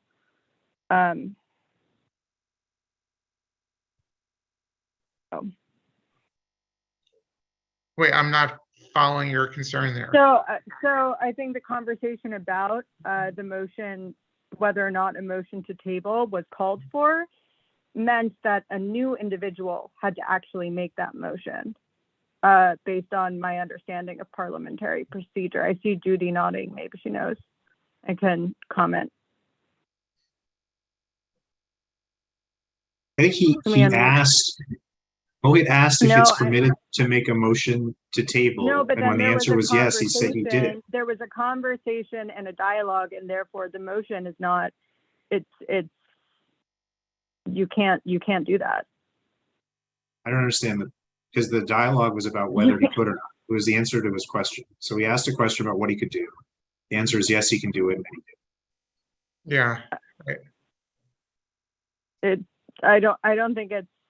I don't understand what the procedural issue is. Judy's waving her hand. Maybe she can explain it better than me, but I don't think it was proper. I'm just going to take the votes out of order and we'll go to Judy. But Craig, keep writing down votes. Okay. I move to table the resolution or table the issue to a future date. If it's seconded, I'll explain. Not allowed to debate it. Yeah. Okay, I think Mohit seconded it. If Dan Gore is absolutely correct. If you talk, you cannot put a motion on the floor after that. You have to put the motion on the floor first and then talk to the issue. Mohit did talk before he put the motion on the floor. Therefore, he could not, the motion isn't valid. That's why I am making the motion now. It is now valid. You called on me. I move to table. All right. I hope you understand what I said, Russell. I think we can. I understand. Yeah, you can ask Chuck. That's the way it works. No, sure. I understand. Cannot make a motion. Make your motion and then speak. I think so. Do we need to restart the vote, or to be so brief that it really didn't constitute debate? So that's. Anyway, we're ending up here, so let's just vote and spend more time. Yeah, let's just restart the vote just to make sure that we're doing it from the beginning again. So, Rebecca, I'll ask you to raise your hand again if you wish to vote no. We'll start with Rebecca. Yeah, I vote no. Thank you. Okay, thank you. Michelle? No. Stephanie? First of all, I'm not sure what happened to Michelle's resolution. Well, the motion is to table. So if you're okay, yeah, no, I'm voting no. I don't want to table it. Okay, thank you. All right, Sahar. So I have a question first. Are we voting on the resolution that Michelle? No, this is to table the resolution. Which means now that we're doing it for a future time. Is that what we're voting for? Right, it has to be tabled to a future date. Okay, then I'll take my hand off because I'm in favor of that. Okay, thank you. Lori? No. Okay, so I believe that resolution passes the motion to table. So that would mean that we will revisit this at a later time, and I would suggest that we try to bring together DOT, Allen Stevenson School, and the community and the neighbors and stakeholders to ideally try to work this out and see if we can see improvements in the situation. And by no means does tabling this mean that we wouldn't ultimately perhaps support Michelle's resolution, but I think that the tabling means that we want to see that some work is done before that happens. Will unmuted me. I just have a quick question because the motion was tabled. I would love if the residents who are still on the Zoom call could maybe reach out to the board office to respond to the fact that Allen Stevenson did request to include resident access on the sign and DOT, I guess, was the reason it wasn't eventually included. I would love to hear more about your insight on that specific part of the issue, if you could write to the board office since the item was tabled. Yeah, I think that's a very good idea. All right, Kaz.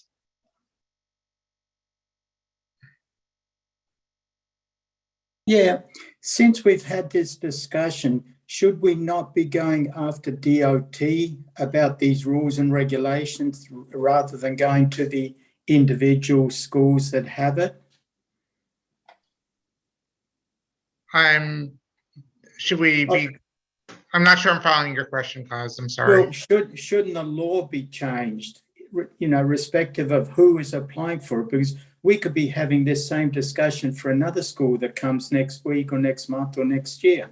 So shouldn't we look at changing the law rather than stopping each individual school from having open street? It's just a point of information, suggestion, or take it how you like. Well, I guess the question there would be, and it's not that that can't be entertained.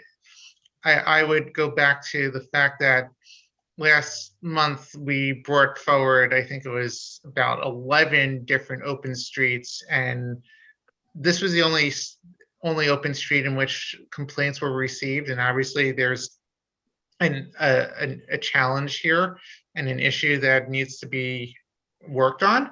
But most of the other schools, it seems as if there aren't really any issues or concerns that have been raised, and the program seems to be working. So I don't know that there's a need to have to go back to try to figure out how to change the program on a widespread basis. But we could talk about that offline. But that's not going to stop the other schools, next week or next month from the tenants or the residents having the same issue. But we can talk about it later. I mentioned this last month, but this is the only open street that anyone in my staff has received a single complaint about. Okay. So we can also call the council members and see if their offices have received complaints. But I think what Craig was saying is there's an obvious, problem here that was brought by the residents, and the other locations have the same ability to call our office and call their council members' offices or call the DOT, and they haven't been. Okay. No, just a thought. All right. All right. Let me just go through. I guess so before we move on and open the floor more, so I guess my question for the moment is, if there's anyone who doesn't have their hand raised regarding how we move forward with this, please remove it, and then we'll talk about how we move forward and hopefully conclude this meeting. But let me just go back to Michelle for a moment. Yeah, now that it's been tabled, I would like for it to be on next month's agenda, because that will then make it 2 or 3 months that the neighbors and the school will have had a chance to talk.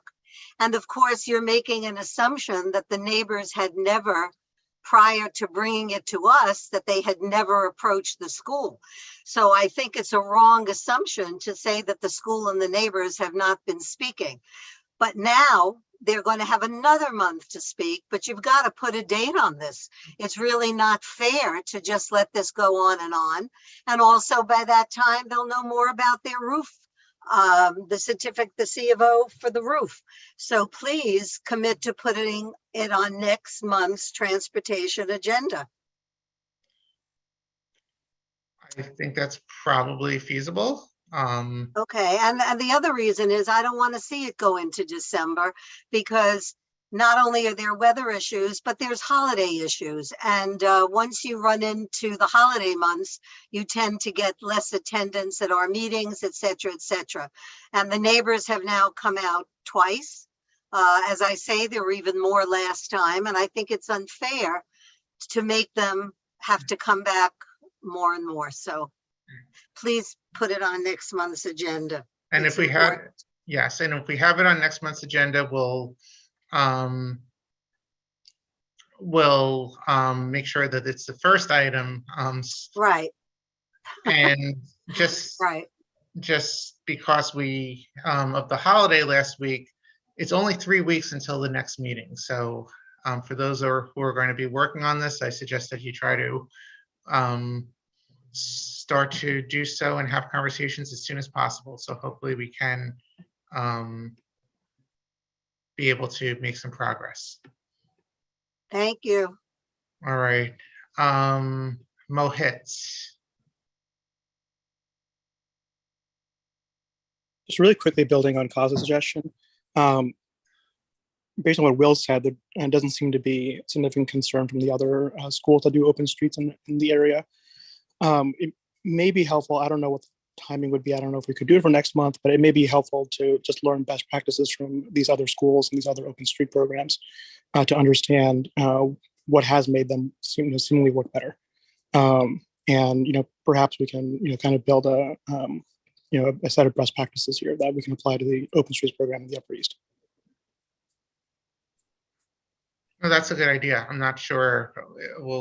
We could try to see if we can find anyone who's able to do it, or have to just figure out whether it would make sense in the short term to do that. But I think that would be a worthwhile discussion to have and consider. All right, so let's move on to old and new business. And I do see that there are two members of the public who I think wanted to speak to this issue quickly, and I'll just ask you to please be brief. But before we do that, I just want to, because I should have said this before, we did have 2 other items on our agenda. I would hope and respectfully request among our board members that we can defer those items, one regarding parking permits and the other regarding the cul-de-sacs and east of East End Avenue to next month. So before I just move on to old and new business, does anyone object to that? Given that it is 10:40 and especially the parking placard discussion is going to be probably a lengthier discussion, I would hope that we could give that its due, the time that it deserves. Michelle, and then I want to go back to Pamela, who's been very patient. My question, I just have a question, Craig. I'm perfectly fine with that, unless there's somebody here from the public who has waited all these many hours for either of these 2 issues. I mean, if somebody was here waiting for East End Avenue or waiting for placard, I think we have to do it. If there is anyone, all right. I'm guessing that Charles Whitman was hoping to address that. But let me first go down. If I'm trying to figure out the best way to identify anyone who may want to speak to those issues. I will say really quickly, just Dylan raised his hand to say that he was here to talk about placards, but is happy to wait for it to be pushed back so that it could be considered at a time that's not so late. He put that in the chat.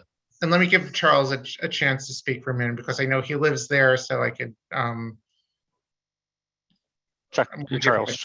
Yeah, sure. No, I'm willing to defer. The only thing I'd like to do is make sure that we don't, if the other issue comes on, it's not a 2-hour issue and we end up in the same situation. I understand that, and I appreciate your patience. And the East of East End issue is, I think, it's only a matter of a couple of parking spaces where the question is, should it be no parking versus no standing in order to better allow emergency vehicles to be able to turn around. And I think that was mostly on 83rd and 84th and not by you on 81st Street. Sure. No, that is the case. Yeah, it is. And the only thing I wanted to do is just make sure that we covered, the whole area if you wanted to, and just I could give the input in it. But I agree. It'll be brief. And your input would be very valuable. All right, I appreciate that. No. All right, so let's go to the other speaker, other people who have their hands raised, and then maybe we could hopefully adjourn this. Let's go back to Pamela for a second. Go ahead, Pamela.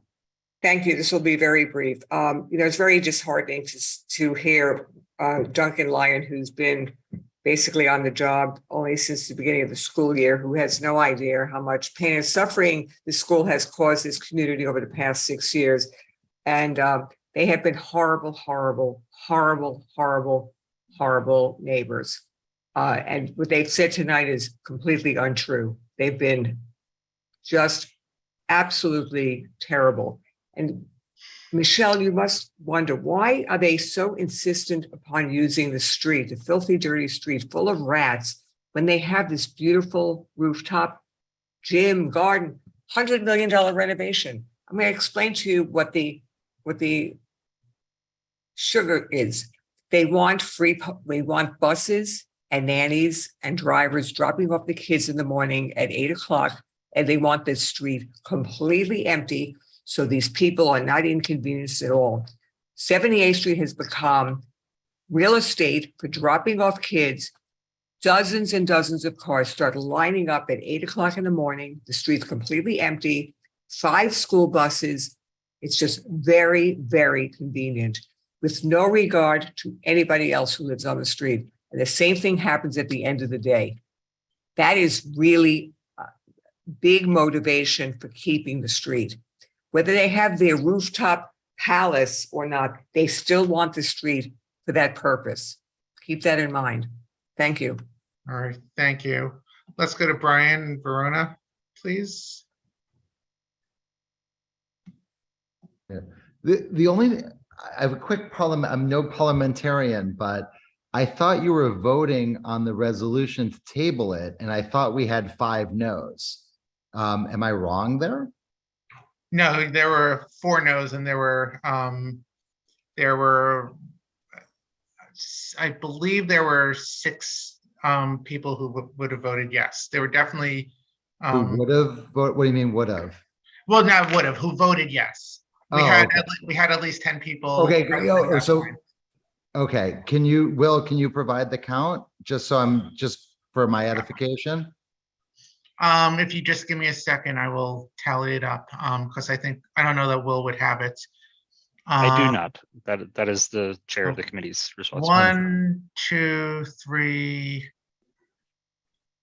4, 5, 6, 7. So I have 7 yeses and 4 no's. Got it. Okay. And I will go back and confirm that. Okay, no, I appreciate it. And the reason that again, I'm no parliamentarian, why that resolution was voted on prior to Michelle's resolution is because a motion to table is non-debatable and can be put forward at any point in time. Got it.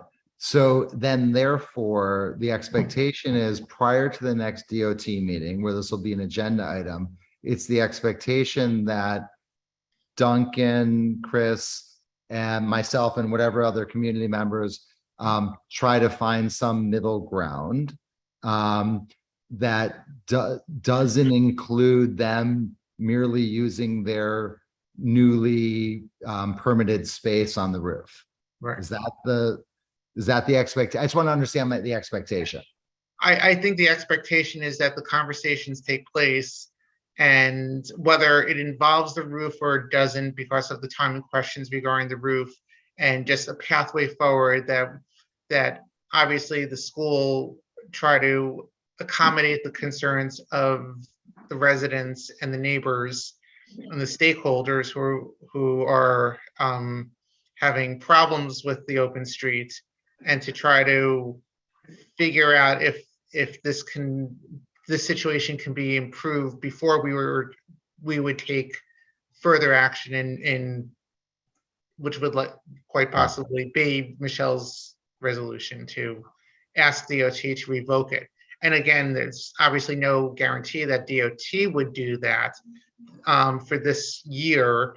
They obviously would take our recommendation seriously, but there are many times where they they don't necessarily conform to our request, or would say we are aware of that and next year we wouldn't grant it or something. So we'd have to work through that. But right now, I Okay. think the hope is that we give a little more opportunity for everyone to try to put their heads together to figure out the best.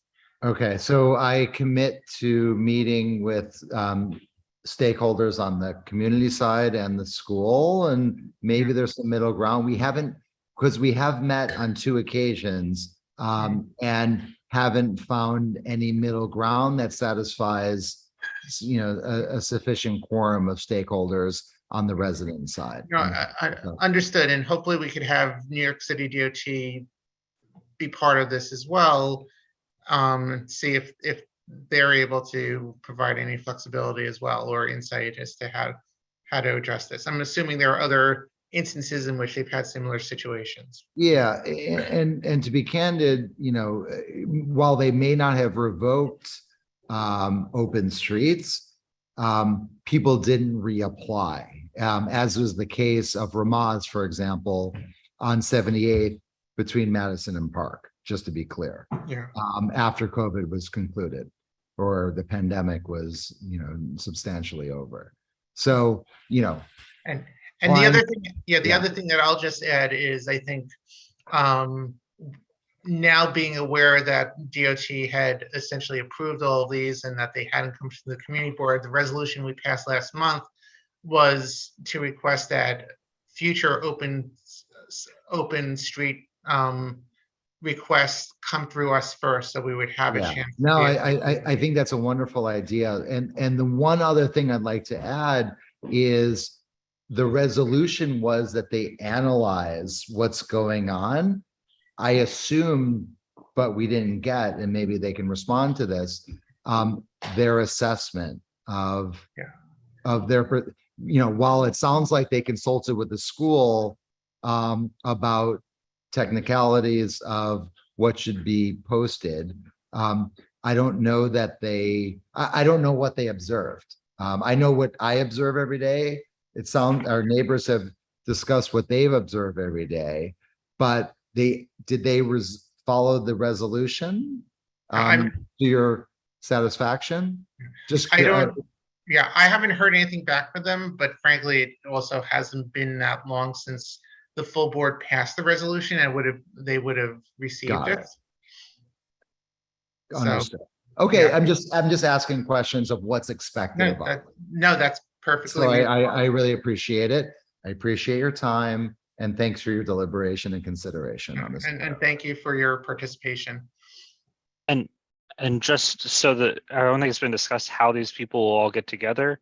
Duncan or Chris, do you want to either put your information in the chat or tell us how you want us to get people to you to have this conversation? Sure. I think that's been established. Brian Verona knows exactly how to find us, and we have good lines of communication open. And I look forward to the opportunity to see what we can figure out. We've been acting in good faith.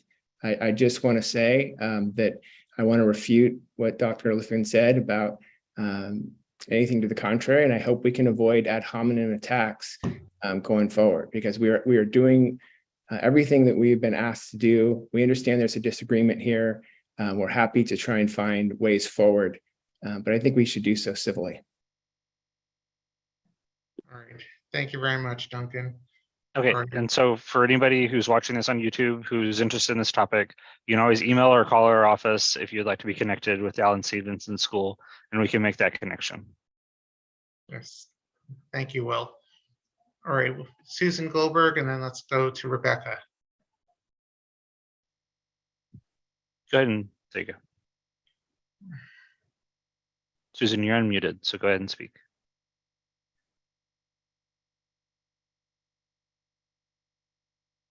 Susan, if you're speaking, we cannot hear you.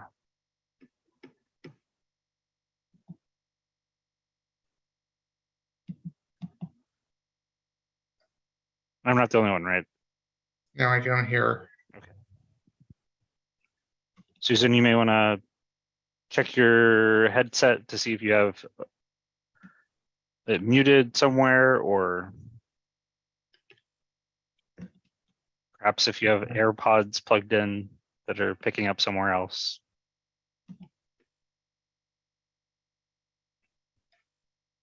Otherwise, I think we should just move on. And if Susan, you're listening and aren't able to get connected, feel free to just email Will any comments or questions that you had. Could we go to Rebecca, please? So I just want to reiterate my wish that all residents still on the call will reach out to the office about their experience in terms of their personal, not work related ability to access the street. And then since I guess I can no longer make a motion, I would encourage someone else to do so. All right, thank you, Rebecca. One last chance for Susan. Any progress? Susan, we still can't hear you. You are unmuted on our end. All right, so with that, let's go to Kaz. Go ahead, Kaz. Can I make a motion to adjourn? Oh, you may. Seconded by Michelle. Seconded. And I did not speak about it beforehand. Even if you did, I'd permit it.